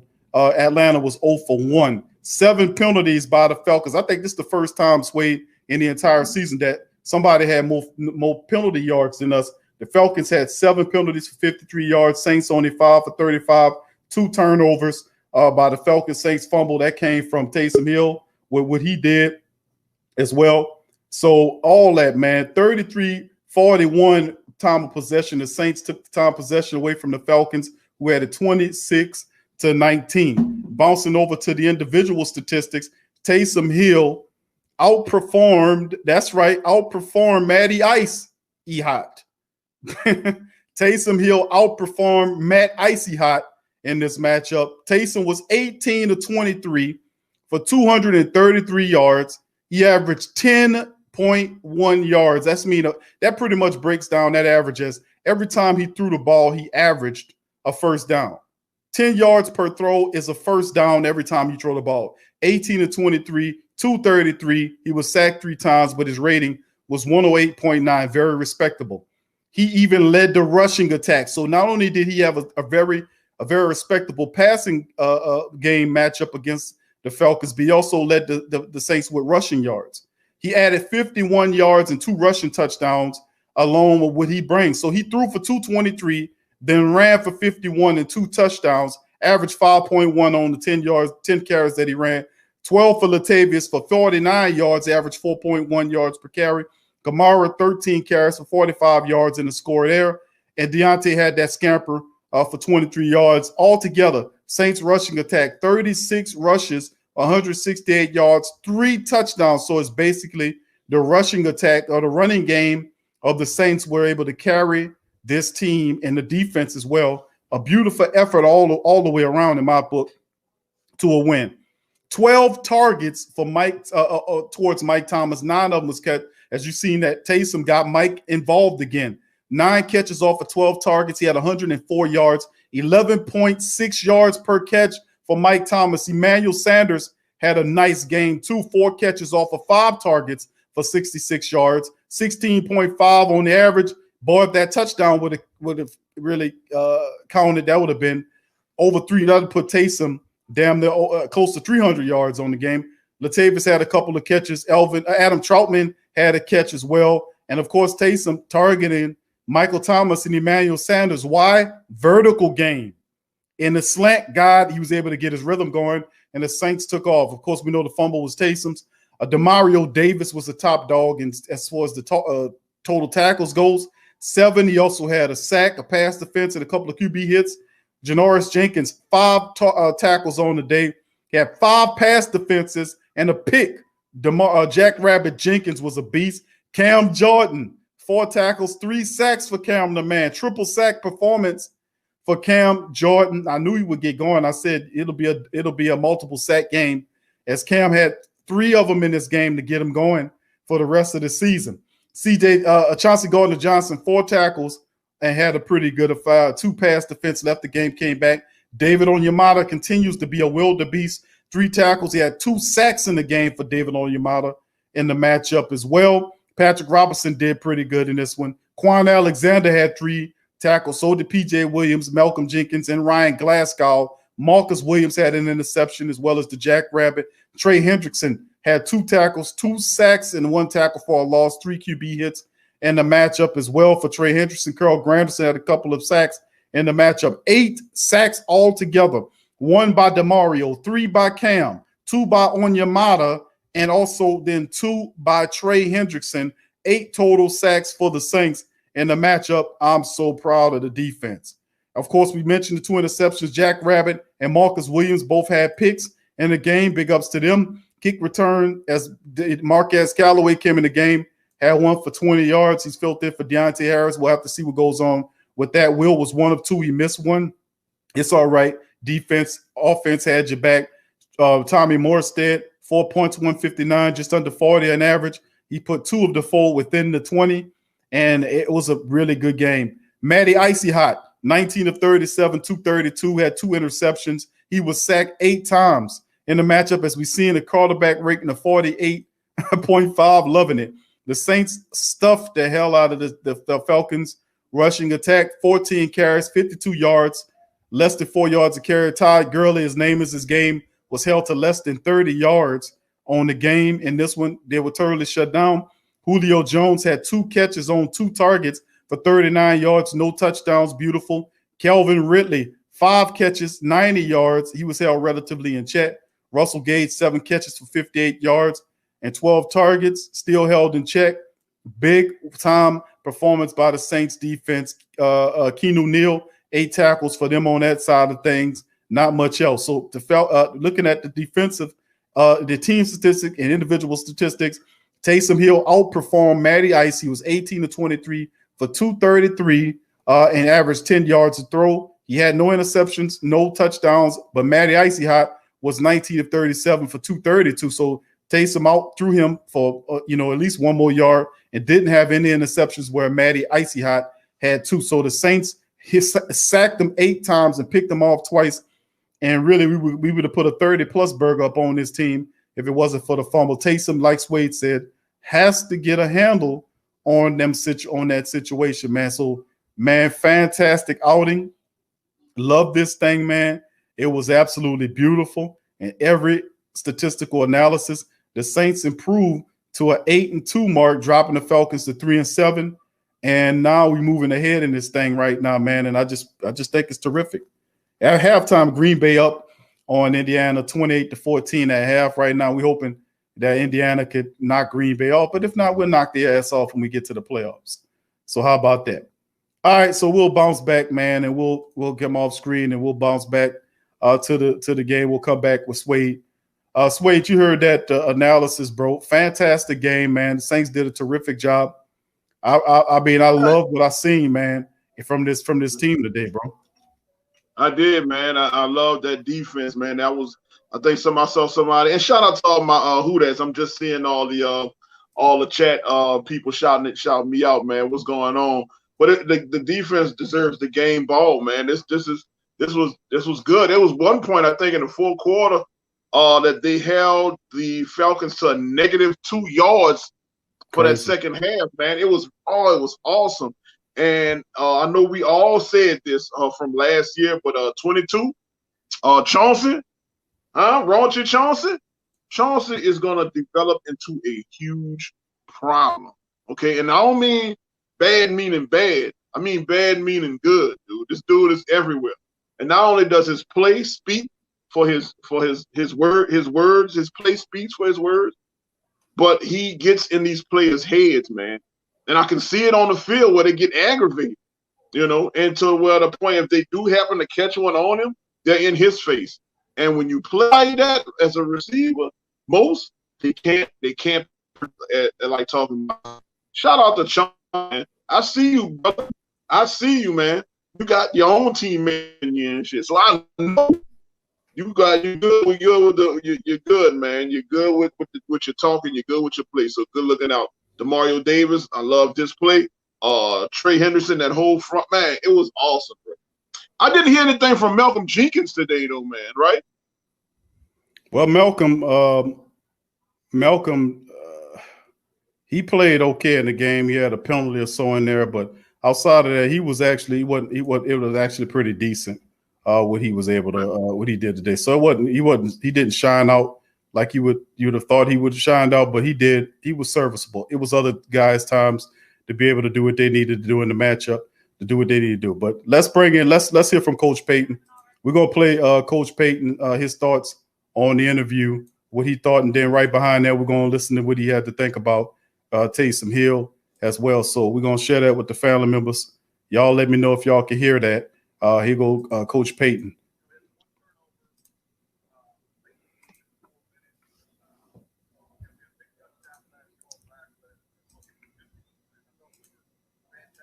Y'all put one in the chat if y'all can hear this.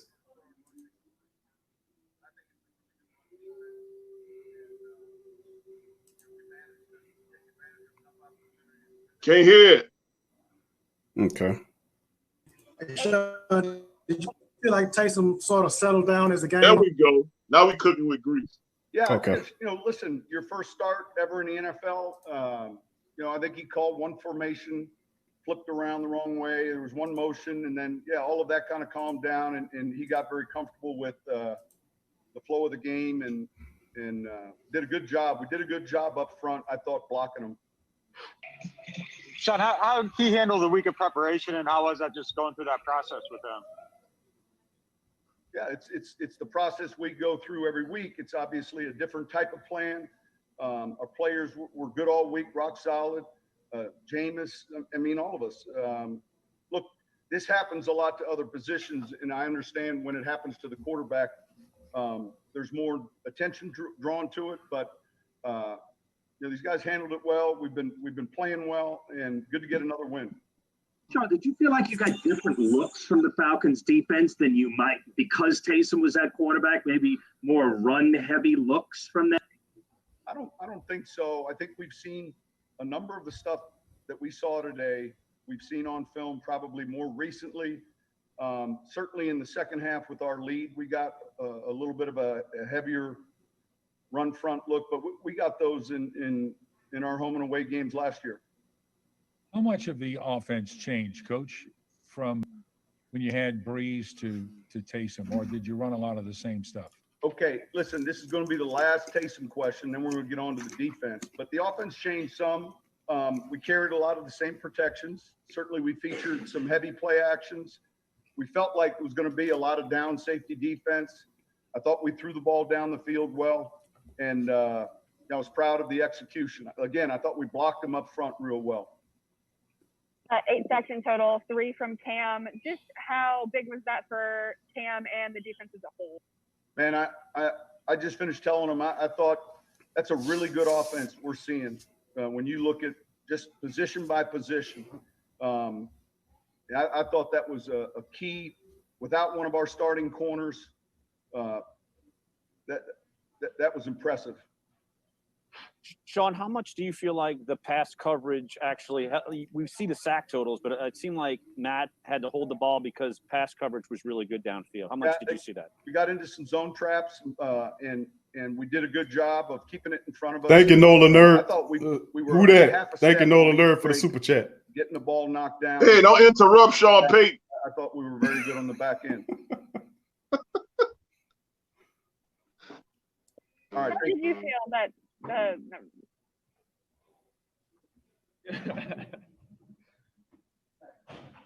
We can go ahead and put questions in the chat for AK.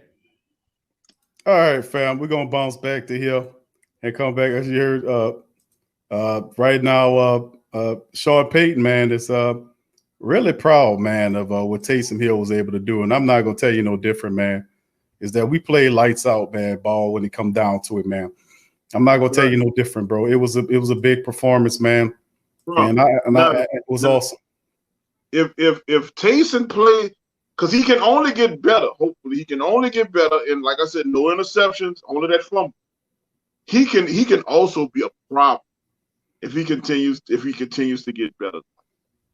And I'm just saying, if he gets more accurate, and that's it.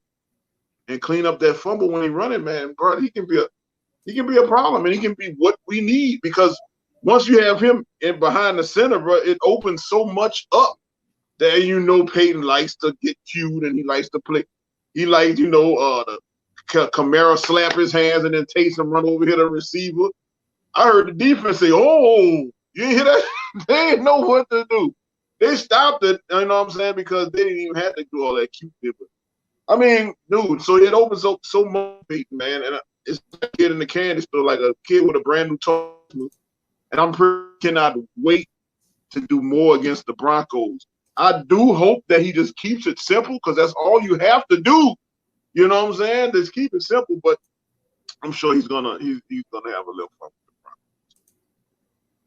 Well, I mean, listen, man, the bottom line is we do what we're supposed to do in terms of taking this team out. We were the superior team, and I'm good about that. And a lot of people, I felt like Taysom Hill just had to make the simple throws, Suede. He didn't need to make the hard, just simple throws, and Atlanta was going to give him every opportunity to. Notice Mike Thomas, that was single coverage on Mike. They did a lot. They did single coverage on Mike a lot of times because they wanted Taysom to beat him with throwing the ball, and he was able to do that because they didn't think he could do that. Right. But, it was a shame on them, and they paid the cost. And speaking of Taysom, Suede, here go Taysom. We're going to play him on the next interview. This was his thoughts after a successful win. Sean Fazan. Hey, Taysom, did you pay attention to any of the, I guess, the chatter from national talking heads about maybe criticizing the move to start you at all? No. Yeah, not to be rude or disrespectful in any way. I don't pay attention to any of that stuff. I care about the opinions of those closest to me, my friends, my family, my teammates, my coaches. And you get to this level, and you have to have tunnel vision and do your thing. Larry Holder. Taysom, how much in the game plan did you guys scale back maybe on designed runs? I know you did a bunch later, but it seemed like early. I think the first one you did was the touchdown. I mean, how much did you feel like you guys scaled back on that and let you be a passer? Yeah, significantly.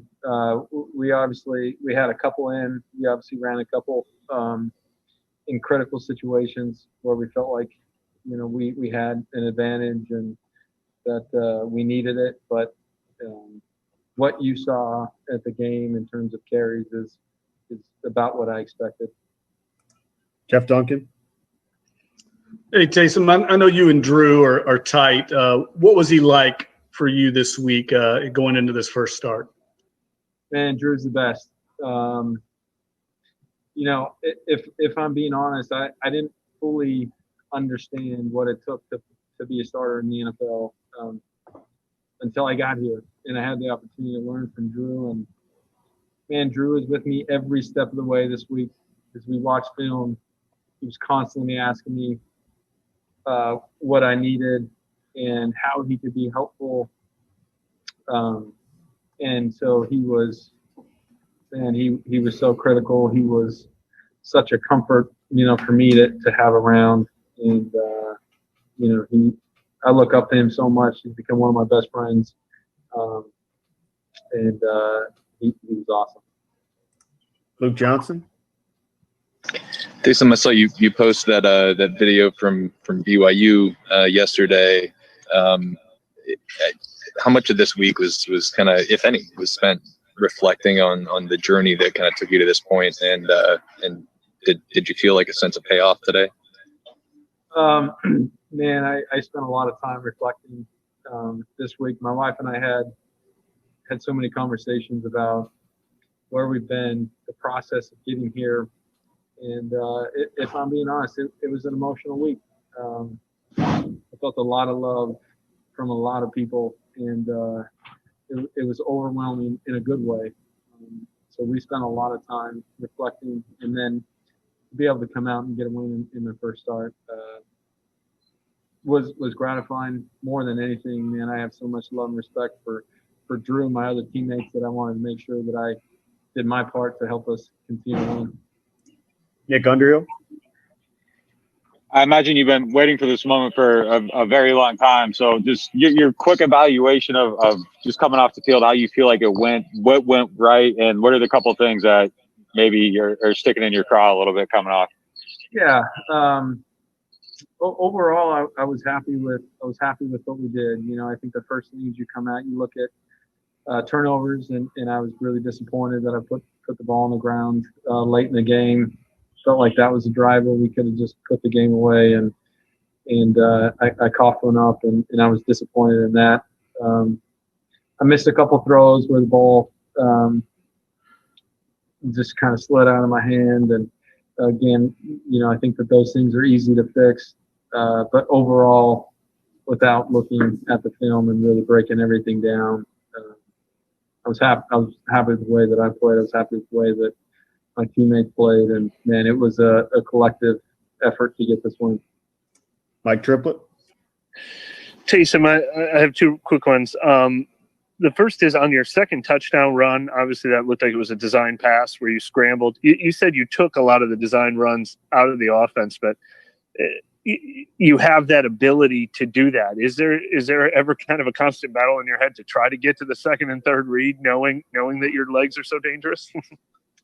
No, I would say that, you know, as I prepared this week, look, I always know that I have the ability, if things break down, that I can make a play. And I had conversations with all my receivers going into the game, and I said, listen, just be ready if I escape the pocket to keep working, because there are big plays to be had, you know, in situations like that. But my mindset was, man, let's keep your eyes down the field, and let's find opportunities for those guys. The play that you specifically referenced, we were hoping to get a heavier run cell and get the ball to Trayvon, and the Falcons covered it well. And that was one of those situations where I was trying to get the ball to Emmanuel, and they covered it well again, and I was able to make a play. And then I just want That's Taysom Hill. That's enough on Taysom, man. A lot of great analysis there, man, as we bring it back to the mainstream. Well, me and Suede, so big ups to the rest of the family members for joining us. If you're not a subscriber, please hit the subscribe button, hit the like button, and this join us. We keep it moving. Once again, Nolan Nerd, thank you for your super chat, my friend. Appreciate you. Much love to you and yours. Jermaine, big ups to you. And all the family members, Eternal Absolute, big ups to you, KK Cole, KB, Young City, Night Ward, all the family members. Demetrius Simpson, what's up, fam? In the building as well. And all the family, my dog Scoob, everybody is in the building. Big ups. All right, Suede, let's move this thing, bro. You any thoughts, analysis on what Coach Payton said, followed by Taysom's thought process on the game? No, he knows what he did wrong. He kind of sounds like Drew Brees when he talks, doesn't he? You know what? He said he had to fumble, and we know he fumbles like, I guess now every game kind of. And he had a couple of balls sail from his hand. You think Taysom may have like the small hand effect? Maybe his hands are small. I think it's poor ball. I mean, it's every time he had those fumbles, he doesn't. I mean, because he runs a lot, Suede, and usually the majority of the time he holds on to the ball. I just think like when he leapfrogged the guy, he wasn't anticipating the guy to whack him across the back of his arm. And when he was trying to situate himself landing again, he lost control of the ball. And I think that's something that a guy like Taysom would get under control. He got strong hands. I don't see his hands as Russell Wilson types. I mean, not Russell Wilson has big hands, but in a small QB type hand situation, I think it was just not respectfully holding on to the ball. That's what I think it is. But I think he'll correct that if anything. Well, with anything, I have this fact, with a fun rivalry fact going on. With the Saints and Falcons series, the Falcons still lead the series 53-50. We win the next one, it'll be 53-51. And then I know we'll tie the whole rivalry series next year. So we're closing in on the Falcons, so they won't have anything to brag about anymore. And it's coming to a head, player. Which they did. Let's be reminded they did take that lead in like the 90s and like the 70s. That's where they got their little cheesy, little funky lead. And since the 2000s, I think we've been the 2000s were like 13-7, 2010s we were 12-8. So hey, we're closing in on you, baby. Falcon Nation, man, was in this building, and we're in there on the pregame. One of them were chiming in on the pregame. We had one that we spoke to, Falcon Bane 77, last week, who promised me that he would return after the game. He was talking a lot of smack as well, and a lot of he was talking big junk. But I told him, I said, when it's all said and done, you promised to come back in here. I want you to come back in here, and we are now live streaming. Falcon Bane knows where we are, unless somebody banned him. I don't think he's been blocked or banned or whatever. I don't think so. You know what Falcons stand for, right? Break it down, Suede. Fans always left counting on next season. You know what I'm saying? Say it again, bro, for them so they can hear you in the back row. Falcons, and if you ain't hear me in the back row, fans always left counting on next season. Shout out to them. That's exactly what the hell happened this year. That rings true. Right. Hey, you can't spell Falcons without an L. You heard me? And they got a lot of them. Ain't no doubt about it. All right. Okay. All right, Suede. Thank you for that. Suede dropping the knowledge and the science right there. All right, fella, we'll give you an opportunity to chime in, man, right now and be able to hop on the show, get your conversation in. Hit the link. Remember, on this show, we operate via the link. Link is in the chat. If you want to pop in on the show, pop up. Questions for me or Suede, questions, comments, concerns. You can hit on the link, jump on the show. Remember, family, we ain't going to be able to keep you on long because we're going to have quite a few people behind you. So just be mindful of that. Get in, express yourself, and allow the rest of the family members behind you to kind of jump in as well. So big ups to the rest of the family members. Please hit the like button, family. If you're in a live stream, you love the Saints win, hit the like button. Help us out exponentially. If you're not a subscriber, subscribe today. Subscribe today. So we got the link in the chat. Family members who want to jump in there, we'll get you in on the show as well. So Suede, a lot of the family members, man, they happy as well. You see a lot of people overjoyed. The Saints are 8-2, man. You know what I'm saying? The Saints are 8-2 heading into this thing. I know Green Bay is beating Indiana about whatever it is right now. So we'll maintain an error by 2, hopefully that Indiana can surprise them, knock them off, and help us out. Handle our lightweight that we should have handled early this year. But once again, the Packers are a team that we're going to have to deal with in the playoffs, perhaps moving forward. So, let's bring in, we got our first family member on the line. Going to bring in Brother Jerry. Brother Jerry, welcome to the show. Brother Jerry. Brother Jerry, can you hear us? What up, Suede? Whoa. What's up, brother? They said that. Can y'all hear me? Oh, okay. Yes, sir. That clip, brother. What's going on? Who that to you? Who that? Yep. Who that? Double who that, baby? How y'all doing today? Oh, great. Excellent. I'm doing awesome, man. Doing good, Brother Jay. We ain't too, Suede. I'm doing good, Big Q and Suede, because we roasted these Falcons today. Hell yeah. Hell yeah. You already know. Getting ready. We roasted these guys today. And these about guys to stop them for Thanksgiving. They didn't even score a touchdown today, Q. They didn't even score a touchdown today, Suede.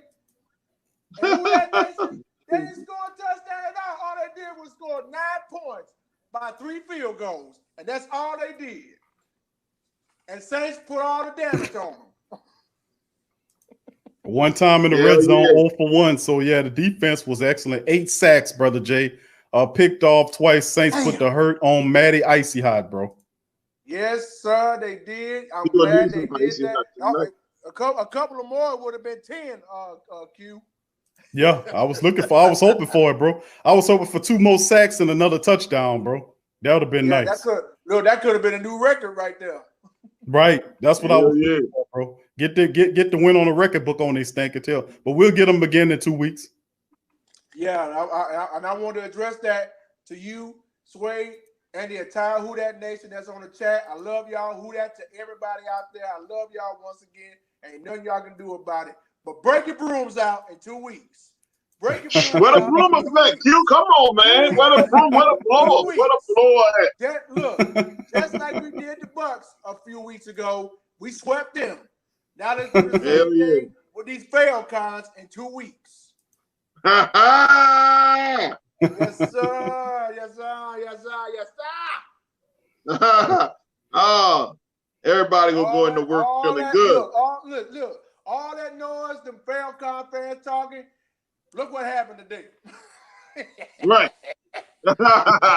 all that smack they talking all this week. Oh, how are we gonna going to New Orleans and beat the New Orleans Saints just like we did last year? Oh, I said, bro.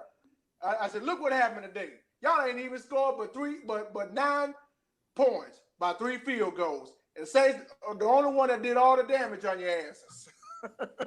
Love it, brother Jay. Love it, bro. Hell yeah.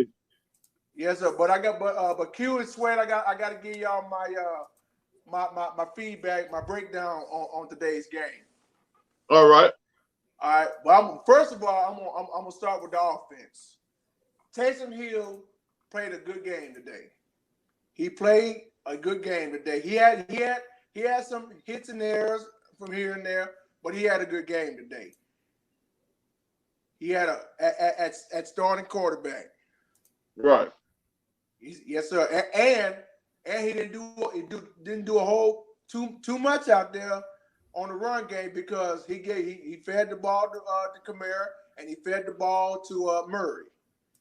Right. And he did his little thing and every now and then, but he stayed in the game and he even scored 2 touchdowns, 2 rushes, 2 touchdowns, 2 rushes, 2 touchdowns.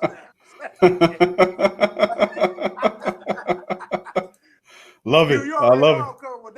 I love it, bro. I love it, bro. 2 rushes, first down. 2 rushes, first down. 2 rushes, first down. Love it. Love it. Love it, bro. Love it. Yeah, but the offense they played very well today. But that defense, bro, that defense they was on fire today. They was on fire today. Q and Suede. Yes, 8 sir. sacks and 8 3 sacks. interceptions today, bro. I think it's 2, huh, bro? Was it 3 or 2? I think it's just both been like 2 or 3. But either way, we made the Falcons look bad. Anyway. Right. Anyway, it don't make a difference. We dominated that. That's right. That's right, brother Jay. No, it don't. But I gotta give you my little weakness now because if you know where I'm going with this. If anybody need a swift kick in the ass after this, here it comes. Here it comes. It's Eric McCoy. Oh, the reason why I said the reason why he took that touchdown off the board. The reason why I said that is because Taysom Hill and Emmanuel Sanders did an awesome pass play to score a touchdown. That could have been 31-9 as the final score. But this dude get busted for a holding call. I say, Eric McCoy, you big dummy. You big dummy. That's right. Yeah, those 7 and son in there. You big dummy. It was crazy, man. Yeah, McCoy. That's why I put those man emojis on there because he needed that. Yeah. Yeah, that took that touchdown, man. Emmanuel got it, man. I was like, man, damn. They took another one off the board. They was happy to throw that flag, pull that touchdown off of there, bro. Nah, I feel like Florida from good. I feel like Florida from good times. Damn. And to be honest, I don't even think that was a necessary call. I think those kind of plays go on almost every play. I just think they just wanted to take that back and not let the game get out of control. You know what I'm saying? They was trying, Suede. Huh? They was trying, bro. You're right. Yeah. They was trying to stop you. They pulled another touchdown off the board from the families. But Brother Jared, man, thank you for your great commentary as well, my friend. We got several other callers behind you, but thank you, bro, for chiming in. Much love and respect to you, my friend. Thank you for chiming in. Same to you both, man. Y'all have a happy Thanksgiving with your families and your friends, and I'll do the same with mine. We'll be and enjoy that Falcon, bro. Enjoy that Falcon. Hey, look, I got the roasted Falcon. I got the Falcon hot wings. I got the bird gumbo. You name it. I got it. We have a big ass feast this week. All right, Brother J. Peace, bro. Who that? All right, who that to you, Q, Suede, for life. All right, brother. Yo, just another fact, Q.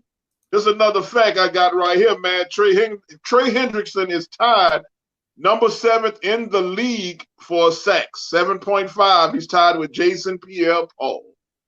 Give it up for Trey Hendrickson, man. Give it up for Trey, man. Big up for Trey Hendrickson. The man that shouldn't have been. He stayed healthy, and he showed that he could do it, man, in his final year. And big ups to Trey, and big ups to Traquan Smith. Listen, both of those dudes in my book go together about what they were dealing with, man. And listen, I got to give a lot of respect and love to both Traquan Smith and Trey Hendrickson, man. Those guys, we needed those guys this year to step up. Trey stepped up, stepped out. Traquan Smith stepped up, stepped out. And several undrafted guys to help this 8-2 team sit on top of the NFC. So much love to the Black and Gold family members for joining us. Please hit the like button, subscribe. Big ups to Trey Hendrickson. Now we got several more callers. We got T Dirty lined up next, followed by K Scott, Last Saint, and Trail Hatch. I see y'all, fam. Y'all hold tight. We're gonna get to y'all. He go bring in T Dirty next. T Dirty, welcome to the show, bro. What up, big dog? What up, big Q? What up, big? What's going on? What's up to the Lil King, man? What's up, Lil Prince? Hey, what's up, man? Put that in the training, man. I teach him. I teach him when we watch the Falcons, anything in our division, you do that to it, bro. Hey, he well, big Q. I'm proud of my little boy. You heard? Yeah, I don't condone spitting, but when it's the Falcons or the Bucks, I good. Go ahead and do it. Hey, man, what hype about this game? I was like on the fence with it because they kept saying James, they kept saying Taysom. My thing is, at some point, I'm like, you know what? I just want to win. I don't give a goddamn if it's turkey, fish, or chicken, as long as it tastes good. You hear me? Just give me that win. That's how I felt at some point. I'm like, what? And overall, I'm proud of the defense. They stepped up. You know what I'm saying? They stepped up really big. I'm not tripping about like Jared Porter. I'm not tripping about the hold on with the touchdown. You know it is what it is, but it's a mistake. He gonna learn from that mistake. And it is what it is. My thing is this: is like, okay, we gotta stay consistent. Defense gotta please stay consistent because they're gonna get my hopes up, and do not stand me up at the altar. Don't stand me up at the altar. Stay consistent because I'm Q. I do certain things around here. I got a little mojo. So if they start doing, getting deep and start doing a good thing, I say, okay, I'm gonna put the shrimp over here. And over here, and then they mess up. I say, damn it, I gotta put the shrimp back in the refrigerator. I have a little mojo, a little sweat. I have a little thing going on. Like I said, overall, and Taysom Hill, I ain't gonna lie, I was a doubter because, like you said, Q, he don't get a lot of reps in the QB room. So I was like, okay, but then I thought about it, like he's been here 4 years. I'd rather see than see what we got later. Because my thing is I made the comparison like this. It's like for Christmas you get a new toy, and then you look at the bottom of the thing, it said batteries required, but the batteries ain't included. So now you gotta wait let's say you gotta wait a few days to get some batteries. You wanna know what that damn thing gonna do when you put them batteries. And if it don't do what it do, you're like, man, what the hell? You know what I'm saying? Don't fly it up and don't do none of that shit. It just sit there. we got to see what Taysom Hill did with the batteries included. You feel me? So now we know we can keep him or next year or keep. You know what I'm saying? So I'm not. I don't have nothing bad to say. I don't think I have bad to say.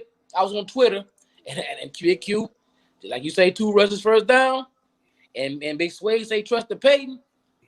Sometimes I don't trust the Payton because Payton don't want to run. Hey, I was hounding him on Twitter, Big Q, run the ball. That goddamn beanbag jaw sucker done blocked me. He blocked me, Q. He said, I'm sick of you. I'm blocking you. I said, all right. You don't want he don't want to hear the real. And I ain't the meat man, Q. I'm the seafood gumbo, whatever Frito pie eating. I'm the goddamn look. Come on, dude. My thing is this: you got to listen to what we're saying.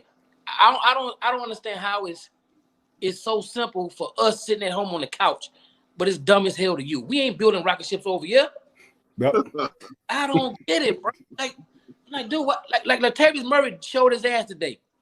Why you ain't had him buck naked season? Come on, bro. He done showed his ass today. They can't stop. I've seen one thing. They can't stop Latavius. No, the Falcons stop spitting. Falcons is gone. Stop spitting.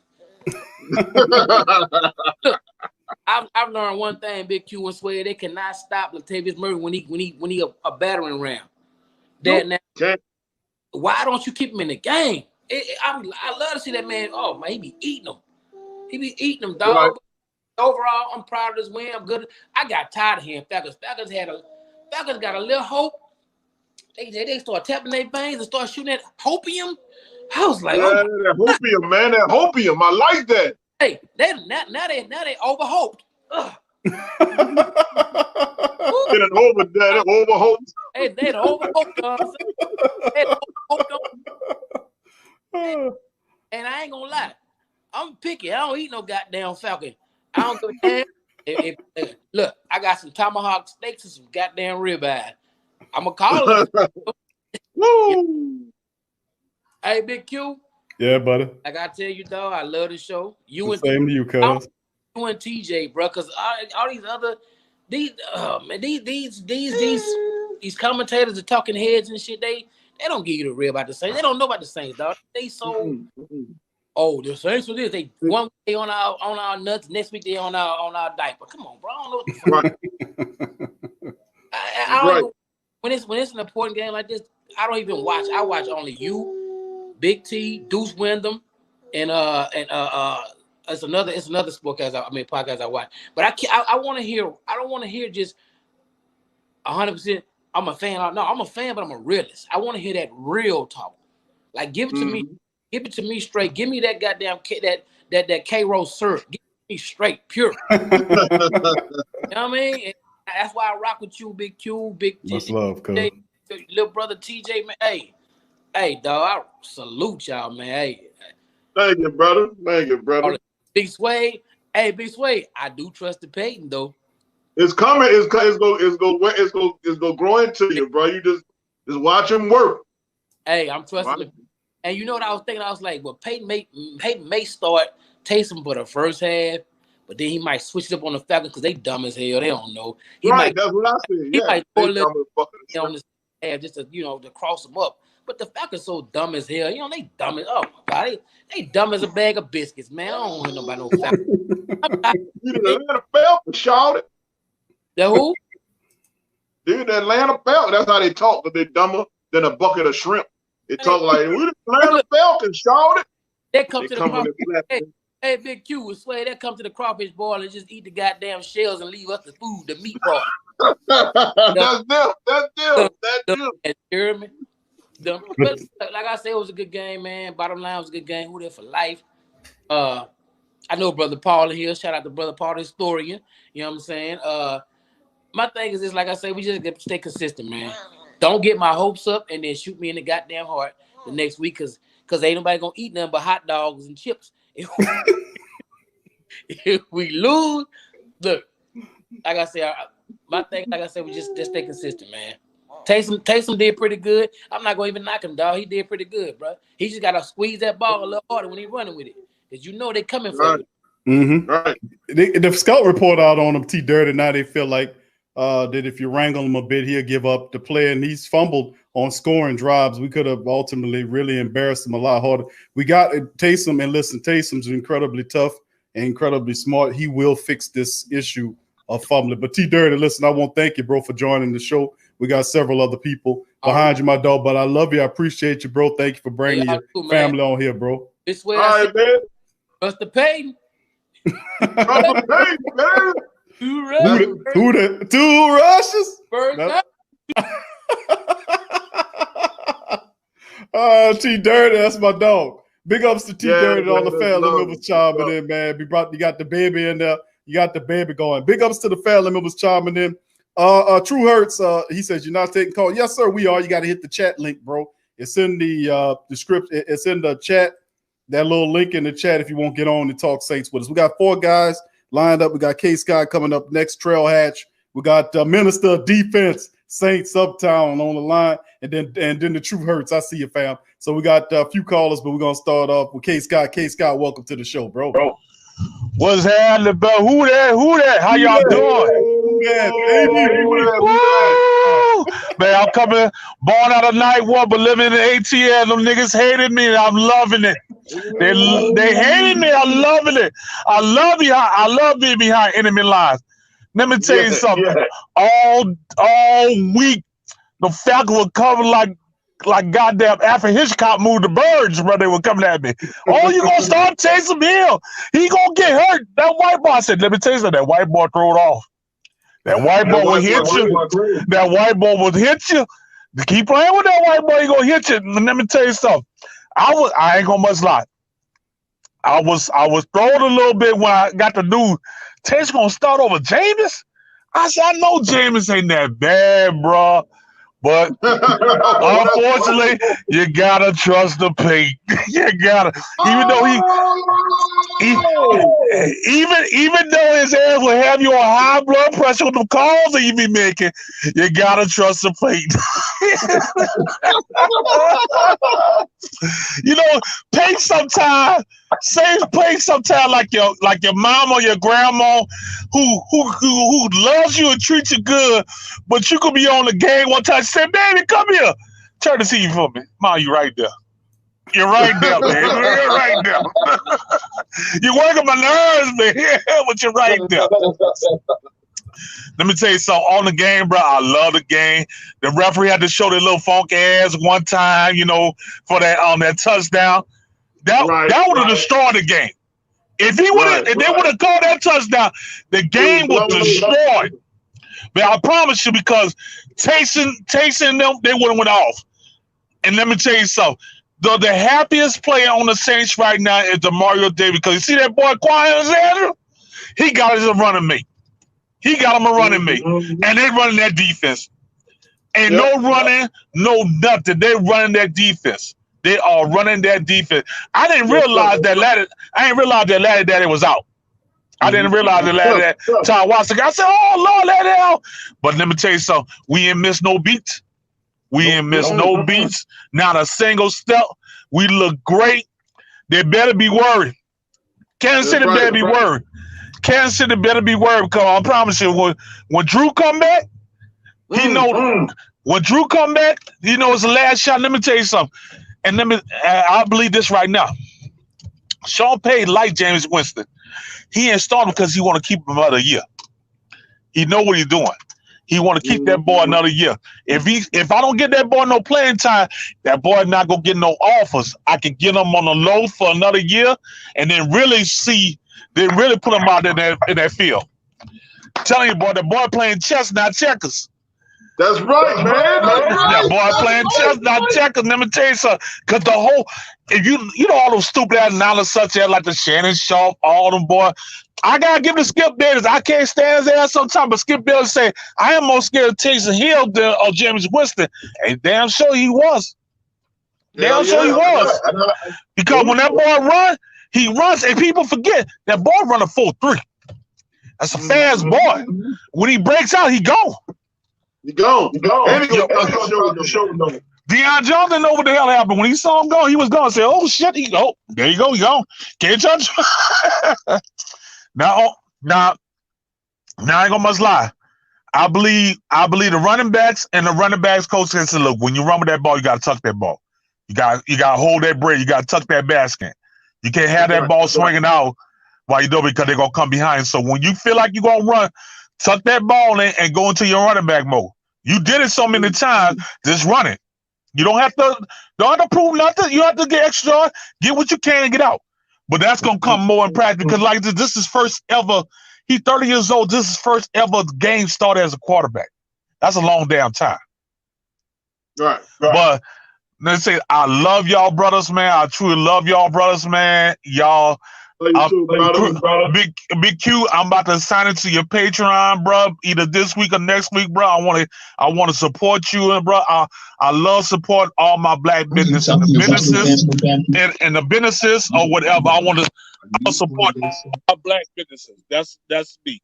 Anytime I see my people doing well, doing good, I want to support you because not only that you helping us out during this crisis, people who need it.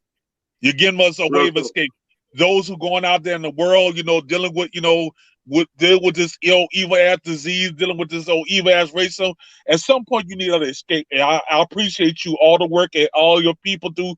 You, TJ, Big Suede, I appreciate all y'all because y'all give us a temporary relief to deal with this bullshit we got in this world today. So I must appreciate and salute y'all, brothers. I truly salute y'all, man. I ain't gonna much lie. True salute, y'all. Too, brother. Thank you, man. Appreciate you, bro. Thank you, bro. Appreciate you. Who that to you? You be safe out there. Now, we're gonna go up to Mile High, give him a Mile High ass whooping. We're gonna give him a Mile High ass whooping. I can't wait to go to work Tuesday. Boy, I can't wait to go to work Tuesday. I'm off on Sunday and Monday. I can't wait to go to work Tuesday. Them niggas will try to bet me their whole check. I told them, said, bro, don't do that because I don't want to hear you there. You can't go home tonight. I don't want to hear that you can't go home. You can't explain that to your old lady. I bet you check on the Falcons and lost my old check. I'll take it. You big dummy. I can't. I can't take it. Well, but let me tell you something. Go ahead, let me tell you something, bro. We're on the way, bro. This is our year. This is finally our year. We're gonna do it this year, bro. That defense is nasty right now. They is nasty. They, you know what? Our defense is like an old time oven. It take a minute to heat up. It take a minute to heat up, but once that thing hot, the whole house is hot.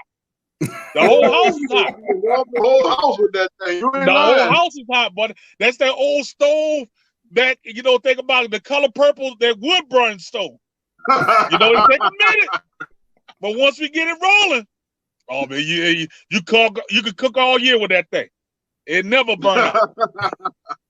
Well, I appreciate it. Thank you, Caleb Stop, for your love, bro, and your passion and your support as well, my friend. Thank you for everything, bro. I'm glad you got that money, bro, from them suckers, them chumps. Yes, sir. And we're gonna talk to you on the next show, bro. Thank you. Yes, sir. Who that, baby? Who that, baby? That's K. Scott. Much love to K. Scott. All right, we got Trell. We got the Minister of Defense, followed by Donald coming up next. Trell, what's happening, fam? Welcome to the show. There's no place in the world you should be at in Atlanta, Georgia right now. Report on it, Trell. Report on it. Hey, I got put out the bar earlier. I ain't mad at him. Look, there was Big Easy. Wherever you at in Atlanta, come to bar 7, babe. I'm talking about, look, they put me out the bar. They might gonna fire me Monday morning at work. I'm going to work talking shit. Oh man, look. I'm glad Taysom Hill did what he did. I wanted all the haters to shut the hell up. All these old whatever weather fans, shut the hell up. Man, I'm glad this boy went out there and did what he did and shut everybody up who think they know about sports and all this. It's okay to have your opinion. Some of the people I think just started hating on this dude. That's right. Man, I'm so glad this dude went out there today. And I was thinking this. Sean Payton probably said, you know what? I still got the Tampa Bay Jameis Winston in the back of my mind. And we don't need turnovers because turnovers do what? Change the momentum of games. And he didn't want to go with that. So he said, you know what? I'd rather just stick with what we know. That's Taysom. And we're going to do what we do. And that's exactly what he did. Stuck to his game plan. and we come out with the W. Now you got everybody in the world. Oh, this and that. I'm like, bro, a lot of y'all, I was screenshotting a lot of y'all. A lot of y'all was sitting up there saying Payton was the dumbest coach in the world. Taysom Hill didn't know how to throw a pass 10 yard. Listen, man, as a Saint, we supposed to support anybody who behind that court. Anybody. Not just anybody. Anybody, everybody, we supposed to support. Whatever Coach Payton say this is what it is, this what it is. I was one of the firm believers early in the year. I ain't gonna lie. Get rid of Dennis Allen Nash, but look what he did. He made me out of a liar. But I'm stuck up with my players now. But the coach and I thought we needed a new coach. Look what he did. He shut me the hell up. But this thing with this Taysom Hill thing, man, listen, man, I'm happy for this dude, man, that he went out there today and did what and if he wouldn't have that damn fumble, oh man, if he wouldn't have did that, because you know a lot of people gonna try to talk about this fumble shit all day, all during the week. Oh, he did fumble the ball. Man, come on, stop with the nitpicking shit, man. This dude went out there and gave us a W. You see what I'm saying? To me, personally, I thought Jameis Winston didn't give us the better chance to win. I'm just going to be honest with you. I might be wrong. I don't know. He didn't play. I thought that we had a better chance with Taysom because I kept saying this all week. Man, everybody was like, well, quarterback important. Man, look, we got too many weapons. You know what I'm saying? So let's see what this dude can do with them weapons out there. We don't know what the hell going on behind quarterback, those in practice. We don't know what's going on with that. So we can't sit up here and say, well, we didn't, or this because we didn't see that. We ain't at that practice to see what's going on. We don't know. All I know is some of the players was behind Taysom. You feel what I'm saying? But man, you swear at the end of the day, man, look, this team, man, this team here, something special gonna happen out of this. We don't know what it is, but something special gonna come. Man, that defense, bro. We talking about Tom Brady. Now we talking about man, I ain't never seen no defense just hitting like this. Like hitting like I'm talking about hitting. I'm talking about really hitting. And man, look, I ain't lying, bro. I'm excited. Man, I could just jump through a damn wall right now. I'm excited because you know what? Hey, look, I'm talking about this one of the game where you just sit back and I'm like, man, you know what, man? I ain't worried. I wasn't worried because of the defense side of the ball. I was make about the offense, but I was like the defense. Boy, them boys turned the corner since that San Diego game. It's like they had something to prove. You know, I asked you, Big Q. You know, I was like, hey, you gonna go get your Williams jersey? You know what I'm saying? You go get your Marcus Williams jersey? I might have to, bro. Or do I have to send you one? I've seen it up there to you now. You send me the address. But I'm just saying, I might have to get one there, Trell. Might have to give me one, Trell. You keep playing like that, bro. I'm gonna have to give me 3 of them. Look, I'm surprised. I'm surprised too, though. But man, overall, though, like I said, man, with this team, man, we just got to stick behind them. No matter who's caught. Now, we don't know what Taysom Hill gonna do going forward, but as a unit, man, we got to just stick behind them niggas, man. Because at the end of the day, we are the Who That Nation, man. And the ones outside, they feed off of the shit that we say. So we get to talking about this and don't think they ain't reading our blogs. Oh, the Saints fans say Taysom Hill trash. Then guess what's gonna happen? Now you got the media out there saying the same thing that we saying, the same thing that we spreading.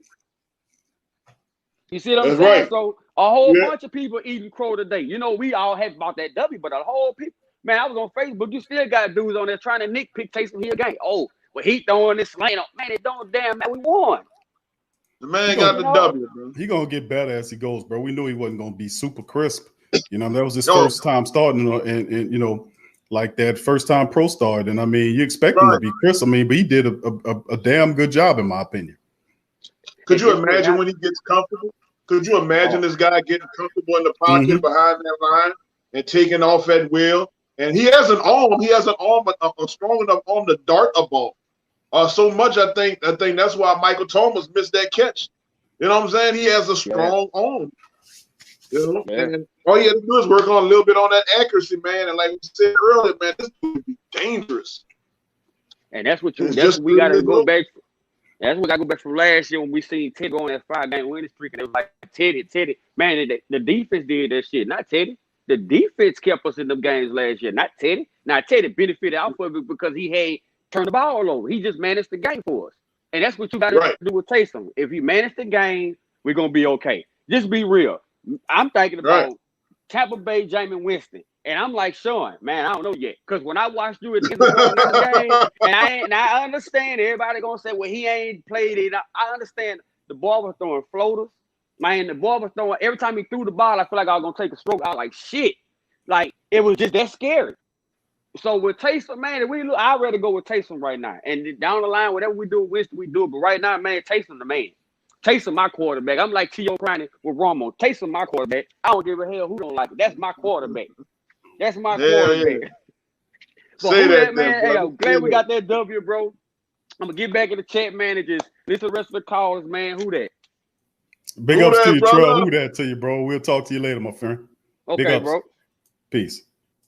All right, that was Trell chiming in from ATL, giving us the weather report down there. And it's sunny and shiny for all Saints fans. But unfortunately, every Falcons fan has a big cloud raining upon their heads right now. Raining shit. And it won't stop until the end of the season. And then it's going to pause for a few minutes and pick up again.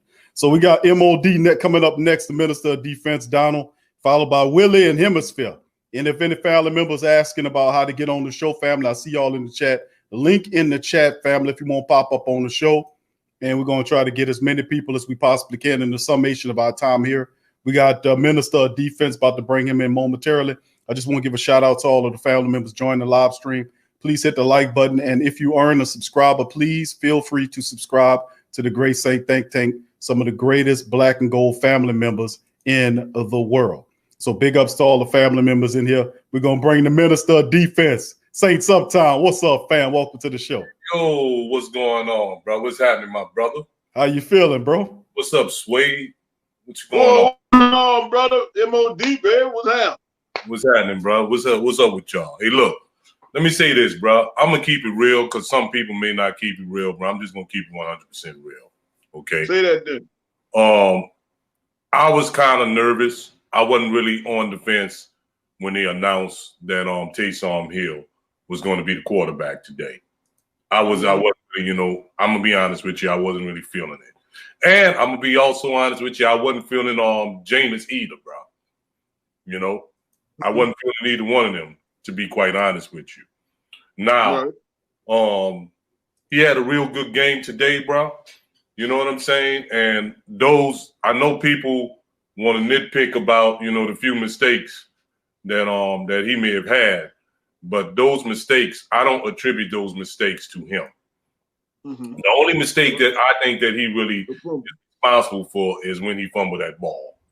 You know what I'm saying? Otherwise and stuff, if people really watch football, you would know that those things, wasn't on the quarterback. And he almost threw an interception in the red zone. But, you don't count stuff that almost happened. You know what I'm saying? So I was appreciative of the way that he played. I think he played more like a game manager rather than, a comfortable starting quarterback. And like Suede say, it's going to take some time for him, to get comfortable and stuff back. Mm-hmm.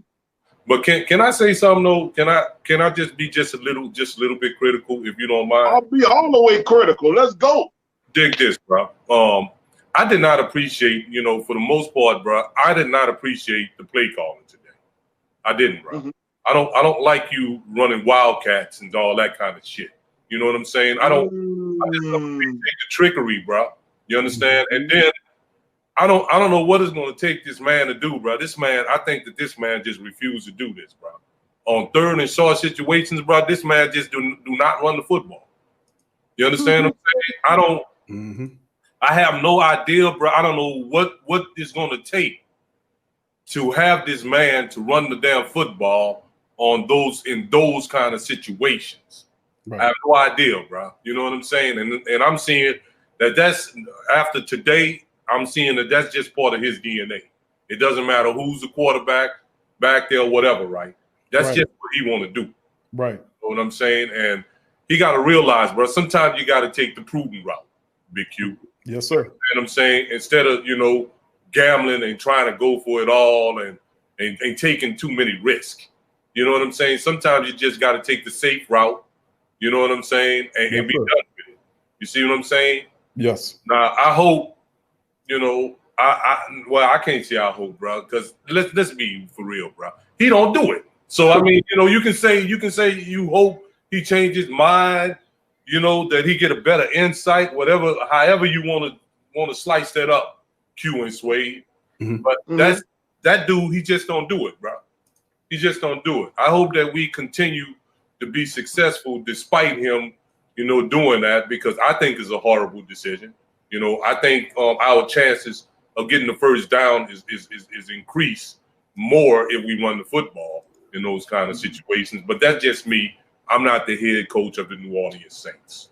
Now, as far as that defense is concerned, bro, that defense played an outstanding game today, bro. I appreciate everything that the defense did today. My main concern when we play against them ain't so much Julio Jones. Never have been. My main concern was that Calvin Ridley cat, because let's be real, right? The last few games that we didn't play them, bro, Calvin Ridley has bust our ass. You know what I'm saying? But they held him down. They held him in check. I think Ridley maybe had 1 or 2 catches today. I mean, he didn't shine at all today. Five catches, 90 yards off of 9 targets. Totally ineffective, bro. Yeah, he was totally ineffective, bro. And I appreciate the defensive line, because whatever the inequities that we may have had on the back end, a good defensive line can erase those errors.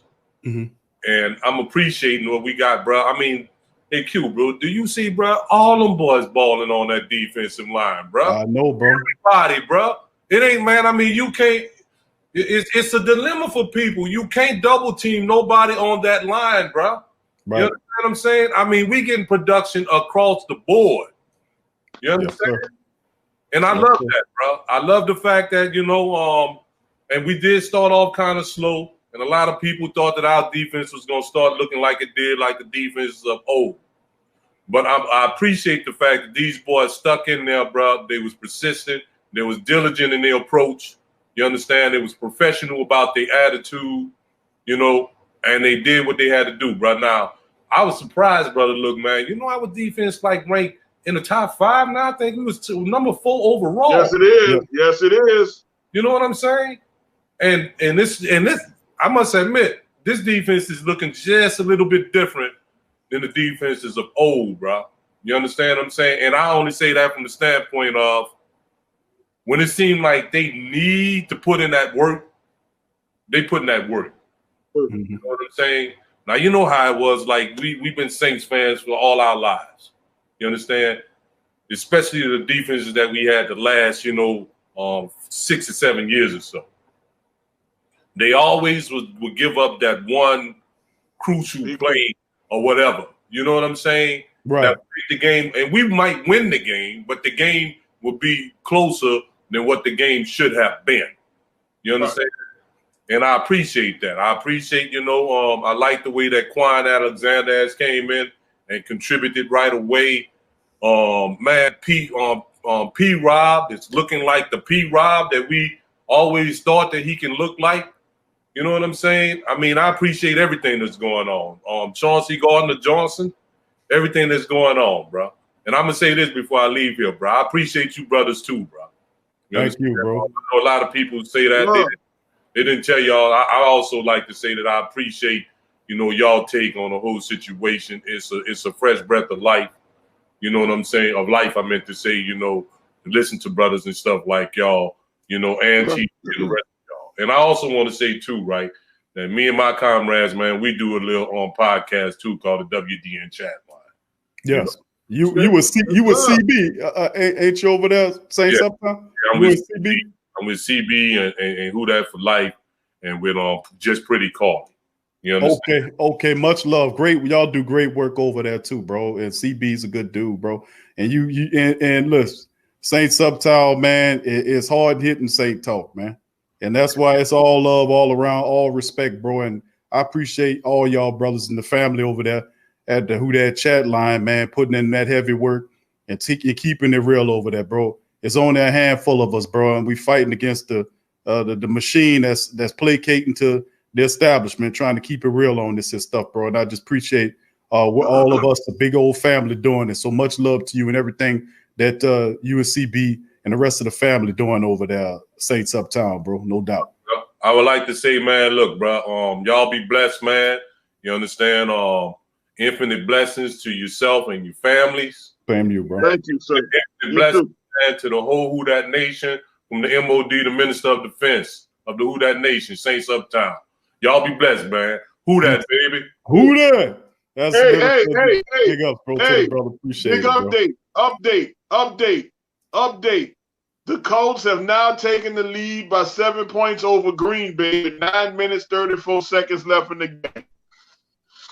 Yeah, that's good, bro. I would like to get some get back on them, bro. You know what I'm saying? Oh, because yeah, bro. They know damn well, brother, they ain't better than us, man. I mean, the last 3 or 4 times, brother, we played Green Bay punk ass, we beat the hell out of them. They just a little low this time, bro. But yeah, they catch us. They always seem to catch us at the right time, bro. They'll never play us around the end of the season or the middle. They play us at the beginning.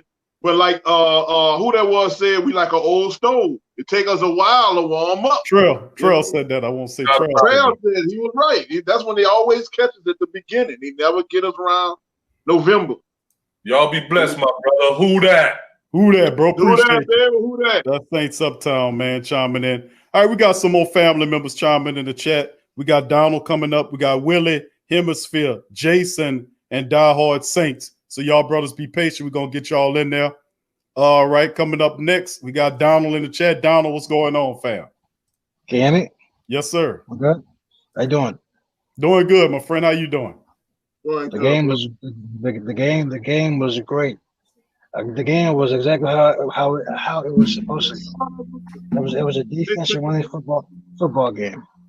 Ball control football game. That's exactly what we did. It was a great win. It was a great team win. Like I said, it was impressive. I liked it. And our quarterback did a great job. He had the one turnover, but other than that, he did good. I liked it. It was good. It wasn't perfect. It's not supposed to be perfect, but we came on the win. A win is a win. It ain't pretty. It ain't ugly. It ain't perfect, but it was an all-around team win. That's right. That it was, man. You know. I wanna also say, what was your favorite play of the game? Oh man. Well, let's just go with the touchdowns. How about that? The running touchdowns. I think those. Take that back.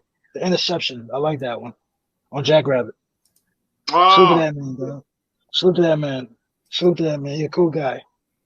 I like that. He is, man. He was supposed to have another one too, wasn't he? He had another interception. He dropped. Well, they pull his hair in the back. They ain't talking about that though. Right. He all crazy, man. Cool guy. He had a great game. He should get a game ball for his performance. He should get a game ball for his performance. It was a long great. So salute to P-Rob. Great guy. Yeah, he also stepped up big time, man. And salute to our defensive line. Outstanding job. Pressure everywhere into the. I mean, you can't say anything about our defense. Great. Unbelievable. Tip hats up to them. That's how you're supposed to do it. And we did it against a great offense. We did it against an offense that can score points. Well, didn't do it today. So, like I said, that Atlanta is not a trench team. They're a passing team. They're soft. They don't like running the ball. They don't like trying to run the ball. They just want to pass the ball. We took that out of you. You couldn't run the ball. They tried to run the ball. Couldn't complete a pass. They sucked. They absolutely sucked. That offensive line, none of them should eat tonight. That Atlanta offensive line should not eat tonight. Neither one of them. Every last one of them got fired. Fired. Period. They should get fired. I don't know where you get your quarterback get killed like that. No, that's the main reason why you lost the game. I don't want no game like that, man. I don't know. I think Matt Ryan probably pissed in a cereal. Bro, you know what it is, man. You know what it is. You know what it is. He on the wrong team, man. He with the wrong coach. He should be out there. He should be out there in San Francisco with Kyle Shanahan. That's his coach right there. They're missing him. Who, Matt Ryan? Yeah, Matt Ryan needs to be with the 49ers. I think that'd be a great spot for him. Now, I know. Honestly, I don't think Matt Ryan will be there next year, and that's just me. I may be wrong. I mean, I love him now. Kyle Shanahan about to go get him and Julio. I'm out of Atlanta to go to San Francisco. That's what they on them on that. Because they can't win there. They're not going to win them there. It's done. Yeah. I feel terrible for Julio because I'm a big fan of that guy. But I just hate to see how that guy career is going on, man. It's just no. We gotta get the hell out of there. Period. Not go win there. Not go try to.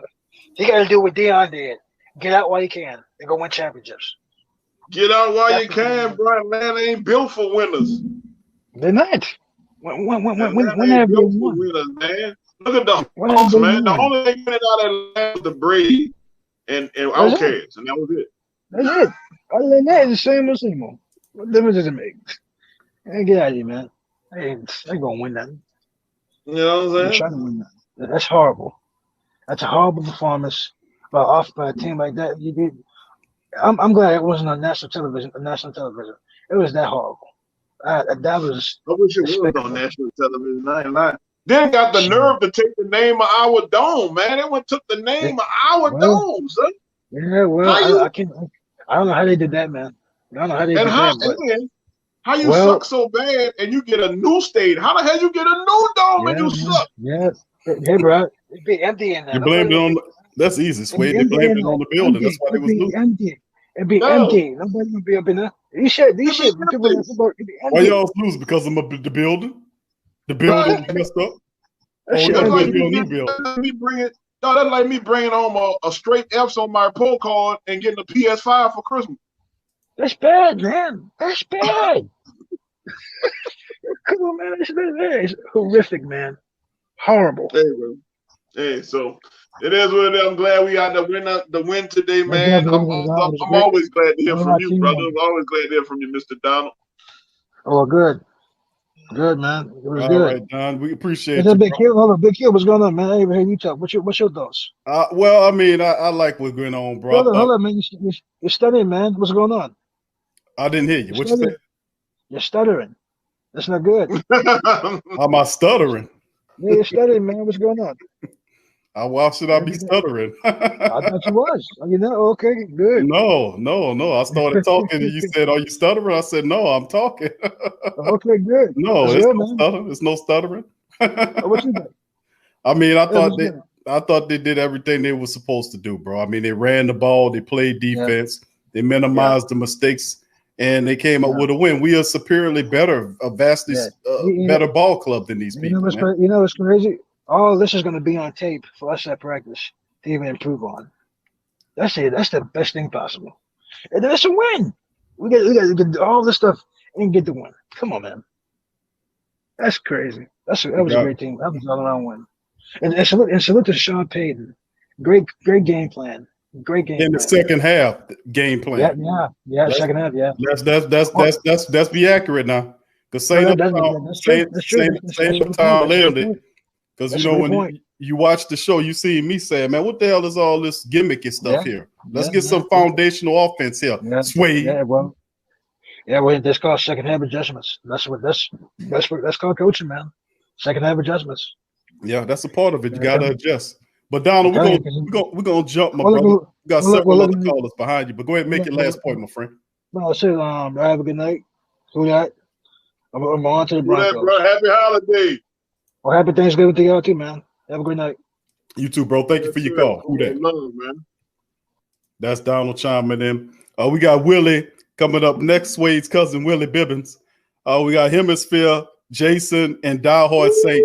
Y'all Mr. Willie. What's going on, Mr. Willie? Come talk that noise. We gonna bring Willie in there.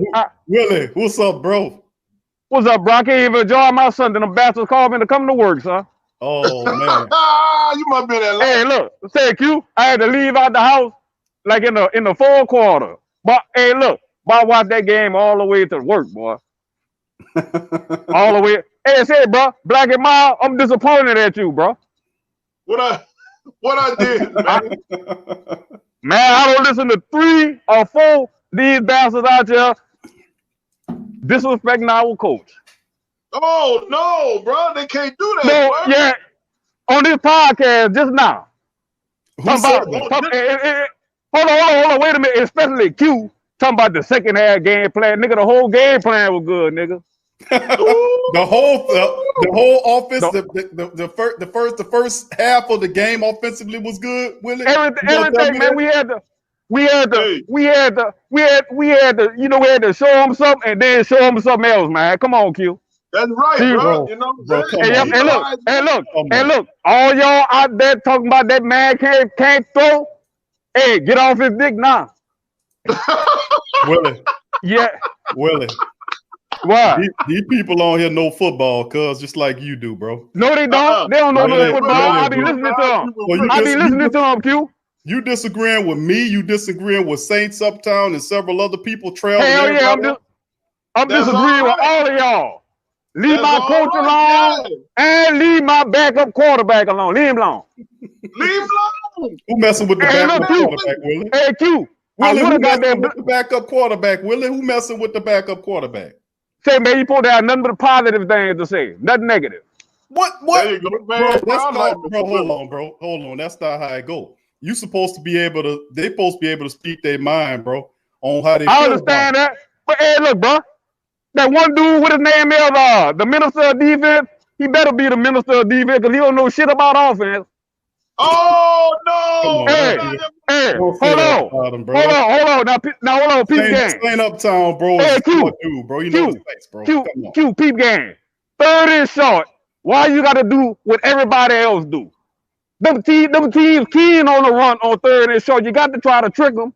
You trick them by going third and 3, 3rd and 13, 3rd and 8. You go 2 yards behind. No. I'm talking about 3rd and short. When they throw the ball on 3rd and short, man, you can't run the ball every time on 3rd and short, man. Nobody telling them to do that, bro. But if you got Latavius Murray, who averaging 4.5 yards per carry, really, they can't stop you. What you know? That's Q, what you gotta do? Stick it in his belly. Hey, you gotta trust Sean Payton. There you go, baby. Hey, hold on, bro. Hey, hold on, bro. My boss lady, she mad at her name Desire. Oh. Yeah, she won't get on the show. Yeah, you do. No, you can't. Goddamn show, Willie. You heard her. They heard you. Oh, okay. I'm at the dome. I know you at the thing, but what up, I know you over there at the thing, but I can hear you. I'm sorry.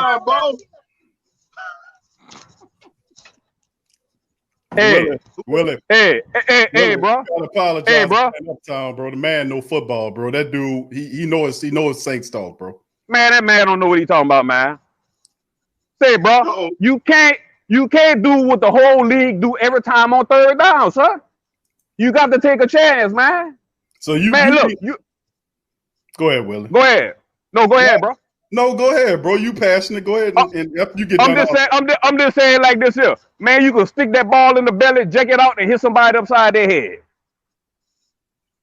Because everybody expect you to run it on 3rd down.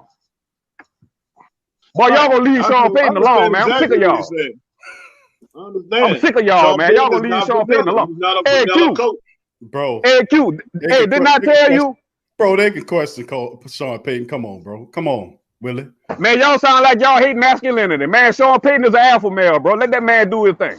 And me and Suede not on that level. I ain't say y'all not, but I'm just saying let him do his thing. He doing this thing, and if it ain't working, you mean to tell me you can't call it out when it's not working? Hey. Oh, I'm too loud, bro. What you mean it ain't working? And we got the dub. Well, it didn't work until you adjust, bro. But we called it. It wasn't working. You know that gimmicky stuff was working. Hey, Q. Every game you got to adjust. Every game. Bro, that's not the point, bro. That's part of football. That's part of football. What people are saying, Willie. They calling it out, bro. They calling out what they see in the game, bro. They got the right to do that, bro. Why people from Louisiana can't never be satisfied? Man, we 9-2. Why y'all can't be satisfied, bro? Bro, who's not satisfied, bro? Who told you that? Y'all, cause say, bro, y'all complaining. Y'all complaining, you, bro. Nobody's complaining, bro. Who's complaining? I hear the minister of defense talking about Sean Payton, man. I'm sick of that, man. The man made a true statement about the game. The offense was not doing anything. What's wrong with what he said? That's the truth, Willie. Say, man, you got to get your mojo going. Sometimes Drew Brees come out there and can't get it going. You got to get your mojo going. So he can't question. He can't question his call, his play calling, bro. That's considered hating on the man because he questioning what he's doing that's not working. I got something for you, Q. I got. No. I want you to answer before you say anything. I want you to answer that, Willie. Hey, repeat that question. I'm saying, see, you ain't even hearing. No, I'm working at the same time. Just repeat it, big dog. Okay, I'm saying that if Saints in Uptown and several other family members is asking about for the first half, they all watch the first half. At least these people smart up here, they know the game of football. They know that throwing when you need to get vertical as opposed to you throwing several times behind the line of scrimmage when you 3rd and long or 3rd and 8 or 3rd and 13 and you throwing 2 yards behind the line of scrimmage to try to get it. That's foolhardy when you're supposed to go vertical. When they were saying that, hold on. When they said that, then the next series of plays that happened in the second half, when they started doing what they said, they had success. So you mean to tell me they're wrong for calling that out? But how you gonna lay up there and send a green quarterback out there to do all that credit until he got to get in his groove? You got to get the man in the game. You got to get him. Hold on, man. You got to get a man the short passes, the little screen passes. Let him get in rhythm. Man, them people don't know what they're talking about. Willie, they wasn't doing that until the second half, bro. What you talking about? What you mean, man? I seen Mike Thomas catch short pass. I seen a whole bunch of people catch short passes. They didn't get the rhythm until the second half, bro. That's how it went. But big dog, how they got the rhythm? They got the rhythm in the second half. I can't talk. It's too much noise behind you, bro. Hold on. I'm gonna tell you. Go ahead, man.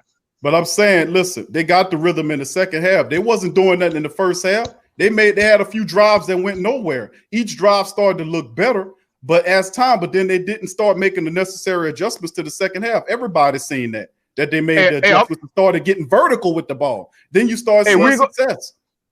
We're gonna agree just to disagree. Okay. Taysom did go 18 for 23, so he had to have some kind of rhythm in the first half. No, Suede. Tell him again, Black and Mild. He went 23. He went 18 for 23, so he had to have some kind of rhythm. And then how did every drop? Okay, Go ahead. Finish up because you about to answer it for me. Go ahead. All right. So he had finish up. 18 for 23. So he had to have some kind of rhythm, and also they didn't start running the tables to the second half. So let me ask you this. When did they when they start all those drives, those rhythm drives that you just said that they had in the first half, did any of them end with any scores? That man Green. When did they started actually really moving the ball in a way where they took the game away from the Falcons? It happened in the second half. That's what they're talking about. The first drive when we ain't got them 3, that's when we started. Okay, Willie, I got you, Willie. I'm gonna let Willie give me your last comment, bro. Bro, listen.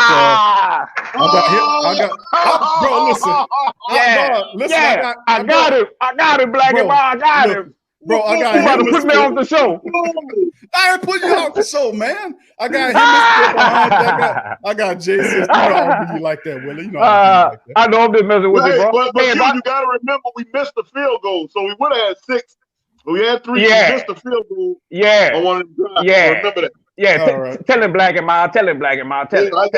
Hey, look. Hey, Q. Yes, sir. Hey, bro. I'm about to piss you off again. You see what happened to the gimmick today? The gimmick, break it down, bro. Lamar Jackson, the gimmick. I told you that ball was a gimmick. He can't throw. Oh, okay. No, I didn't see the highlights, so I wasn't paying attention to Lamar. Like I told you, when the whole sports karma was on top of my head, smashing me down when I said that man was a gimmick. That man is a gimmick, bro. If you stop him from running, that's not all on him, Willie. Come on, bro. You know that. Yeah, it is. Yeah, because bro, if you take his legs from him, he can't beat you, son. That's not true. I don't agree with that, Willie. Hey, I don't agree with that. Hey, Taysom Hill look better than him today, except for them fumbles. Well, Taysom looked good, bro. Taysom did look good a day. I don't know what Lamar's stat line looked like at the end of the game, but all I know is one stat, that L. And that W. He gonna be over there with Shannon Sharp the night eating them hot L's at Club Shay Shay. That's where he gonna be at. Eating them hot L's. Yeah. Cause that's all. Hey, look, all he served is one thing on the menu. He say is them L's. Boy, Lamar Jackson is a gimmick, son, and he better learn how to read a defense and throw the ball across the field, or he'll never make it, bro. I'm just saying. But look, hey, Q, you got to trust the Payton and you got to trust the Taysom. Yeah, man, you his goddamn cousin. You Suede goddamn blood. You his blood relative some kind of way, Willie. We might be kidding, man. I got white hair on my beard and everything. Say, Suede, my people them Spencers, bro. Them Spencers, bro, we the Coma. Yeah, them Spencers and them Bibbins and them Sneeds. We might be kidding somewhere down the line. I don't know. We might be kidding somewhere down the line. You never know. I see you at the reunion, brother. Well, y'all definitely can on this show. There ain't no doubt about it, man. Yeah, we got to trust the Payton and trust the Taysom. I mean, we got it all today. Hey, Q, I'm gonna say like Shannon Sharp said his granddaddy used to say, "Boy, I see better than I hear." and what I seen today, boy, that was some championships. I told you were gonna see some shit that we ain't never seen. How many sacks we had today? Yeah, 8 of them. 9. 8 sacks in one. Boy, we beat Matt Ryan purple. And say, bro, they're gonna have to pay 9-1 trade, bro. They're gonna have to pay that boy, son. We'll see, bro. I don't think they do, but you never know, bro. I mean, he a product of Cam Jordan, but they're gonna have to pay that boy, bro. All right, Willie, I gotta jump, bro. We got some other people waiting. I hate to stop you. I know you're feeling it right now, bro. I'm good. I got to get back to work, man. But look, I'm gonna tell you something. I'm gonna leave you with this right here. You got to trust the Taysom and trust the Payton. You got all day long, baby. That's what it is. And you got to trust the Allen too. Trust everybody. Didn't I tell you that? Hey, Q, didn't I tell you that Sean Payton and Dennis Allen was pink in the brain? Boy, you see what they did today? Oh, that's fire. Pinky in the freaking brain. You see what they did today, bro? Man, leave my coaches alone, man. All right. Well, we got Willie feeling it, bro. All right, Willie. Who that to you, Willie? I'm going to talk to you later. And look, Q. And then when I got to work today, I said, all you Tampa fans, better luck next week, hoping that we lose. Because I'm telling you, you see that muscle pump number 99? Boy, he's gonna be at Tom Brady top tomorrow night. Oh yeah. I'm talking about Aaron Donald. Boy, Aaron Donald gonna be at his top tomorrow night, boy. Yeah, I'm telling you. All right, Willie, we're gonna check it out, bro. We're gonna talk. All right, peace, and trust the coaches, the Payton, the Allen, and the backup quarterback. Trust everybody. Yes, sir. Yeah, trust everybody, man. Who that nation for life, man? Who that, bro? Right, that's Willie, brother. man. Willie, that's Suede's cousin, Willie Bibbins. We're gonna bring in Hemisphere. Hemisphere, how you doing, bro? Look, let me tell you, Hemisphere about to come through and like murder everything my cousin just said. You don't know nothing what he about to say. Hemisphere, what's up, bro? Welcome to the show. What's happening, brothers? Good, bro. How you doing? Who that to you, bro? What's up, man? I remember the last time I was on the show, I called out the whole daggone defense. Now look at them. They all shining up in here. I might have to do that more often. Yeah, you're right, Q. This is our team. They shitting in the wrong damn pot. We ought to be calling their asses out on that shit, man. Right. They cleaned that shit up. Now they balling. This defense, man. Defense. Right. Defense always wins championships, bro. I'm proud of them, man. They balling. I ain't seen them. What you think about? No, go ahead, Hemisphere. No, I was going to let you go, man. I know what you're talking about. No, but I know that You're absolutely right, bro. The defense stepped up, and you call out and listen. And that's the thing that I always, and that's this the logic that I come across since being we who that, you know, I've been knowing Suede for 30-something odd years, man. And huh? Which say Suede? 40 something years. 40 years. 40 years. All right. So in that time, been knowing Suede for all them years. We've been Saints, diehard Saints family members for a very long time. We done come across every type of thinking person about the Saints. And people, I don't know what it is in this world about people. And when you question something, they view it as hate. When you critically question somebody, because we know football, we play football, we know football. No. Hold on, you stop. No. I'm talking to Hemisphere. I ain't talking to you. What you knowing for? All right. Go ahead. What you knowing for? What you said? No. Because it's not criticism. Looking like Tom Santamaya. It's bashing. It's bashing. Bro, listen, bro. So with Saint Uptown and the rest of the family. Hemisphere ain't saying this thing though yet. I'm sorry. I was talking, bro, and I was questioning Hemisphere, and you stopped me, Tommy. You just stopped me, Tommy. But listen, my thing is, bro, all I'm saying is that when you he's about bashing. When you criticize or you critique somebody, Payton's game plan, the first half, the Saints wasn't going anywhere in the first half. We both knew that. They were stalling out on them drives. We know they were stalling out on them drives. It was only to the second half that the Saints started getting a real rhythm in which the offense thrived and took over. So you mean to tell me that they didn't take the game off? Hold on, let me finish up with him. No. The first half, we have a field goal, we have a missed field goal, and we have a touchdown. Suede, listen. What? I'm talking, bro. That's 13 points in the first half. We took over the game in the second half. We made the adjustments. And so we scored more points.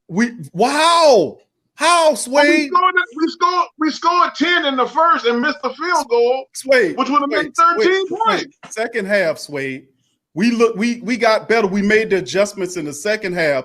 Taysom came out. Then you seen the throws where he was finding Thomas. They got the rhythm in the second half. The Saints offense took off in the second half, Suede. They did. No, they scored two touchdowns. Did they not take off in the second half and add to the lead in the second half? They barely had the lead in the first. Wait. Add to the lead. Listen, brother. Listen. Now let's not get it all twisted. We all think the Saints did an awesome job today. All right. So we both not saying that they didn't. What I'm saying is I'm saying, and I'm calling Hemisphere to take your time up. Yeah, because you're getting all in the way. I'm talking to Hemisphere. What I'm saying, Tommy, they scored a touchdown. They scored a touchdown, a field goal, and they missed one. Equals to 13 points. The end of the score was 24 points. So how can you say they were off rhythm in the first when they scored half of the points? All right, they could have scored. I wouldn't call it. I wouldn't call it off rhythm. Suede said they did. Suede said that they had the same rhythm that they had in the first. I didn't say they had the same rhythm. So what did you say? Clarify. Off rhythm. So they wasn't off rhythm, or they had the same rhythm. Suede, which one is it? I just told you they didn't have the same. They just weren't off rhythm. They weren't off rhythm. They just missed the field goal. They would have 13. So they didn't have off rhythm, and they didn't have the same rhythm that the rhythm you said they had from the first half and the second half. Possible. Yeah, that's very much possible. No. Don't say very much possible. I'm asking you a yes or no question. Not to have the same. No. I'm asking you a yes or no question just to clarify. I answered your question. No, you did not, because I'm still unclear what the answer was. Did they have the same? Stop. Yes or no is what I'm asking you. See, you're laughing because you know you're screwing up. Come on, no. It's because you know you're screwing up. That's why you're laughing. Now, I want you to ask me yes or no. Did the Saints have the same rhythm from the first half that they had in the second half? Yes or no? Oh, I know they had a good rhythm. Yes or no, sir? Yes or no? They had a good rhythm in the. No. I'm asking. No, wait. Yes, this is a yes or no thing. Yes, is it a yes or no? I don't know. All right. Hemisphere. All I know is they scored 10 points in the first half, and they scored the rest of the second. But you giving me the statistics. You told me that they looked the same in the first half, and I asked you a question. I didn't say nothing about the same. I ain't say nothing about the same. I asked you. I said they were on a rhythm in the first half, and they were on a rhythm in the second. Okay, so were the rhythm from the first the same as the rhythm in the second? Yes or no?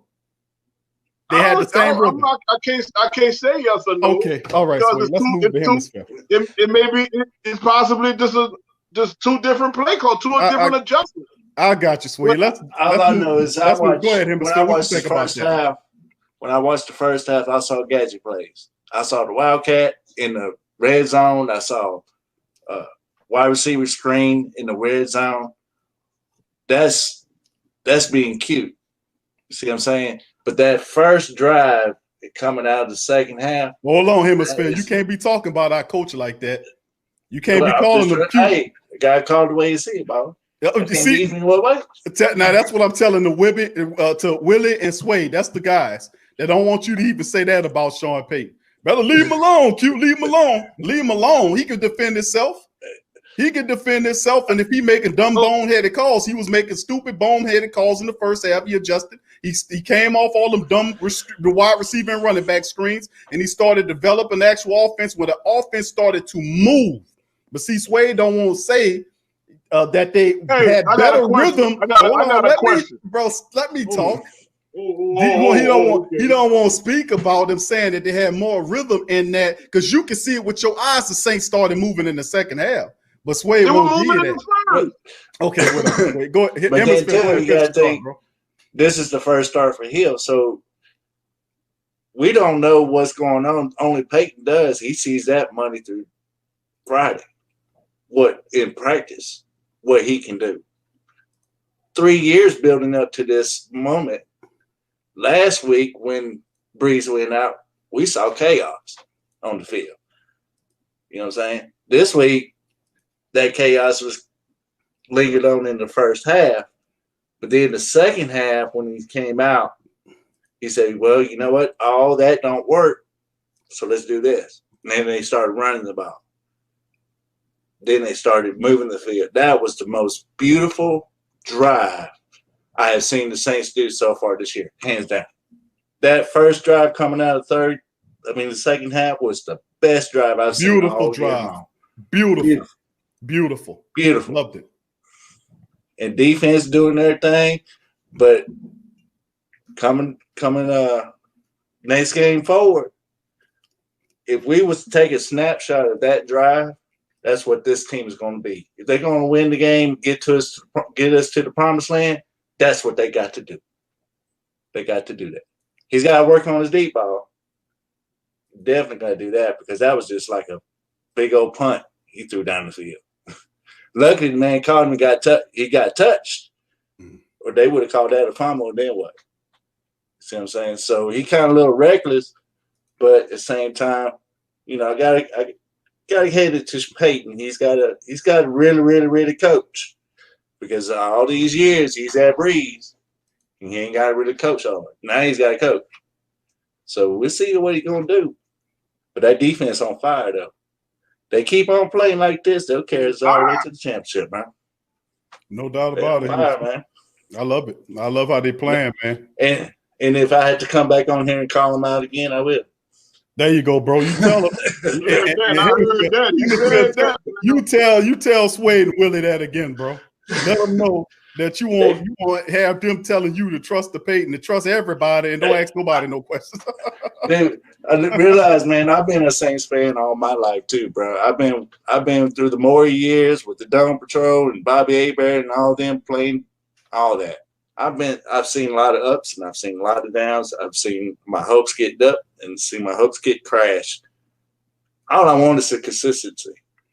We know we got a good team. You know what I'm saying? We knew that when we came after the last year, even though that was a hard loss we had to digest, but we knew we had a team. We just missing a few pieces in here. And I'm keeping my eye on that new linebacker we got. I think he's going to bring out the best in Davis. Really is. Yeah, and I wouldn't. So who knows? Maybe that'll be the Super Bowl we need. Super Bowl move we need on defense. But yeah, this the whole defense, and we didn't have Lady Daddy out there today, and they play like this. Imagine when we get Rankins back. When is Rankins gonna come back? About a couple weeks or so. Yeah, that's coming. We might get him back a couple of games before the end of the year. Son of a gun. We might get him back. So what's the timetable? What's the timetable for Breeze? Did they officially announce it? Well, they saying he gonna be an injury for IR for at least 3 weeks.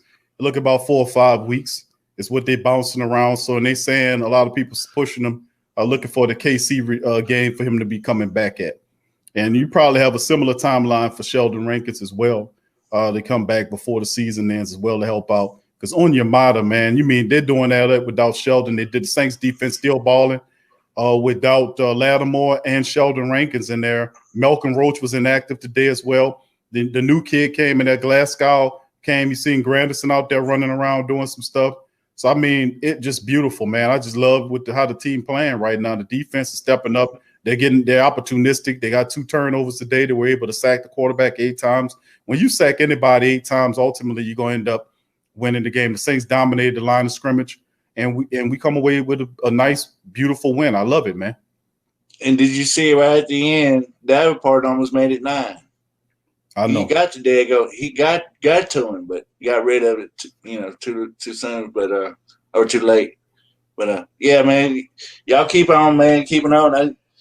I've been watching y'all for a long time, man, and enjoy what y'all do. And who that? Thank you, Willie. Appreciate you, bro. Who that to you, and much love. And we'll talk to you later, my friend. All right, buddy. Cool. Later. All right, appreciate Willie. Just wanted to say, yeah, man. Let me see right here. We have the whole breakdown right here, man. Like, hey, the Saints in the first half, as you can see, they scored 3 points. Could have scored another 3, but the man missed a field goal, would have been 6, and also could have scored another touchdown. So we ain't gonna even count the missed field goal. Let's say 10. They ended up scoring 2 more touchdowns in the second half, which made it 24. So I wouldn't say that the Saints were off rhythm in the first half. Their rhythm probably was, I would go ahead and say, like you were trying to say, it was different than the second half, but it was not off, is what I'm trying to say. They weren't garbage. They scored the points. The only thing that made it look kind of weird was that the Falcons scored 9. That was it. Let me ask you this way. You know about music a lot, bro. You know about beats, and you know how to rap. You do the intro for the show. Can I ask you a question musically related to this that I think probably will help accentuate what we're saying? I don't think so. I don't know. You can ask the question, but I don't think it'll be equivalent to sports. But go ahead. It shall, and Shell, you could be able to make the crossover in comparison.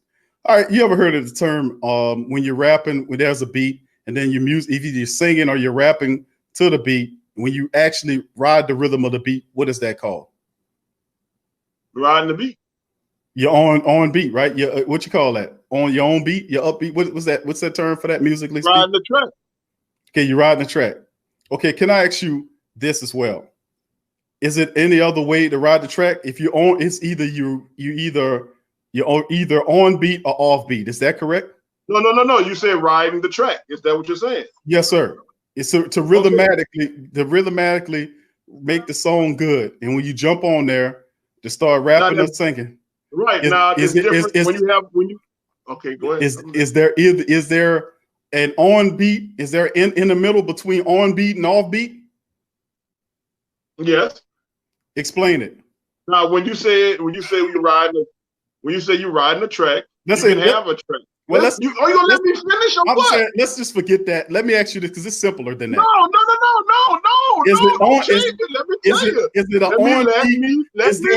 Is there anything between on beat or off beat? Is what I'm asking. Let me tell. No, there's nothing in between them. Okay. You can talk on the track. You can be fire talking on. That's not what I mean. Listen. So what you approached me with was you said, dude. Is it different with riding a track? And I said, well, and I'm about to tell you, yes. You can ride a track differently. You can ride the track, but you can ride the track differently. There's different ways to ride the track in your own rhythm. On track mean off beat, Sway.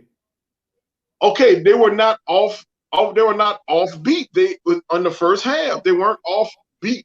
They weren't as strong. They weren't as completely gelled. Maybe as in the second half, but they weren't off beat because they still put up points. They could have put up 13 on the Falcons in the first half, which is the same amount, damn near, that they put in the second half. So they were on rhythm in the first. Yeah. And they were on rhythm in the second. Yeah. Okay, so the rhythm was the same from the first to the second half. You can have different rhythms. Like I just told you, there's different ways to ride the track. See? So I get them to admit, yeah, one, and then second half, yeah, but one, so they were the same. But I just told you it's a different way to ride a track. It's a different way to ride a track. They rode the track different in the first. They rode it different in the second.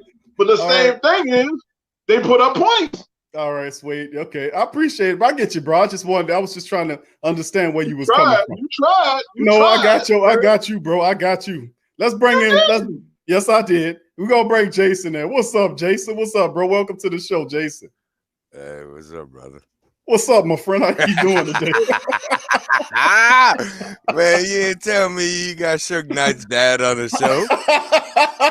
He's sure acting like it. He keeping all the goddamn information. You don't want to say nothing. You want to admit to nothing. Deny. That's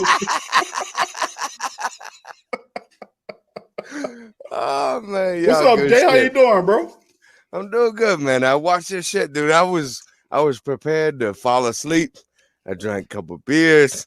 Now it's like 15 minutes before my Raiders play, and I'm like 25 ounces in, brother. I don't even know what to do, man. I'm so glad, man. Yeah, blocks, man. I watch y'all, man. Y'all good shit, brother.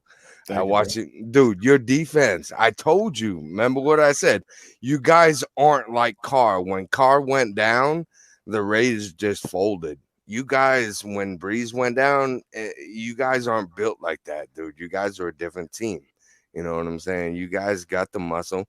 I thought Hill was gonna, step up, but dude, he came in there and threw some bombs, bro. I'm like, okay, all right, we can do this. But what do you think? You gonna watch the Raiders game? Yeah, bro. Well, the Raiders. Let me see who y'all play, bro. Let me see. KC, dude. Oh yeah, bro. That's at 7:20, bro. My time. I'm have to get on that, bro. That's a real good one. And you got them up there in Vegas. Oh yeah, man. In Vegas. That defense and that running game, bro. That defense and that defense is coming online. That running game is no joke. Just have to not make any mistakes and get to my homeboys there, bro. And I think that could be something else there, bro. I know, and me and you, we talked about it forever, man. Everybody, they disregard you guys, the Saints, blah blah blah. Same thing, dude. All week. What is it talking about? 76%. Oh, KC is just gonna kill the Raiders. You know what I'm saying? The Saints just get dogged down. They just what?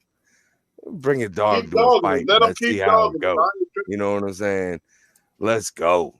You know what I'm saying? Like. Yeah, I appreciate it, brother. Yeah, same to you. No doubt about it, Jason. We appreciate you being here, chilling, bro. And I hope them Raiders get a win over them Chiefs and knock them up out of here, bro. We got business with them in several weeks from now, bro. So I mean, give us the game plan. Get the game plan together, knock them out of there, Jason. Oh yeah, absolutely. I mean, first it's gonna run. Absolutely, gonna have to. Henry Ruggs deep over the middle, and then the run game. Mm-hmm. Yeah. I mean, we're gonna see. Well, bro, go ahead, Jay. I'm about to ask you another question. Go ahead, Jay. No, I was just gonna say Josh Jacobs, dude, he's a stud. Nobody's talking about him. Nobody's talking about the Raiders. And nobody's talking about Josh Jacobs. He's like literally 5th in the league, and nobody's talking about Josh Jacobs. I mean, it's crazy. It's like we talked about, man. Nobody's talking about the Saints. It's garbage, dude. What about Saints Raiders Super Bowl? I would love it, man. I would love to see that. From a uniform perspective, bro. Black and gold and black and silver. Oh man, my God. that'll be absolutely beautiful, man. A black and gold, black and silver Super Bowl. I absolutely love it. Absolutely, love it, brother. But you gotta take care of business though, Jason. Raiders gotta take care of business on KC, bro, and Josh Jacobs. I know who he is, and Darren Waller. Let me tell you something. Them guys are something else over there, man. Oh yeah, and that's the thing. Josh Jacobs has to take care of business. Darren Waller. See, it's a people talking about Darren Waller. He's an absolute baller, but then people dismiss it and they're like, "Oh, well, he didn't make 300 catches or whatever." You know what I'm saying? No, it's just win, baby. You know what I'm saying? We just do what we do to win. You know what I'm saying?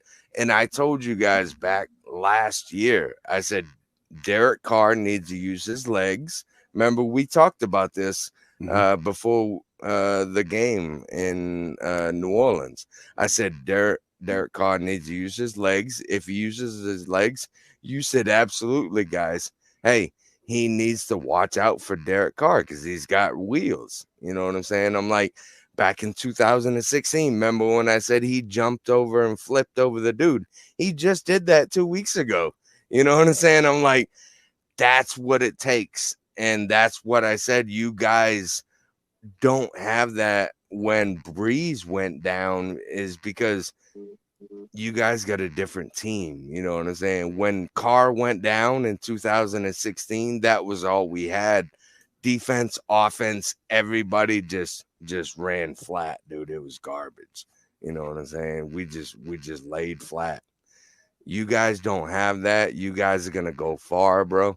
That's I appreciate it. Like I said, I'm from Pensacola, Florida, man. I'm 2 hours away from New Orleans. You know what I'm saying? Right. Biloxi, Mississippi, brother. Like, yeah, I appreciate it, man.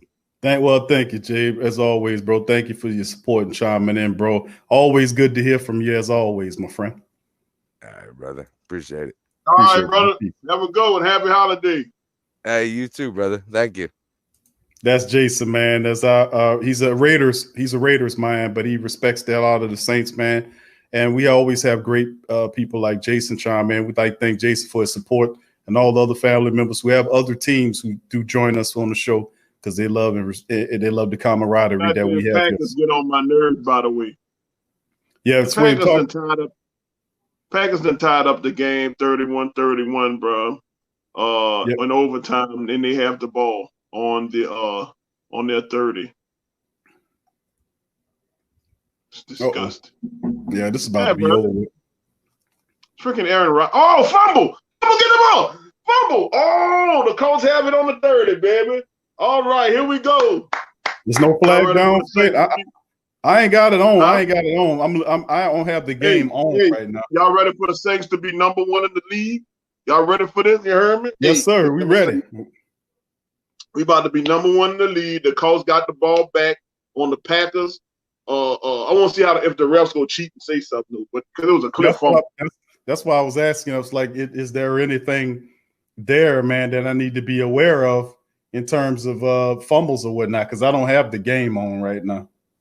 No, it was a clear fumble. He caught the ball, made a football move. It should be a fumble. Watch it. Watch it. It's gonna be something to work against us. Right, yeah. You know the Zebras come out. Didn't have possession of the ball. Bullshit. Yeah. All right. So Rodgers is on the side. Yeah. 1st and 10, Colts. Here we go, people. Saints about to be number one. Y'all get ready. Y'all go outside, and blow y'all horns and yell. We about to be ranked number one. That's a fumble, Suede. I just turned it on. That's a fumble, bro. Yeah, that's clear. That's why I said it's a clear fumble.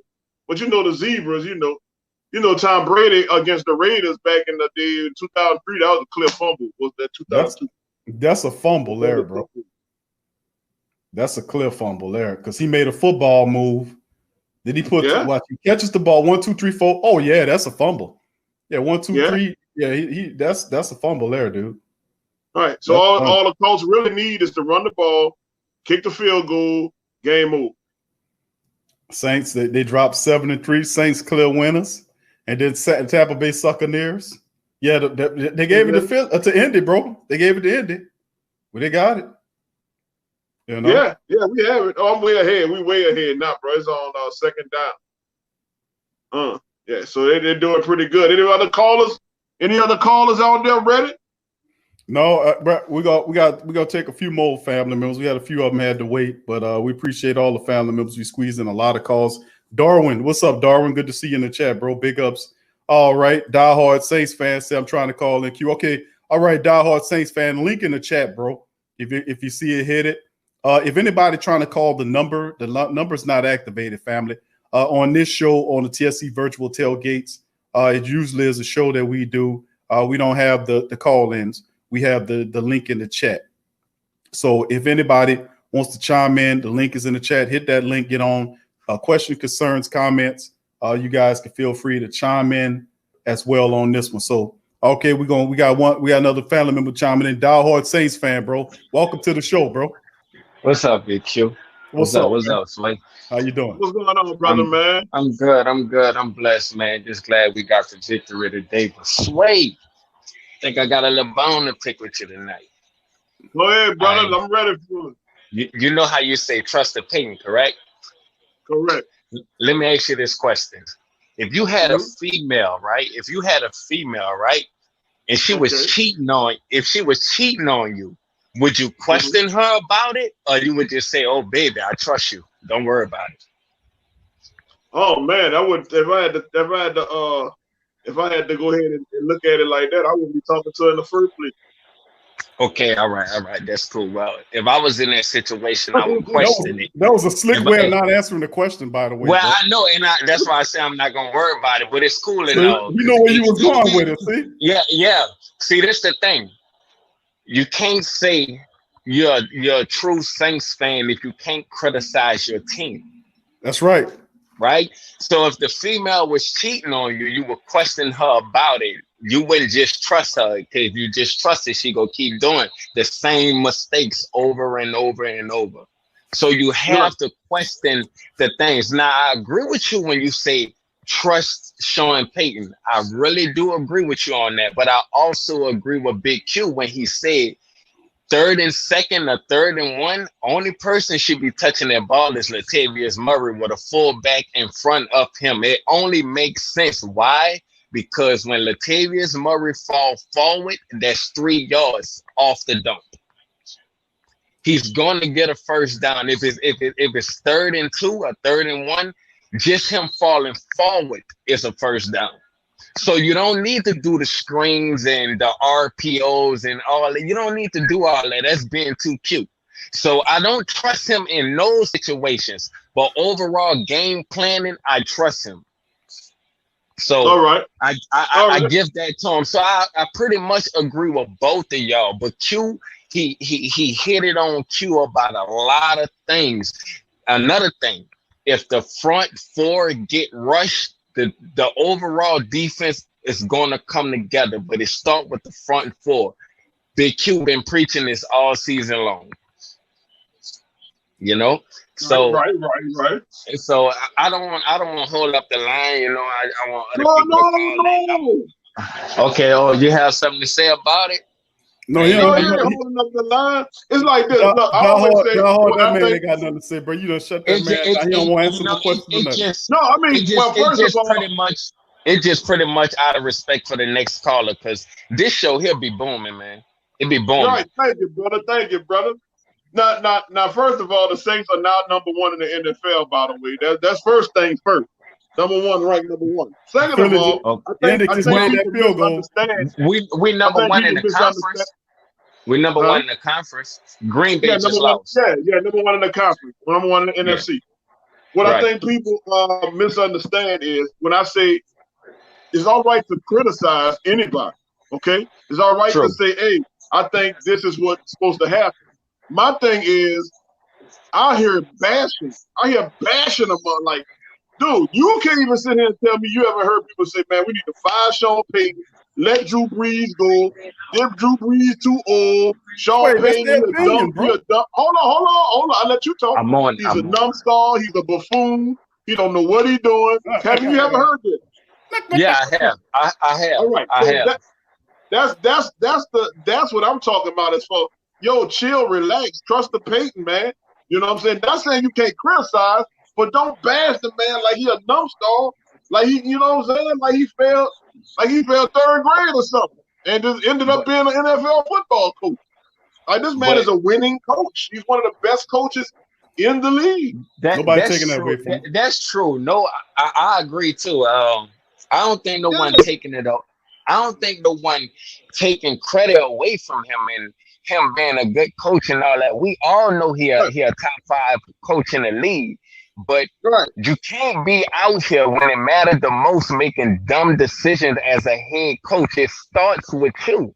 It starts bottom line. It's not about his overall coaching ability. It's about the dumb decision making when in critical situations when it matters most.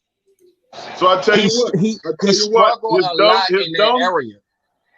I got you. His dumb decision making has got him at 82. Suede, the man talking. Bro. He's not done talking, bro. He's not done, Suede. You don't know, Suede. You don't have all the answers, Suede. You don't have all the answers, Suede. Suede, I'm gonna be honest, man. Overall, to me, this just only to me, the top 3 coaches in the league to me is Belichick, Andy Reid, and Sean Payton. You can put it in any order you want, but I'm just naming the top 3. So we all in the Who Dat Nation know this is a great coach. It's the best coach that ever come down here and coach for us. But I cannot just get out of my mind the dumb decision making. I can't get over that because it seems to repeat itself over and over in critical moments. Not just throughout the game. Overall he coached well, but when it mattered the most, it's when he tried to get too cute. When San Francisco come in town, when Minnesota come in town, it's always about him and the other coach instead of the overall team. Like I said earlier, situations 3rd and 2nd, 3rd and 1st. You shouldn't be throwing those screens to Camaro. Why? When you have fast linebackers on the outside, like good Lord, we have Quine Alexander. I'm just saying, like when they had Quine Alexander, I'm speaking on just overall, like last year and just this year, he just make dumb decisions. I have seen plays, it doesn't matter what team it is, on 3rd and 2nd, he throws screens to Camaro just to get a first down off a 2-yard gain when you could just put a fullback in front of Latavius Murray and run up the mouth. That's all you have to do. Do not make the game difficult when it's so simple and critical. It's just what I can't get. I can't get with it, Q. I can't get with it, Q. Hustler. I cannot get with that. I can't. I'm sorry. And it's not me. It's not me not liking Sean Payton overall, but how can I say I'm a true, look at my name, diehard Saints fan. I should turn that to diehard Saints family, but I'm really a true fan of this organization. You know, I really am. And I'm from New Orleans, but I live on the West Bank. You know? That's all right. That's all right. But the thing is, man, it's just Sean. I hate to be all over the place, but Sean Payton, man, he just have to get it together. You just have to get it together in key moments. Like today, I don't even want to speak about the offense. The reason why I don't want to speak about the offense because I trust Sean Payton to call a good game. If I have to give praise to anyone, it's that damn defense. Because no one's seen this coming. It's like, look at Marcus Williams. He was struggling at the beginning. How can you say you're a true Saints fan and you can't criticize his bad decision makings? Not saying that he's not a good player, he can't turn it around if he in good position. to have the opportunity to turn it around. But if you keep giving us mistakes after mistakes after mistakes after mistakes, I'm going to criticize that. Why? Because I want the team to be successful. I don't want no player holding the team back as a whole overall. But it's good, and we grateful for that he made a 360. I love what I'm saying out of him, but you can't erase the fact that he was struggling and got criticized for it. It's not that we don't trust him to turn it around. It's just, hey, you making dumb decisions. Now you have to answer to the Huda Nation. That's all. It's no hard feelings. We love you, but goddamn, you got to get it together. I'm sorry. I often said, I agree with you, bro. I often said that if you're a true family member of the team, that gives you the absolute right to criticize and check your team when they're not handling business. Right. So again, guys, y'all not Sway, nobody's. And again, I'll say this you again. Talking about bashing. I get you with the bashing because you don't have to be redundant on that. So if I'm saying about bashing, then there's no problem with criticizing. Who's determining the bashing? People speaking their minds, bro. You can't stop them from speaking their minds, bro. I just gave you a total example of what bashing was. Bro, but how you gonna stop them from bashing? You called this man you personally called this man a buffoon, and then he has no business in the coaching spot and coaching the goddamn football team. Stop that. This is what you said. Just stop that. If saying that, he shouldn't be. Cut that out, Sway. Saying that he shouldn't be throwing a screen on 3rd and 3. All right, that's criticism. No. But to call a man a total buffoon, get out of here, man. Bro, I said that's a buffoonish move, and it is. I stand by it. You called him a buffoon. I call him a Saint Bernard too. I don't mince words. I called him a Saint Bernard. I said his cheeks hang out like Saint Bernard. Yeah, I said that. I said it. I don't retract on nothing I say. You know. So I don't retract on nothing I say. That's what you know what I'm saying. I go in like, yo, you gotta trust what Payton doing. You know what I'm saying? Nah. Bro, we got listen. Hold on. Wait. But we're not saying we don't trust Sean Payton. We're not saying we don't trust him. If you have two people disagreeing with me, can I have some words in? Go ahead. No. Okay. Go ahead. No, absolutely not. Absolutely not. You can't talk. No, you can't talk, Sway. No, Die Hard, he can't say nothing. You know why he can't say nothing, bro? Because he don't want none of the other people who he says are bashing Sean Payton to don't want to say what they feeling. People be feeling how they feel, so you can't say they can't say it. You might not agree with it. Then I could defend Sean Payton, and you could bash it, and then that's how that goes. Okay, put it like this, Sway.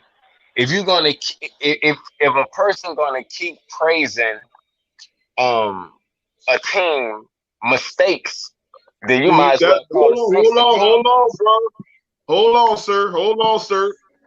See, the words that y'all using is praise. The words you use is like praise. What's the one you said? The other one I said like, not bashing, but the other one criticize. I didn't say no criticize, and I'm not praising, but I do trust the man. Right. At all times. Because, I trust the man. So you got to show him figurine on this corner. I do think you got to show him figurine on this corner. So Sway, you never criticize nothing the Saints do? Never. Dude, I'm just asking, B. You know, I'm just asking. I said, man, why did they do that? But like I discussed earlier when I was making my analysis, I said, man, he ran the ball all the way down the field and then got to the red zone and then made some cute plays. And I said, man, I wouldn't have did that, but I have to stick to my guns and trust the Payton. That is exactly what I said. And so, and me trusting the Payton, we ended up winning the game 21, 20, hold on, what was it? 29, something, 8, 9. Wait. Okay, so what you're saying is you realized. So what you're saying is you realized that the Saints was making mistakes. You didn't want to criticize it because you trusted Payton. What I'm saying was that's exactly what he said. No, you gonna let me answer the question? Go ahead. I'm saying was y'all gonna let me answer? What I'm saying was I'm gonna wait for this. I ain't say nothing. Go ahead. Okay. So what I'm saying was when he got to the end of the thing, I said I wouldn't have did that, but I'm gonna trust the Payton, meaning I know if there's anything that he may have made a mistake on, he's going to adjust, or he's gonna come back and fix it later. That's what trust the Payton means. Trust the Payton doesn't mean like, yo, you can't criticize, but I definitely wouldn't bash him because he's an awesome winning coach. You know what I'm saying? And if he makes a mistake, like all coaches do, a la Andy Reid, who was with the Eagles for years and made one Super Bowl, now he's labeled as a top tier coach. So you're gonna make mistakes. That's just what humans do. But I'm not going to ban it. It's not like really answering the question. So it's not to be disrespectful or nothing. What I'm asking is, I'm saying you realized the Saints was making mistakes in the game earlier, but you refuse to criticize it because you trust Sean Payton, correct? Yes. All right. Again, I'm gonna say it again. I said I would not have done that. That is, you can say that's criticizing. Would you agree? No. But I'm saying what you wouldn't have done then. Would you agree that's a criticizing statement? Like I wouldn't have done that. No. That's what I'm saying is, if the team is making a mistake, because it all boils down to what Big Q said. Because I realized the team overall was making a lot of decisions. I mean, bad decisions. But I didn't criticize it because I agree with you when you say trust Sean Payton. So it was making buku mistakes. So it go back to Big Q saying the team did not turn up until the second half. So they was making a lot of mistakes in the first half. I didn't criticize it because I trust Sean Payton, like you said.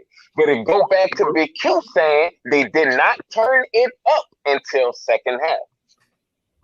So you was wrong on that note. They did not turn it up until the second half. So the man said you was wrong. They wasn't in rhythm to the second half. Okay. They had no rhythm. Y'all was talking earlier about you know what you're talking about, bro. He been all right, so you just told me that the Saints had no rhythm in the first half. In the first half, but it was moving the ball, but they didn't have no rhythm. No. Okay, what I call rhythm is consistency. That's what I call a rhythm. They did not have rhythm because it wasn't no consistency out the quarterback. They didn't have consistency in the second half either. They punted. What you mean? And they fumbled the ball. But they put up points. We put up points in the first half. We put up. So you telling me the rhythm did not turn up in the second half? It was a different rhythm. See, y'all listening to Q. Q mess y'all up. I'm saying the same. No, the people hold on. That ain't Q messing. No, that ain't Q messing nobody up. They had something going in the first. No, hold on. It was different in the second. But they scored points in both. Suede, stop that. If they went by the first half, they scored 10 points, they would have beat the Falcons. Because the Falcons only scored 9. Suede, that man, the people looking at the game, bro. They know what rhythm is, bro. They know that how the Saints offense. They know how the Saints offense look. You are messing up in your attempt to try to I don't know what I'm talking about. Suede, that's not. It's not. I'm not doing that, bro. It's not true, Suede, because Sean. I mean, because Big Q, he wasn't on that bandwagon of trusting Sean Payton. I promise you, when you start coming on this show, you made everybody look at this team a little differently. And when you say trust Sean Payton, you right, man. I'm trying. The reason why I'm pausing like this because I'm trying not to use profanity to have respect on the show. You know, it's all good, brother. It's all good. They probably have kids and everything that watch this, you know. So I'm trying to be respectful. But to get back to the point, I try to be equal on both sides. If it's gonna be any type of debate, I try to give credit where credit is due. Overall, from what I see, and I try to pinpoint out the things that both of you guys said. Y'all both are right about cheap punts. So I don't want you to think that Q, you know, drained it in because it have so many Saints podcasts that, you know, I listen to and everything. So when you start coming on this show and you say trust Sean Payton, I was like, you know what? Every time I watched the game, I was like, damn. Suede was fucking right, but I never call in. I never call in and talk about it, you know. But I was like, man, Suede. Man, we need to be humble in it. We need to be humble in this organization. For as a fan base, we really need to be. We need to be humble. Instead of being scared. You know why? The reason why I say that because people start to panic when they see any decrease or any problems with Drew Brees. If Drew Brees go down with an injury or if he have a decline in his gameplay, people start panicking like we don't have a good coach. Yeah. So once you start saying Sean Payton, trust the Payton, I'm like, damn, you know what? He right, man. Like for real, because we had cornerbacks went down this year. We had receivers go down this year. Let me add this to the discussion, diehard Saints, bro. You absolutely right. Sean Payton is the greatest coach the Saints ever had. That's not in discussion. When Big Q get on Sean Payton, when Sean Payton run around here with the big head, questioning how dare you, the meat man and the guy, the butcher and the valet, ask me about my playbook. That's when Big Q put his foot in Sean Payton's ass. That's when Big Q do get on him. When hold on, stop. I'm talking. Let me finish then. That's why Big Q get on him. When he started doing mischievous and underhanded shit, like what he did to Delvin, bro, like when he did he's intentionally misreporting on these injury reports. That's when I get on Sean Payton, and I also challenges Sean Payton's playbook or how he goes to play. And it's not just Coach Payton because I love Coach Payton, but it's every football game that I watch that I know football. I know football just like the majority of the great Saint Tank family members in here know football. And we're going to critically, if you have a critical analysis and a critical thought process, you're going to question why a guy doing this when he should be doing this. Why are you underusing Latavius Murray so much? That's not a disrespectful commentary because he is severely underusing Latavius Murray. He is. I mean, you got a 4.5 guy. So, I mean, Big Q and Suede, did y'all realize I got a family member right behind me. Give you the flow for this last one, bro. Then I got to jump. We got another family member behind you, bro. Go ahead. Okay. Well, I want to just say this. I want people to realize that it's a blessing to have Latavius Murray, because if this guy was on any other organization, he'll be a starter. No questions about it. All hands down, he'll be a starter. Now, I'm going to leave with this, and I want Atlanta Falcons because prior to the game, a day or two or three before the media, they always doubting us, and, you know, they even went for the Falcons and everything, and I want people to understand that we have – yeah, and I want people to understand that the media, the NFC South is owned by the Saints. Say that then. They owned by the Saints, and Tom Benson, I know he passed away, but I'm pretty sure he proud of his organization and what they accomplished. But I want the media to know we don't need your support. We don't need your love.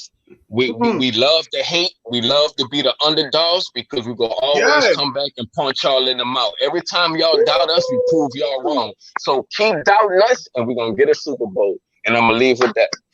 Well, thank you, Die Hard, bro. Much love to you, bro. Thank you for chiming in, bro. Much love. And who that? All love, baby. Happy holidays. Yes, sir. Y'all take care, man. Be blessed. Stay safe. And y'all just take care. Keep it going with this Sports Coma show, man. I'm here every time you post. I know you work hard. And I damn, you do so many things. You do the basketball. I think you do the boxing and this Saint stuff right here. But Sway, I want to say, man, you bring a lot of energy to the show. So you got to start jumping through, not just on post game shows, man. Start dropping by. You bring a lot of energy, and I also give Big Q a little break because he worked all week. So just saying you bringing that, no, for real, that's real, man. Because you work hard, bro. And Sway, man, you bring a spark to the show. We need this debate, man, because it'll wake a lot of people up in this Who That Nation. We need this type of debate. We need these little disagreements. We know it's all love. That's right. We need these disagreements so it can wake us up, man. That's and right, bro. No problem. We strong over here. And that's right. F the media. And F the media. Thank you, brother. Off top, real talk. Real talk. That's diehard. Appreciate diehard Saints fan for chiming in. Robbie White, who's a Falcon family member, says, Tramal, good game today. Y'all smoked our ass. Embarrassing. They came out the woodwork. What's up, Mr. Robbie White? Robbie White, thank you for joining us, bro. Thank you for joining the show. Tell Robbie he got something on his hat. Got something on his hat. Wait, cut it out. The man coming over here in humility, bro. You gonna still smash the fly on his head? Something on their hat, bro. Knock it on. Sufian says Taysom was poor in the first half. He says poor decisions. Thank you, Sufian, chiming in from England. Paris. Jermaine says Q said it. He put his foot in. That's when I come out, bro. I mean, listen, the thing, I often say this, man. I think people be forgetting it too. I always say I got love for my coach. That's how you can criticize him. That's your coach. That's my coach. And I'm gonna talk about it when he do good and bad. I told y'all that. I don't play that. I ain't gonna just turn the needle all the way to one end and say, oh no, I ain't trying to hear none of that. He didn't have, he was just playing around the first half. He was just playing around, just throwing some stuff out there. So you got serious in the second. No, I'm not doing that because that's not real, man. Real is you know what you're trying to do. I see you struggling all over the place, and I'm gonna say it.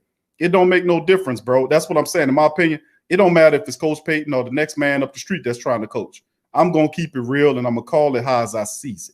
I'm going to keep it real, and I'm going to call it how I see it. Man, come on, bro. What was that, bro? What was that? That was your color purple thing? I was just... Yeah, hold on. Let me do it. Do it again. That like pops off on Friday. I'm going to keep it real, and I'm going to call it how I see it. That's... Do that again, Sway. Do it again. Do it again, bro. Do it again. Hold on, let me fix myself. Yeah, you gotta get serious, bro. You're smiling too much, bro. I'm gonna keep it real. I'm gonna call it how I see it. What's this, bro?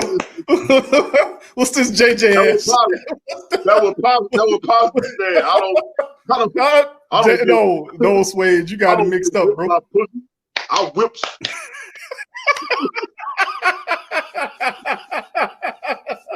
Yo, the family know that line. They know that line from Friday. Oh, bro, you can't be saying all that, Suede. Come on, bro. You can't. You said that boomerang, man. That wasn't no Friday. That was boomerang. That was boomerang.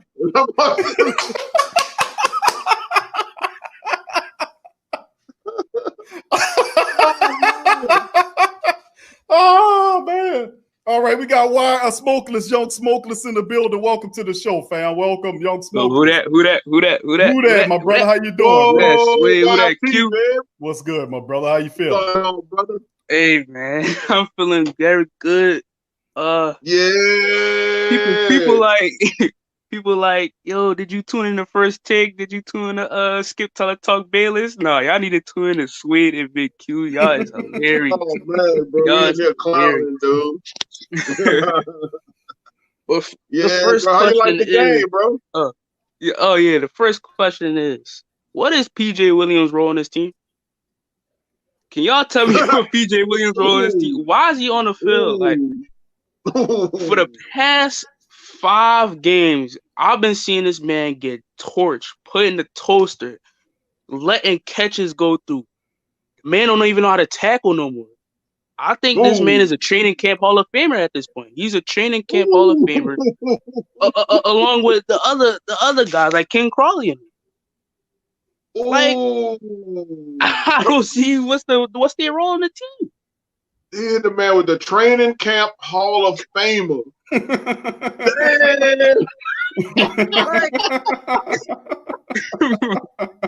Damn. You put him up there with Brandon Coleman and everybody. Man, they should have these jerseys up in the rafters. All that. That's a good one, Smokeless. That's funny, bro. Hey That's man, funny, bro. hold up. Did he do something today? Did he?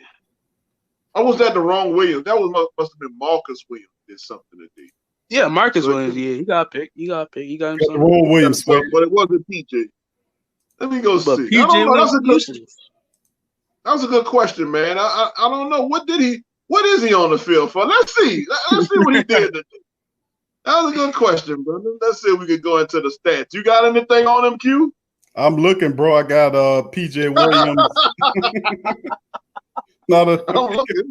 Bro, I ain't got. Here you go. Here you go. You do it? Here you go. Oh, okay, 3. He got 3 tackles. He got 3 tackles. There you go. PJ 3? was on there. Oh, yeah. But he snuck in. That must have been on special teams. Probably. Because there's no reason why PJ. Oh, good. No, I understand what you're saying, man. PJ, he just disappears. You know, he gets tossed a lot, and you know, I think he may have one good play this year, if I'm not mistaken. I'll go into the Saints stats and see, but yeah, man, I don't know. He's kind of like this guy used to play for the Saints a couple years ago named Travaris Cadet. It was like this running back. I couldn't stand. I couldn't stand his job. Like, why is he still here all these years? So PJ is something like that, man. Yeah, he just. I don't know. I don't understand his placement either. Oh yeah, who at the school too? Shout out school. But why is like PJ Williams is getting more snaps than DJ Swearinger? It makes no sense. You got guys like Keith Washington on a practice squad, just sitting there watching that. He's watching that. He's watching PJ Williams getting toasted. And I'm sitting here, I'm like, I just look at this man just for like, what are you doing, bro? What are you doing? He don't know what he's doing his damn self. But he must be related to somebody on the coaching staff. Bro. Let's see it. PJ Williams, he been here since what, 2009, right? No. Wait, the man had 3 tackles, bro. He was showing up, bro. He had 3 tackles in the game, bro. He had 3 tackles. Damn, man. Shit, he didn't. Damn. Well, yeah, I'll tell you what, in 2017, he had 2 interceptions. Huh? years ago. Hey, 2018 he had 1. 2019 he had 1, and that's pretty much it, though. I mean, no fumble recovery. He had 1. Oh, he had 1 fumble recovery this year. Yeah, that was against the Raiders. Yeah. Against the Raiders. Okay, okay, all right. Shout out to PJ. I still don't know why he there. We lost that game. But besides that, this defense playing out of his mind. This defense is playing out of his mind. Lucky I put Cam Jordan on the fantasy team last minute because I'm like, yo, he's going to snap. I feel like he's going to snap, so I put him on the fantasy team last minute. He gave me 13 points, 3 sacks. Cam Jordan, hey, man. After Cam that, Trey Hendrickson. Trey Hendrickson, 9.5 sacks. Mm-hmm. He's playing insane. I mean, I ain't expect this, but I knew he was going to be underrated coming into this season, but was he going to stay healthy? Is he going to stay healthy or not? Yeah, that was Q's boy. That's Q's boy from the get-go right there, Trey Hendrickson. Right. And then David Onyemata, this is his most productive campaign since 2018. So David Onyemata playing out of his mind. Money well spent on young Smokeless. What you say? Money well spent on Onyemata, huh? Yeah. But this defense is going. I feel like it's going to go up. Even after this game, you know, this defense is going to play out of its mind. Quan Alexander, that's the missing piece. That was the cherry on top. That's the linebacker we needed. All that. Right. That's kind of I guess would you say that was equivalent to our Super Bowl linebackers who we had Vilma and was it not Scott? Was it Scott Shanley? Vegeta, and there you go, Vegeta and Vilma. Yep. But yeah. What else you thought about the game, Smokers? This defense play a lot of pride. Like they play with a lot of pride in the run game, especially because they close to the. I think they tied with the 1991 Eagles in the stopping the run with 50 like keeping them under 100 yards. I think they tied with them, and they about to break their record. So this defense, they take pride with the run game, and I like that. And I like that. That's awesome, man. The run defense for the Saints is out of worldly, man. I just there's no way to sum it up. It's extraordinary what the Saints run attack is doing. And you have key pieces of that's missing. You got Rankins, the second best interior lineman you have is missing, and Saints still stuffing people. Even worse, the defense is a top 5 unit. And when that happens, the Saints offense is a top 10 unit, top 5 defense. That's Super Bowl level. That's Super Bowl. That defense, people realize Saints defense is playing on the Super Bowl level and is gearing up for the challenge coming up, because that defense is going to be tested against KC. And I like what people keep throwing KC up there, but listen, there's going to be some shocking going on when that game happens. Right. Hey man, you said those 91 Eagles, those boys up there. You know who's on that defense? That was Jerome Brown, Reggie White, Eric Allen, Seth Joyner, Eric Allen. That's man. Go. Shoot, man, they got some nice Andre Waters. Come on, man. Yep, I remember Waters. Yeah, that was a pretty good damn defense, man. And to be up there, close to those guys, wow. Overall, Taysom Hill, he played good. I mean, I wasn't surprised. A lot of people were surprised. I wasn't surprised. Like, the people know, I was like, Taysom Hill, either him or Jameis Winston, whoever started, it was still going to have the same amount. Like, they was going to have the same results. Still going to get the dub. And look who he's behind. He got the best wide receiver. He got a good wide receiver core. He got a top 5 O-line. So why his defense showing up? So I don't even know why everybody's shot. I don't know why everybody's shot. I agree, man. You have all those components with it: running, receiver, the line. You got a tight end, man. You got some awesome play callers. Like you can't go wrong. Right. Yeah, man. So that's what's up. That was up. What's your favorite moment of the game, sir? Oh, favorite moment of the game. The moment that you jumped up and said, "Yeah, it's over." I forgot to talk about that. That Emmanuel sit that 50-yard bomb. I ain't get that hype since Brandon Cook's 98 yards. I want to choke slam Eric McCoy through the air. Big boot, all that. I really wanted that play to go down, but Eric McCoy went like he was holding, but it is what it is at this point. But the way Emmanuel Sanders snagged that out the air, bro, I got up. I never jumped so high in my life. When the last time a Saints fan we've seen a long pass like that? You know what I'm saying? It's been a while, bro. It's been a while. Yeah, so it was terrific, man. It was good seeing it, man. It's coming. You're gonna see more vertical plays from the Saints moving forward because they still don't know how to gauge that Saints defense way. And Smokeless coming up against Denver. Expect that to happen as well. Right. They're gonna try to contain Taysom, but listen, Taysom and the Falcons did a pretty poor job of trying to contain him because he was able to get to the edges on that first rushing touchdown, and it's just beautiful. But you're gonna see him throw that ball downfield now, and that was a kind of an experimentation with Coach Payton as he was trying to find out, what was the right course of action to go. And he went away from his gimmicky stuff to a traditional style offense. And you've seen everybody, then the team and the offense respond in kind. You see Mike come alive. You've seen all that happen, bro. And it's just positive and beautiful, man. Saints sitting on top of the NFC right now, Suede. 7-3. I mean, the Packers lost. The Saints are number 1. You know, we sitting clear cut in favor, man. It's a beautiful day for the black and gold family members around this place. Let me tell you something. Let's go. Let's go. Let's go, baby. Suede, we still not trusting the Payton. We still not trusting the Payton. ain't no reason why he don't throwing screen passes on 3rd and 17. He throwing screen passes and not trying to go vertical. So we still not going to trust the Payton. You know what I'm saying? So. No, not yet. Wait until he stop falsifying medical reports. I'm not gonna trust the Payton, bro. I'm sorry. Yup. I'm sorry. You know what? We gotta wait a week just to hear that Taysom Hill, the damn quarterback. We got Drew Brees talking about he had a shoulder injury. My man had a rib injury the whole time.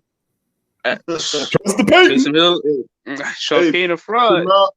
Tramal said PJ does have a role on the team. He's the handshake coordinator. He's the handshake coordinator. So you know when they do the PJ put that stuff together, bro. Straight up. I'm the handshake coordinator. Hell yeah, man. That was funny. We gotta come up with one of them, bro, when they have a touchdown. Feel like that.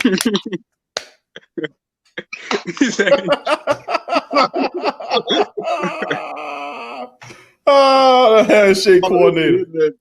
That's funny. That was up, man. Yo, you have a happy Thanksgiving, my brother. Hey, who frying turkeys this year? Ain't nobody frying a turkey. That's rumor says, Suede, you going to buy your turkey from Popeyes. Oh yeah, I am. So that's true. Hey, bro, don't talk about the Popeye turkey, player, because they pretty doggone good. Hey, shout out to Carlton Jean, you heard me? Thank you, man. Thank you for your donation, baby. Trust the pain, you understand? All day, every day. Thank you, Carlton. Who that to you, bro? Thank you, bro, for your super chat. Popeye's turkey is damn good, all right? Yeah, the season of Popeye chicken. All you got to do is put it down. So you saying that the rumor is true? It could be. It could be. If my cousin don't go fry, because he fry our turkeys, every year. He fry one for my grandmother. So if he don't fry it this year, guess what? Love that turkey from Popeyes.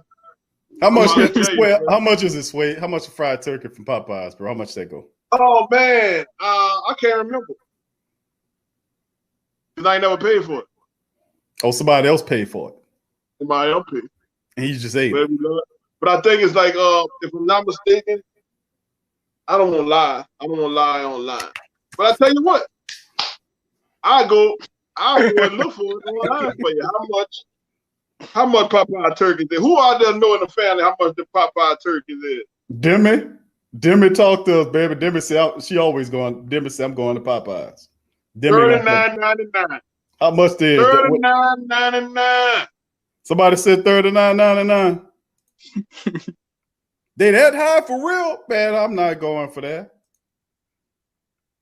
I'm not going for that. $9.85. Thanksgiving, you heard me? Thanksgiving, there you go. All right, young smokeless, bro. Good work on your channel, bro, and all the great stuff that you add to the nation, my brother. All the family members in the chat, please go over and subscribe to some great people, man. We're talking about young smokeless. He has a great Saint channel. He does a lot of terrific commentary. He's the future of the Huda Nation broadcasting. The brother's a hard worker. Love what he's doing over there. We got to put the youngsters on our shoulders when they're doing positive stuff. And he's a focused young brother. And when they focus like, because a lot of them all over the place. But when they focus like that, you got to put them young brothers on your shoulder and give them some support as well. So, smokeless, thank you, bro, for chiming in. Much love to you, my friend. Hey, bro, keep rolling, baby. Keep rolling. Keep your head up, man. And thank you, sir. Yep, appreciate it. Who that, baby? That's Smokeless, the young brother there, man. Much love to young Smokeless. Emmanuel Jamal Keller, bro. This dude, he'll be making some good points, bro. Emmanuel Sanders has great ball adjustment skills. He does. Yep. He does. He had to adjust for that long bomb, man, because that was a sitting duck on the slide. Yeah, he had to come back to it and get up on it. Yeah, he had to come back, and it was another pass he had to adjust. it was like floating in the air. He had to come and jump for it or whatever it was. But yeah, Emmanuel Sanders, man, he's real good ball adjusting skills. Good call, Tramel. Tramel, big ups to you. Baby, I got Popeye. Oh, I'm sorry. This is my uncle's reaction to a chicken sandwich.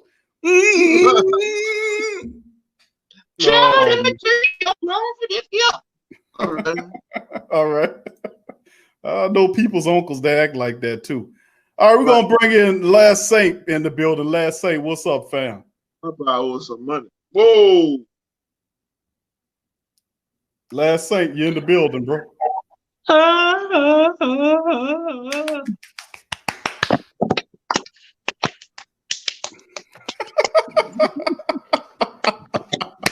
told y'all. Y'all didn't.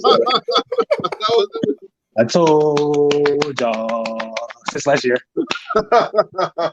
I told What's up, man? 24/7 and y'all call me crazy. Oh man. Last Saint been waiting since last year, boy, to get on this one. Put last year, Last Saint. Last year, Last Saint. You been holding this one. Go ahead, bro. Go ahead and tell them how wrong they were, bro. Oh man, y'all so damn wrong, idiotic wrong, fake news wrong. So wrong. But it's okay though. I mean, you got non-believers anyway. I mean, people in the sheet, you know, taking the blue pill in the Matrix. I mean, I can't blame y'all. Well, I can blame y'all. Oh, blue pill. I'll take that white throne, hot fire judgment away. He said, bring the juice, Last thing. I did. I'm dumping it all on y'all, man. This gasoline gonna be burning forever. Oh. It's all good. I can understand people's I can't think of the correct word for it, but people's inability to have faith. I told y'all I got the crystal ball. Didn't I tell y'all Matt Ryan's gonna get sacked a whole bunch of damn times? You got it. Hey, we got it on record. We have it on record that you did say that. I said that. I said Taysom Hill and that 3-year offense will be cutting through. Now those deep balls look ugly as hell, but I have faith in Emmanuel Sanders to make something happen. And they took my boy's TD, so I'm angry about that.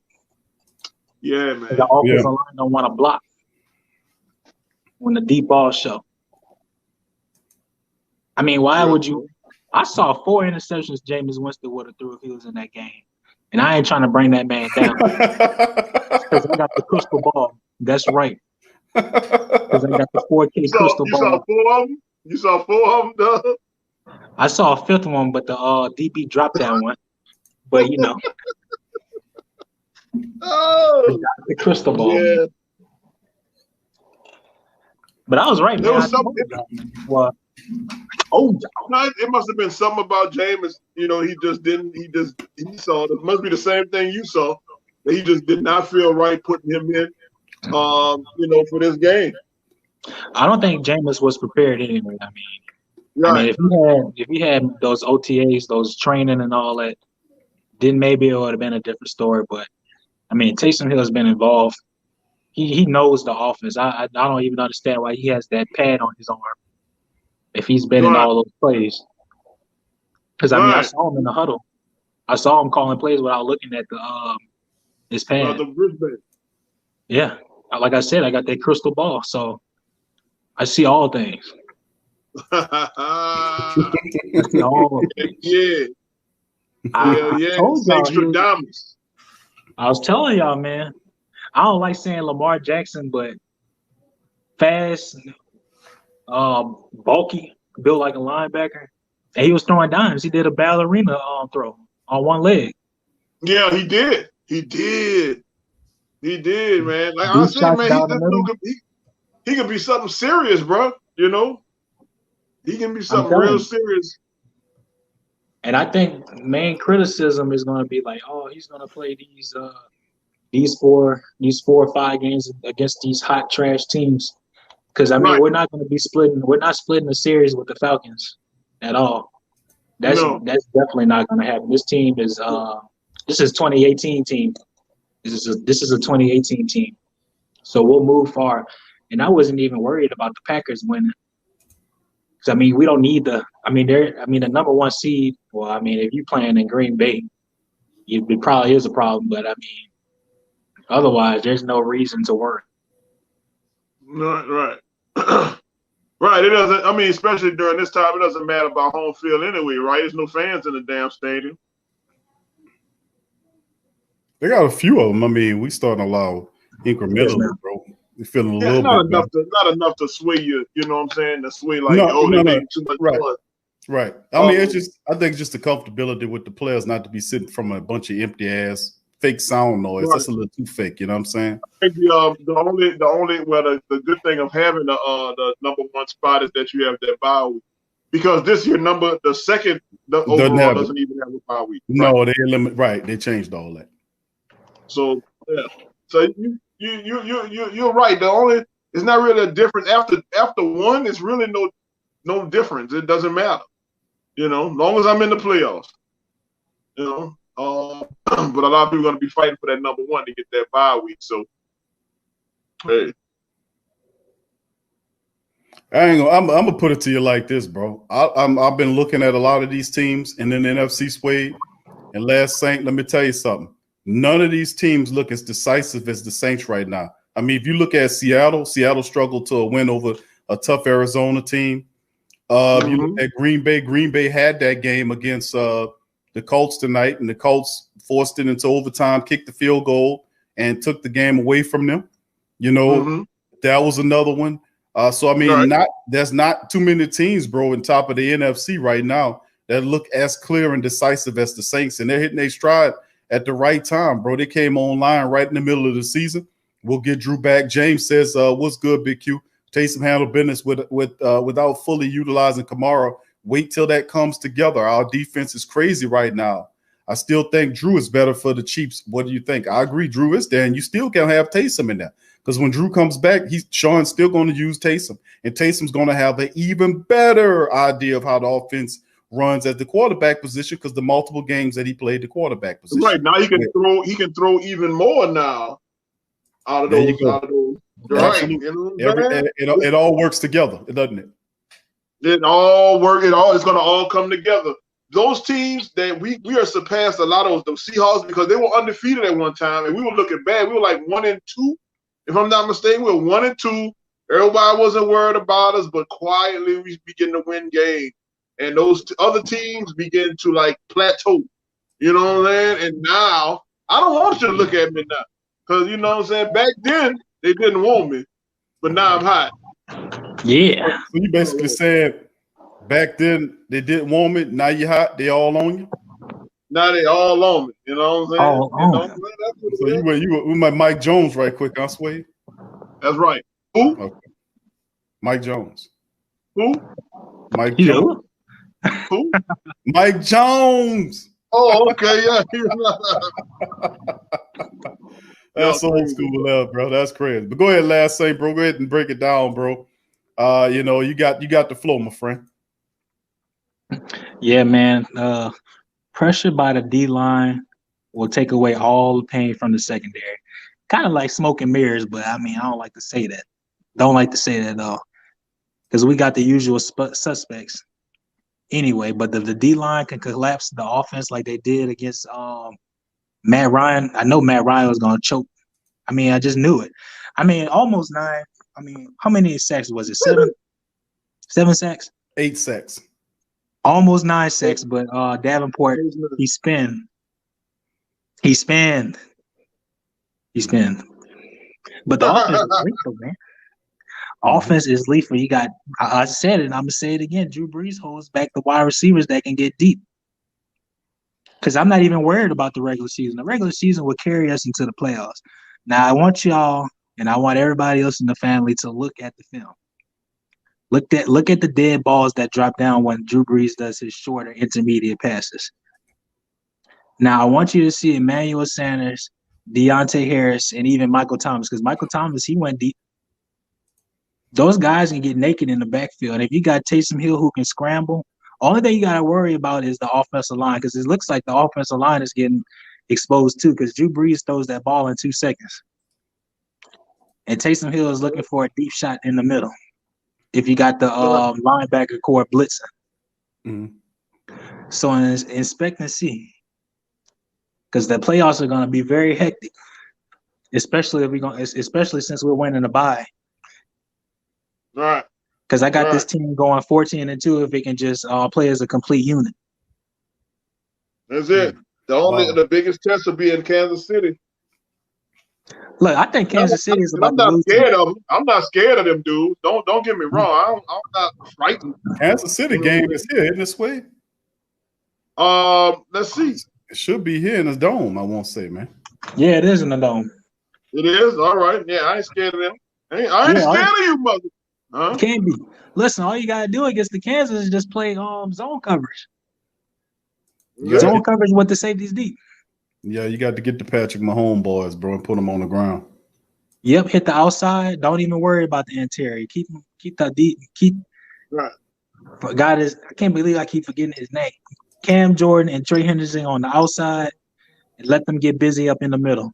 And you blitz Chauncey Gardner or you blitz the Mario Davis. Because Patrick Mahomes gonna do? He's gonna run to the outside. He's gonna get clipped. Because Patrick Mahomes gonna get hit 4 times at least. Listen, man, I got the crystal ball, man. I already predicted this damn game. Right. I'm listening to you, bro. I'm listening to what you got to say. I'm writing this down right now. I'm putting my bet in. All right, you wasn't hearing Q when he was asking that question, so I need you to listen to me. I'm listening, bro. I'm listening. All right, I'm telling you. You sure wasn't listening, bro. He's damn sure wasn't listening. He got this is like Biff from Back to the Future. He got the sports almanac. You heard? I'm listening, brother. Straight up. Man. Well, that's all I gotta say. I gotta get back to work, otherwise I'm gonna get fired. Hold up, you at work? Yeah, I work from home. I told Q I work at college. Okay. All right, bro. Man, thank you. Have an awesome holiday, brother. Y'all as well. I'll be looking forward. Peace. That's Last Say, man. You know, Last Say feeling really good right now, bro. He feeling really good about the win. He been saving that since last year, bro.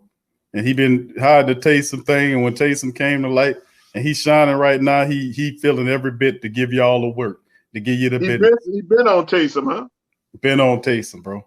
And people say, and they said, well, you know, people say, well, Taysom will have to see, because, you know, it's hard when, you know, the coaches ask you to do everything but be a quarterback. But, and like I said, the blessings are unboundless for the sake. That's why we on this pathway heading to the Super Bowl, bro. And I have to say that because, man, let me tell you something, bro. You lose Mike, you gain 3 receivers. For 1 receiver, you lost Mike. And what I mean by that is, when Mike Thomas got hurt, Emmanuel Sanders worked, and so did the rest of the coaching staffs to help get Marquez Callaway, Deontay Harris, Traquan Smith. For Mike, you lost Suede for several weeks. You gained 3 wide receivers you can trust with Drew Brees, right? Yep. Drew, and then of course the issues happened with the secondary. We lost Jack Rabbit and Lattimore for several weeks, and still were able to eke out some wins. Finally, defense came on board, and we continue to step up and play. Made a trade for Quan Alexander, bro, who looked fantastic in this game. Flying around the field, making plays, fits perfectly next to DeMario Davis. You know, and then you look at the quarterback conundrum. Not a conundrum. Breeze gets knocked out again, second straight year, Suede. TB the first year, 5-0. Taysom takes over in the game. People say, well, Q, can he be a full-time quarterback? I know he answers some questions today. We want to see what he looks like moving forward, but I love what I'm seeing. And when Drew does come back, and I'm saying for the KC game, when Drew does come back, Taysom still retains the knowledge and experience of the reps that he had in those games when he was starting. So, you know, that's a plus, bro. So, you know, it all works together. That's why I say when the Saints, this Super Bowl belongs to the Saints, man. You know, the Saints, and like last Saints said, it's for you. I said they can go on the tear. You have these teams. You have a very soft schedule. You know, not disrespecting anybody. We all know what Minnesota looking like, but they look like they was winning a few games, trying to gain some ground. But Philadelphia sucks, bro.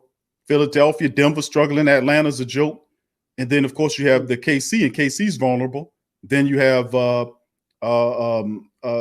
Carolina Panthers, which we might have set all our people, Suede. It don't matter if we win that game or not. We probably sit everybody, bro. You know, the rest in that game. So, I mean, at the end of the day, what's your process of thought on that, bro, about Taysom going forward? Because we got Denver coming up next. I expect more of the same in the second half than I've seen in the first half. He looks real comfortable in that package. There were those series of packages and plays he's running in the second half. Yeah, like I said before, he looks way more comfortable now being on that field. And like I said before, Sean Payton is like, you know, he's happy. He is like a kid in a candy factory right now, man. You know, so I'm pretty sure he's gonna open up a whole bunch of plays, but not give everything so people can get stuff on film. You know, so kind of hold a couple things back, but definitely come up with a bunch of more foolishness for Taysom. And I know a lot of Hudas, they want to, stick to the basics, man. You know, stick to the basics, run the ball, shove it down their goddamn throat, win the game, just like that. And you know what? And I'm gonna be honest, man. When I watched the game, I was like, why they keep throwing the ball? You know what I'm saying? Run that bit. Run it. But they, you know, they didn't. But they didn't, and they did what they had to do anyway. But you know, I understand. But I think we're definitely gonna be fine. I just don't want this. I don't want Taysom to get, you know, start feeling himself, as my grandma would say, start smelling himself. What you mean? Start smelling yourself. What you mean? What you mean? You think you don't want him to start smelling stuff? What you mean? What you think he gonna do? Well, that means like get the big head and, you know, start thinking like, yo, man. I don't think that's Taysom. Being comfortable. Oh, we just going to Denver. Right. Believe it or not, these suck ass teams, you're their Super Bowl. You know what I'm saying? If they come out there with you, right, you are their Super Bowl. They coming all out for your ass just to say, yo, we beat the Saints, though. You know what I'm saying? And so you gotta prepare. We told y'all it's gonna be okay. Shout out to Verlin, Super Saints Casey. Thank you, Verlin, for your super chat, bro. He said we told y'all it's gonna be okay. Thank you, Verlin. Big ups to you, bro. Thank you for your super chat. And big ups to the rest of the family members chiming in.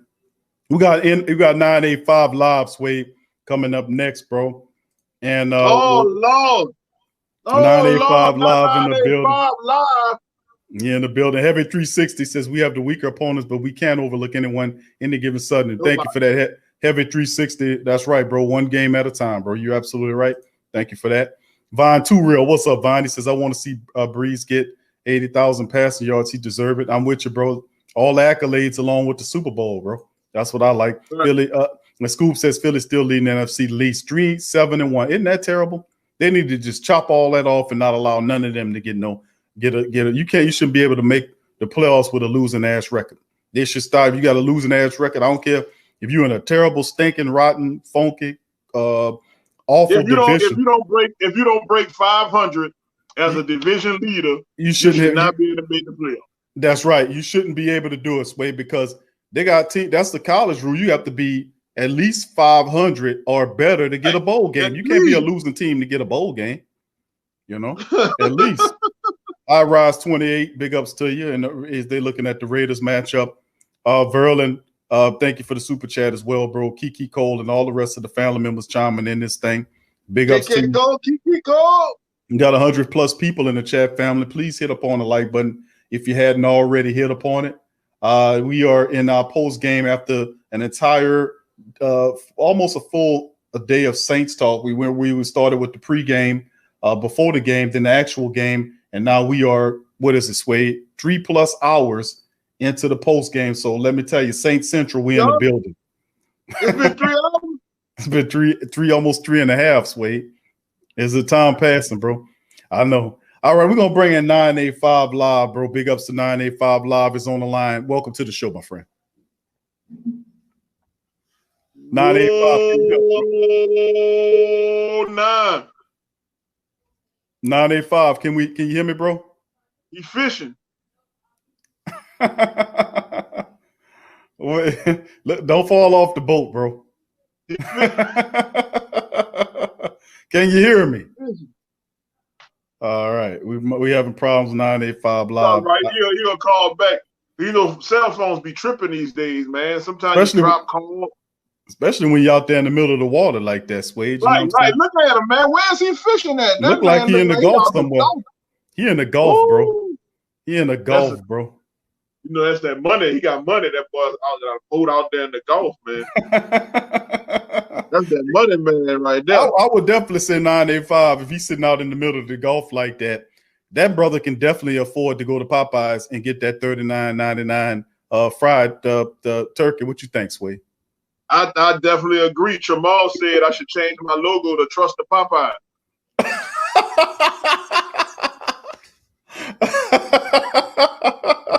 Somebody to get Tramal, take his phone from him. Take his phone from him, bro. That's you 985. Can you hear me, bro? Yeah, man. There you go. You got a little signal there. You must have got next to a tower somewhere out in the middle of the Gulf, huh? Nah, man. Nah, I'm on my computer at the house, man. Okay. Yeah. I'm on my computer. I had to change the settings or whatever for my mic or whatever. So welcome to the show, bro. Yeah, but hey, call me up, boy. I was about to mess with you. Hey, Jamaica man. How you doing, my brothers? I was about to mess with y'all, man. Look, my son over here, bro. All right. He all hey, on little man.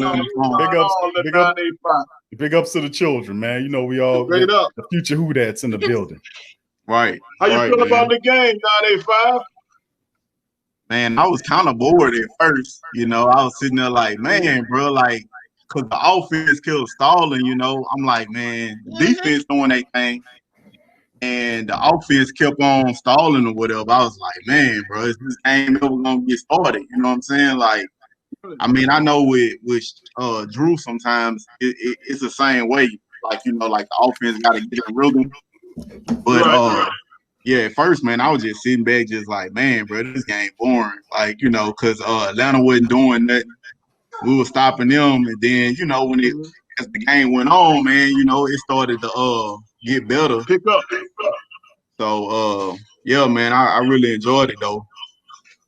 Yeah, I definitely enjoyed it, man. It was like, yo, you know, when Atlanta had their field, when we missed our field goal, I was that drove me, man. I'm like, dog, come on, bro. Really? We gonna really start doing this? Right. And then we got the touchdown, you know, before the end of the half. I said, oh, okay. All right, we good. And then I know we get the ball back at the second half. Ain't no better feeling, bro, than watching the Saints kick the ball off at the beginning of the game, knowing you'll get it back at the half. Right. Yeah, that's definitely true, man. Yep. Favorite play of the game. And I like that pass to Emmanuel Sanders when he came back for the ball. He pushed old boy straight out the way. He was like, nah, cuz this is my ball. And he fell on the ground. I was like, and then the penalty just hurt, bro. I'm like, oh my God, these referees, dog, they be getting on my nerves, bro. Cause it was like, it seemed like they was trying to keep him in the game, bro. You know that's what I see. You know, it seemed like they were trying to keep him in the game. I'm like, bro, y'all call this play, man. Y'all call this junk on here, bro. When we were just about to score, soon we score, here they come, throwing the yellow flags, bro. You know, on petty move. You know what I'm saying? That was a petty move, bro. You know what I'm saying? They could, but they didn't want the game to get out of the way. That's all that was, man. You know what I'm saying? That's all it was. I ain't tripping. Yeah, cause we were definitely about to stump on them boys, man. Oh, it was about to be over. That was gonna be it. That would have been what, 31? Man, we were about to beat them like we did the Buccaneers, bro. We was about to put that pain on them boys. It was about to be a problem. The only problem, well, not a problem. It's not a problem. That I wanted to bring up earlier, and I mean to switch the subject, was about Drew Brees. And they were talking about Drew Brees I heard some people on ESPN saying that it's over for him. I think I heard Stephen A. said, he might retire after this season. And how do you feel about that comment? I have my speculation, but I want to hear what you got to say. I feel like it could be, but I don't want to read too much into it. Because we thought he was gone this year. It was like, man, he gonna retire, whatever. And then all of a sudden he said, give me about a month. I said, usually if somebody tell you give them a month, they gonna contemplate leaving, you know what I'm saying? But when he said, give me some time, give me some time or whatever to think about it. And I guess he was like, all right, I feel good about coming back or whatever with the team we have. I think I can make a Super Bowl run, but I don't want to speculate or whatever. I would say probably about 85% maybe at this point he might retire, but he still got that little, that iffy in the back, because we looking at the injury. The commentators probably looking at the injury or whatever and saying he gonna retire. But I mean, maybe with his wife, she might convince him to retire or whatever. Right? Yeah, he might say, man, you know what? Hey, I said 2 years. Hey, I'm gonna go ahead and stick it out another year. Like you saying, on a couple of shows back or whatever about, hey, if we win the Super Bowl, Drew will try to come back and defend it. You know what I'm saying? Because we still in the division with Tom Brady, with him trying to, come in our division or whatever, and basically put up stats or whatever along with Drew. I mean, he got 6 rings already. And Drew looking at it like, man, I may not can get you in the ring category, but I'm gonna try to get you in every other category. You know what I'm saying? Right, in every other, exactly. He's definitely not chasing him in rings anymore, but he's definitely chasing this man in stats because you can have the rings, but dude, I got to get you in these records right here. And in my personal opinion, is why I feel, I think this dude is gonna retire. He's not gonna retire until Tom Brady said he's going. And now with him being out, Tom Brady has the upper hand of passing him up in these records. Yeah. So as a competitor and knowing that you have the rings now, I gotta come through with the doggone with these records. I gotta come back next year and hopefully surpass you. Right. So I think he'll be back. The next year, but I think Taysom, if he continues to play like he played today, is the heir to the throne. Quarterback for the New Orleans Saints. Yeah, I mean, he put up some good film on today. You know what I'm saying? I mean, only thing I worry about, a lot of these quarterbacks or whatever put up good film when teams don't have no film on them. You know what I'm saying? Like a lot of the rookies, you know what I'm saying? If they don't get better, I'm not gonna say that sometimes, it works or whatever, but I mean, I feel like a lot of times if they don't get better and challenge themselves and be like, okay, look, this is an area that I need to improve in or whatever. Maybe it's in accuracy or whatever. Maybe, maybe it's in reading the defenses, read my progressions better or whatever. So I mean, I feel like, hey, a lot of times when the young guys come in, man, they don't have no tape on them on their team beating them. It's harder to defend them, but sooner or later somebody gonna figure it out. On defense, they gonna figure it out. You make a good point. You make a good point that I never thought about. That now they have film on Taysom, so it determines this next game against Denver. Kind of determines whether you really have it because now they see you. You know what I'm saying? So if you can pass that test, right? Because I believe even Atlanta probably was like, all right. Like we was like, man, hey, bro, kind of like I think Sean Payton bluffing on Taysom coming in. You know what I'm saying? So I think they was probably like, okay, we're gonna prepare for Taysom or whatever because he's gonna try to run the ball. But we in the back of their head, they probably was thinking James probably was gonna come in sooner or later in the game. But when he did, they was probably shocked because they like, man, dang. Like, I thought it was playing, but he's very serious. This man playing the whole game, bro. So, I think, man, like I said, if teams get film on us, like the Broncos always did have a good defense. You know what I'm saying? So, with this next week really going to show if Taysom Hill, is going to be a quarterback that we can take serious or whatever. You know what I'm saying? So, you know, that's what I think, man. Because the Broncos, they gonna do something that Atlanta didn't do, and Atlanta probably gonna come back harder the next game, knowing that Taysom gonna be there if he gonna, you know, continue to be the quarterback or whatever. Right. Test shoes. Sean Payton might switch him up on and put Jameson in there. You know, that's gonna be they gonna be looking stupid. Then they gonna be like, man, bro. He gonna be like, man, bro. I don't even know how to prepare for this jump, man. Like, you know, and he hit him with a curveball because he was like, I'm not gonna tell y'all who gonna start. You know what I'm saying? You're right. He was like, I'm not gonna tell you. He was talking about bagels and cream cheese and stuff, bro. Like, he wasn't, you know what I'm saying? He was just like, oh yeah, man, let's talk about bagels and cream cheese. That's real good though. You know, like it's crazy, bro. They you know, I think like a lot of times, I don't know, it's like Sean Payton sometimes he like to play poker, you know, with the media. You know, even though sometimes we don't like it because we like, man, I want to really know what's really going on with my team or whatever. A lot of times he probably like, man, you know, I'm playing poker or whatever. I don't want them to really expose. You know what I'm saying? It's kind of like, you know, like the detective. I want to show my hand. Yeah, you know, like a detective or whatever. Like I like watching First 48 or whatever. So, you know, on the First 48, a lot of times the police will say, you know, hey, I'm not gonna tell them, you know what I'm saying, that this is going on so the media can put it out there. You know what I'm saying? Right. You know, this is my case or whatever. So, you know, eventually they will reveal it, you know what I'm saying, if they catch the suspect. Beforehand, they like, man, he'll let them know exactly what he wants them to know.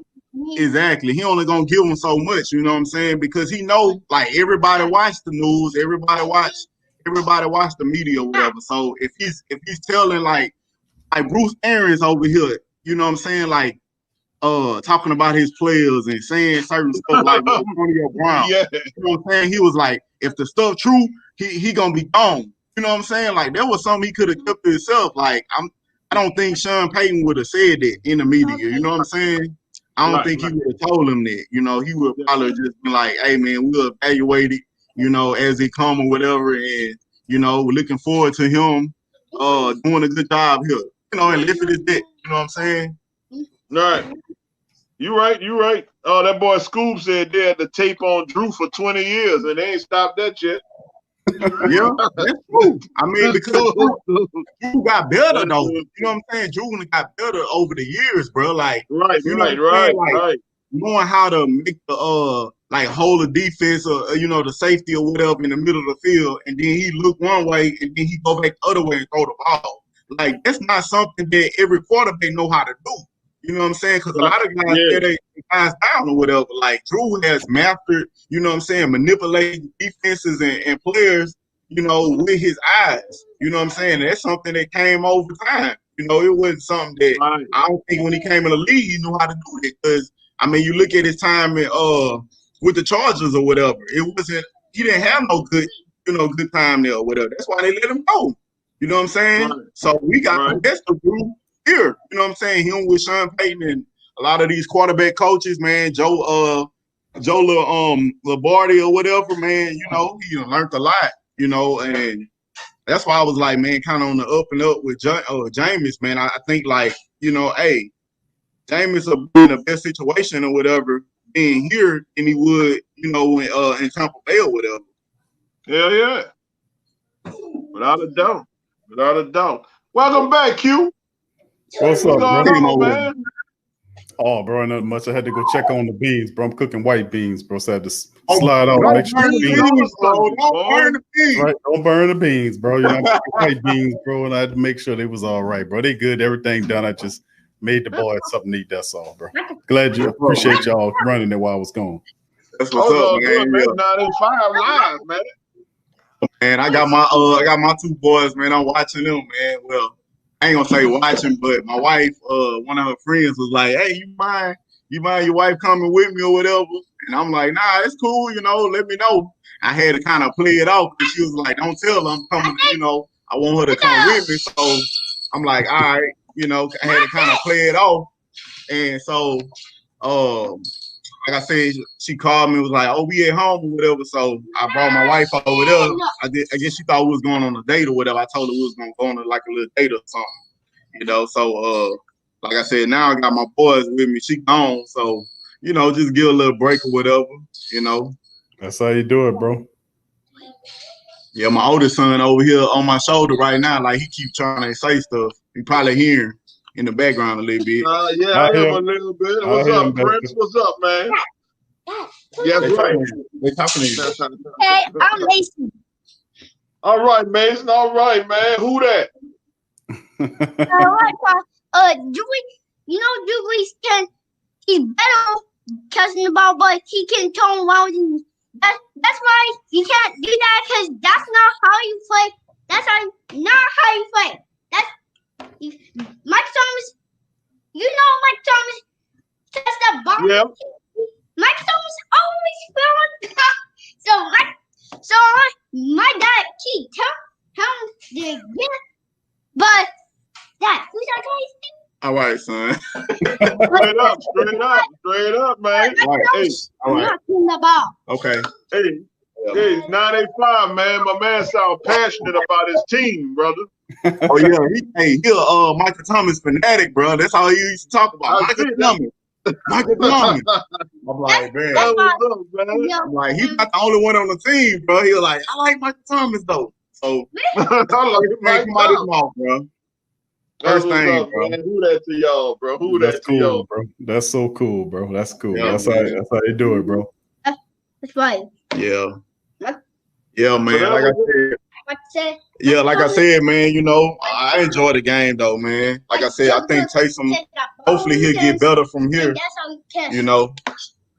Hopefully he'll get better from here, man. That's all we can expect from him, That's it. I just don't want to get the big head, bro. I don't want to get too comfortable and get the big and think you don't have to worry about that. Yeah, but I don't see that, Suede. I don't think he's going to get the big head, bro. I think hopefully you're right. Hopefully you're right, sir. I just don't see that in this character, bro. We'd have seen that already, because he had big games where he was balling and everything. I just, I hope that's not the case, but we shall see moving forward, man. But he definitely gonna get better from this. That's one thing Taysom does do that you see that clearly, because you see that he gets better game after game after game, and if he puts it all together. For the experiences as a wide receiver, a running back, a tight end. Yeah. I'm watching the highlights now, man. This guy's footwork is amazing on this. You talking about Taysom? Yeah, Taysom, man. His footwork is real good.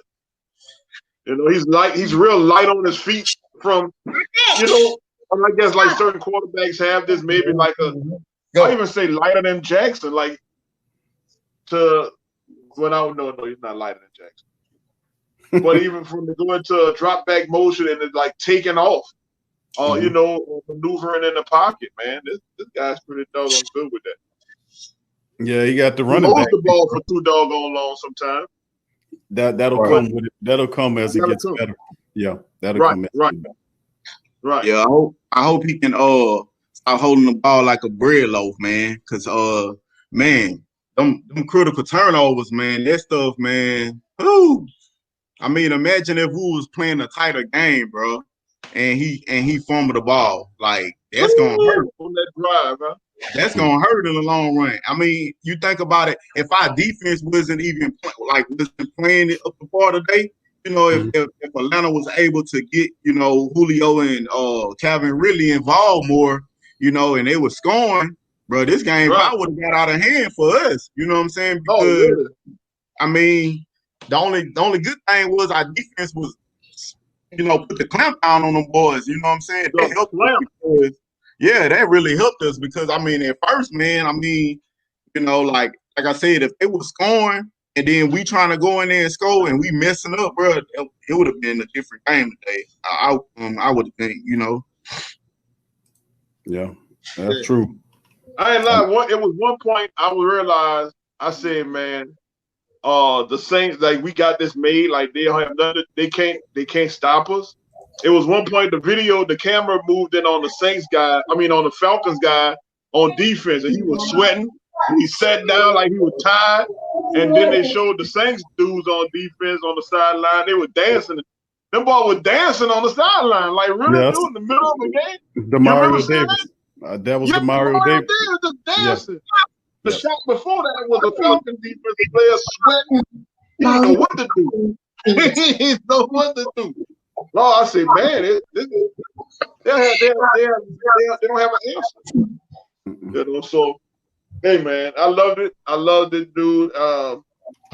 You know, I don't want to say too much negative things on it, but except the fumble and getting too cute, I guess. But other than that, man, this was a good game. I think it's awesome to have another quarterback in our awesome that we can just throw out there at any point. Yeah. 51 rushes. 51 rushes, yeah.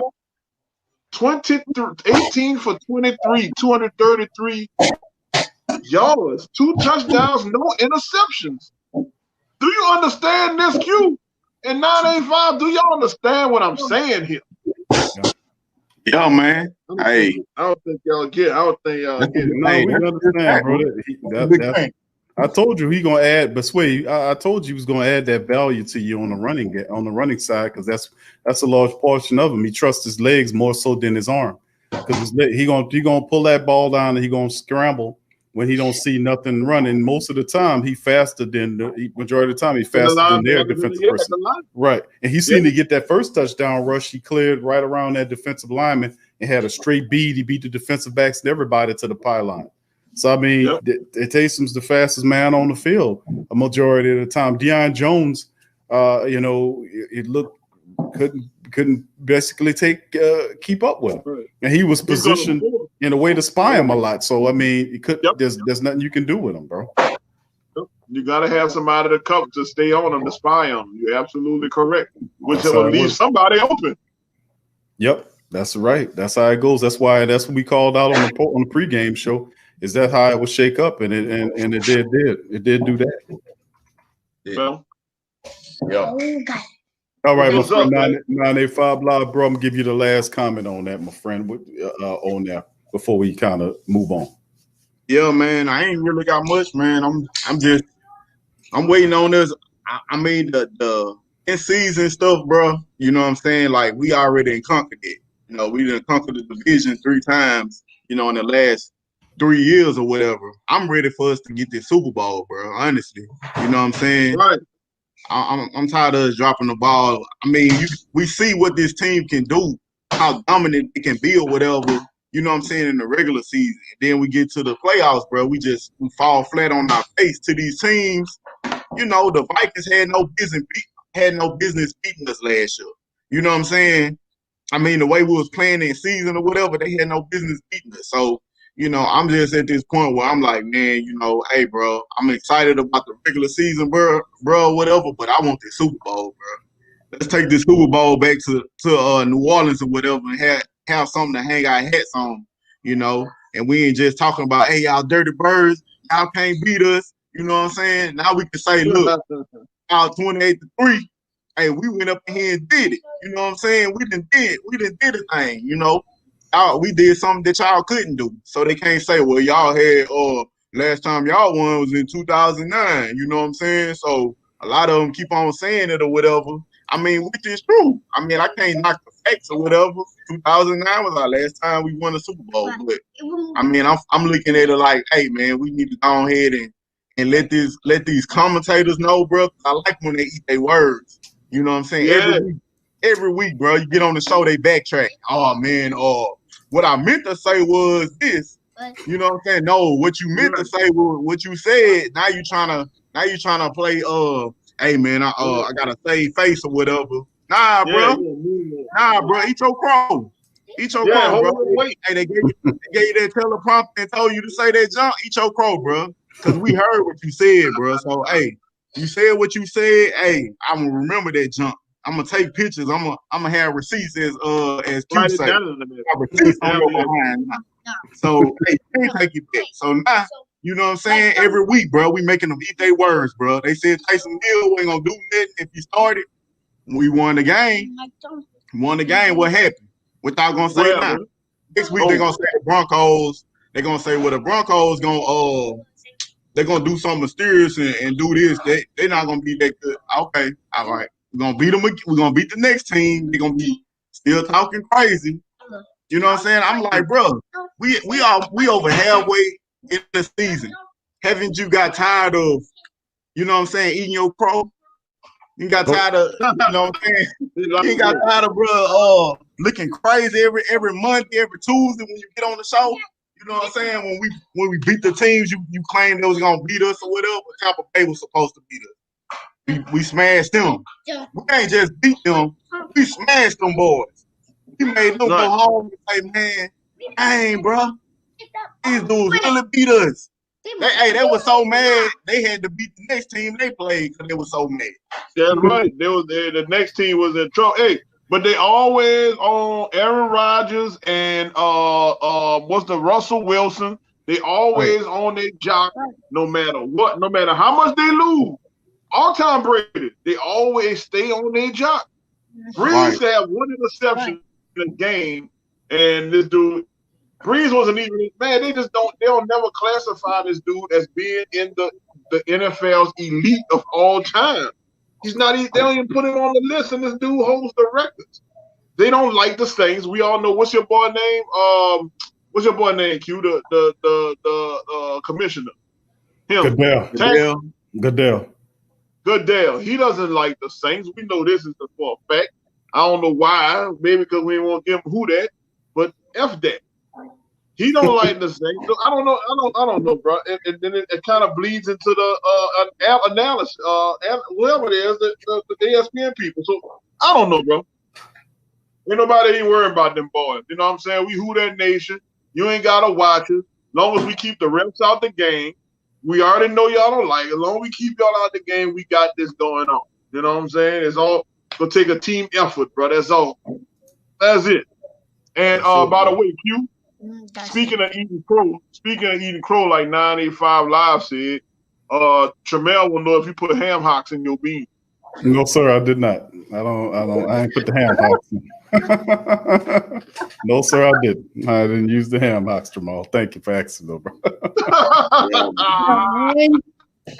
All right, 985. Thank you, bro, for chiming in, bro. Much love to you, bro. You and your family, bro. Big ups to you, bro. You be safe, and we'll see you on the next broadcast, my friend. Yes, sir, man. Who that, man? Happy holidays, Blair. Same to y'all, man. Eat enough turkey for me, bro. You know what I'm saying? I'm gonna try to do a little something, you know, with some turkey. But yeah, man. Hey, and Falcon Bang, bro. You ever come back on our show, dog? You getting blocked, dog. I'm letting you know now. So up today, dog. I can tell, bro. He said he was coming back. I guess you can't trust a Falcon, can you? Nah, bro. Man. Hey, what they say, birds of a feather flock together. That boy flew home, bro. Back home with him, bro. That's all I gotta say, man. I thank y'all for the call, man. I thank you. Love. You too, bro. Peace. All right. That's 985 Live, man. That was the last caller, Suede. That's and that was it, man. Big ups to the rest of the family members chiming in this one, man. Big ups to the family members. Thank y'all for chiming. No ham hocks. No, Tramal, I didn't put ham hocks in there, bro. All right. Big ups to Ain't put no fat back up in there? None of that, bro. None of that, bro. No fat back, ham hock. You ain't no gizzards? No. We ain't going to put all that up in there, bro. No, bro, no. But anyway, listen. Suede, it's been a beautiful, beautiful show, bro. Shoot, we about 12 minutes off of 4 hours of talk. Then the cool part about it is we're going to be back tomorrow on the Monday show for 3 hours recapping this thing. Again, we're going to have some more interviews from Coach Payton and some players and everything. But once again, I'd like to thank all the fantastic family members that chimed in on this edition of the Sports Coma as well. It was a very good win. A lot of adjustments were made in the second half. The Saints looked really good offensively in the second half, in my opinion. Defensively, they were on fire. They're a top 5 unit. The offense is a top 10 unit. Taysom will get better in the system. He will get better. He have at least 4 games that I say at least 3 to 4 games left for him to play. We're going to use the running attack. He has a full covenant of wide receivers. And like I said in the pregame and Friday shows, this is crazy enough to work. It can work. And we see this with a talented team. All Taysom has to do is make those throws and nothing difficult. but just simple completions. And he's getting that camaraderie with Mike Thomas, obviously, and the deep camaraderie with Emmanuel Sanders going deep, bro. So I mean, that's positive as well. Joshua Bowden, who that to you, Jasper, says they were in their chat talking about us in the playoffs. Salty. Yeah, the Falcons is, high blood pressure weight. Josh said, Big Q. Told you Taysom was going to be the starter, bud. Thank you, bro. Thank you for joining us, Josh. Big ups, fam. Demi says, KB, they don't care about the Dirty Birds either, fam. All right. Great call. 985 says, Scoop. All right. Todd says, Sean Payton retweeting Roddy White, LOL. Real Snoopy said, good show, Q. Thank you, Snoopy. Appreciate you, bro. As well, thank you, brother Jerry, as you and all the family members. What's up, Steve? Who that to you, Steve Mack, and the rest of the family members. But Jerry Poor, baby. What's up, Jerry? And all the family members, thank y'all, man, for being here and spending and putting up with us for 4 hours. And that concludes. We'll conclude. I'm gonna get Suede's remaining thoughts on this. This concludes Saint Central here on the PRO Media Network. Pre-game, during game, post-game, we in the building. Saint Central in the building with the Sports Coma. So, Suede, last remaining thoughts before we depart, my friend. Well, bro, you know what, bro? We all in the same game. It's like the West Coast All-Stars saying in their song.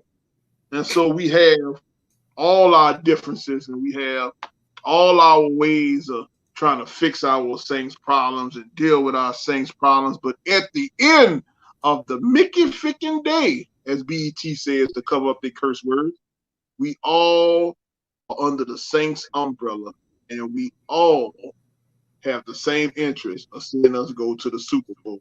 So with that said, always shoot for the moon. And even if you miss, fuck it. Thank you. That never gets old. That never gets old. Travis says, hopefully the Buck Aquarius. That's terrible. Lose tomorrow.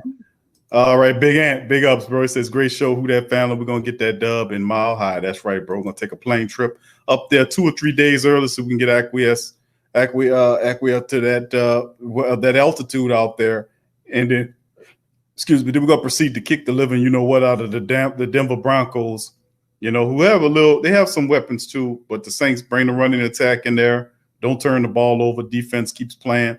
Like I said, your defense, a good defense travels in the running game and defense travels. And the Saints have both. So, and remember, Taysom's more part of that running game than he is the passing game. Taysom added 50-plus yards and 2 rushing touchdowns on top of the Saints running back totals. That's what he does for you as a quarterback of your team. You're going to be one of the top teams running the ball because he's going to systematically over games give you 30 to 60 yards of extra rushes and touchdowns on top of what he gives you passing. So that was a terrific thing as well. So big ups to the rest of the family members. Big ups to Jason. Hope the Raiders get that win, fam. Knock off the Kansas City Chiefs. I think the game right now as it stands is 17-14. Raiders are up with 2 minutes before the halftime. So I hope they get that win, bro, and knock off the Kansas City Chiefs to keep it going. So once again, I'd like to thank all the family members for chiming in. Big ups to the rest of y'all. Thank y'all for joining us on the Sports Coma. Thanks to number one. We number one. As always, I like to thank Black Suede for chomping in. Suede, you gonna pop up on the Monday show? What you doing, bro? Man, I live there. I'm on the Monday show. You heard me. All you gotta do is let me know what time to be there. I'm in that thing. All right, Monday show at 5, Suede. So just contact me and we'll get you in there. And Suede says he'll be on a Monday show. So there it is. Black Suede in the building. We got him committed. And if he don't show up, he an Atlanta Falcon. You can't trust him. I'm wear the jersey. If I don't show up tomorrow, the next time y'all see me, the bet is I'll go find me a Falcon jersey and I'll wear it on the Sports Coma. Well, I know he gonna be up. He gonna pop up now. So big ups, fam. Thank y'all, man, for chiming in on this edition of the show. Much love to y'all, man. And guess what, family? Well, peace, and we'll see you later. Who that? Yeah. Well, all right. Like you always say, welcome, welcome, welcome. #1 sports talking D. We ain't like the Falcons, we won't blow the lead. Look, all we talk is who that, who got cut and who back. Rookies and the vets, players you should look at. It's the sports coma, you don't wanna miss it. Got the pre-game party, post-game statistics. Get a visit from Suede, maybe DC or 5. It's the hottest thing smoking, Big Q and the guys. Go to YouTube Live, make sure you subscribe. Interviews inside the Saints locker room high. Talk to Drew, Jordan, Zach, Payton, New Orleans, Huda Nation. Best believe when I say we bleed gold and black. Ain't a miracle or rivalry could ever hold us back. No, Beastquake, Bounty Gate, let the truth be told. It's the sports coma, all we know is say Super Bowl. Yeah. You're listening to the Sports Coma with Big Q and the guys on the PRO Media Network.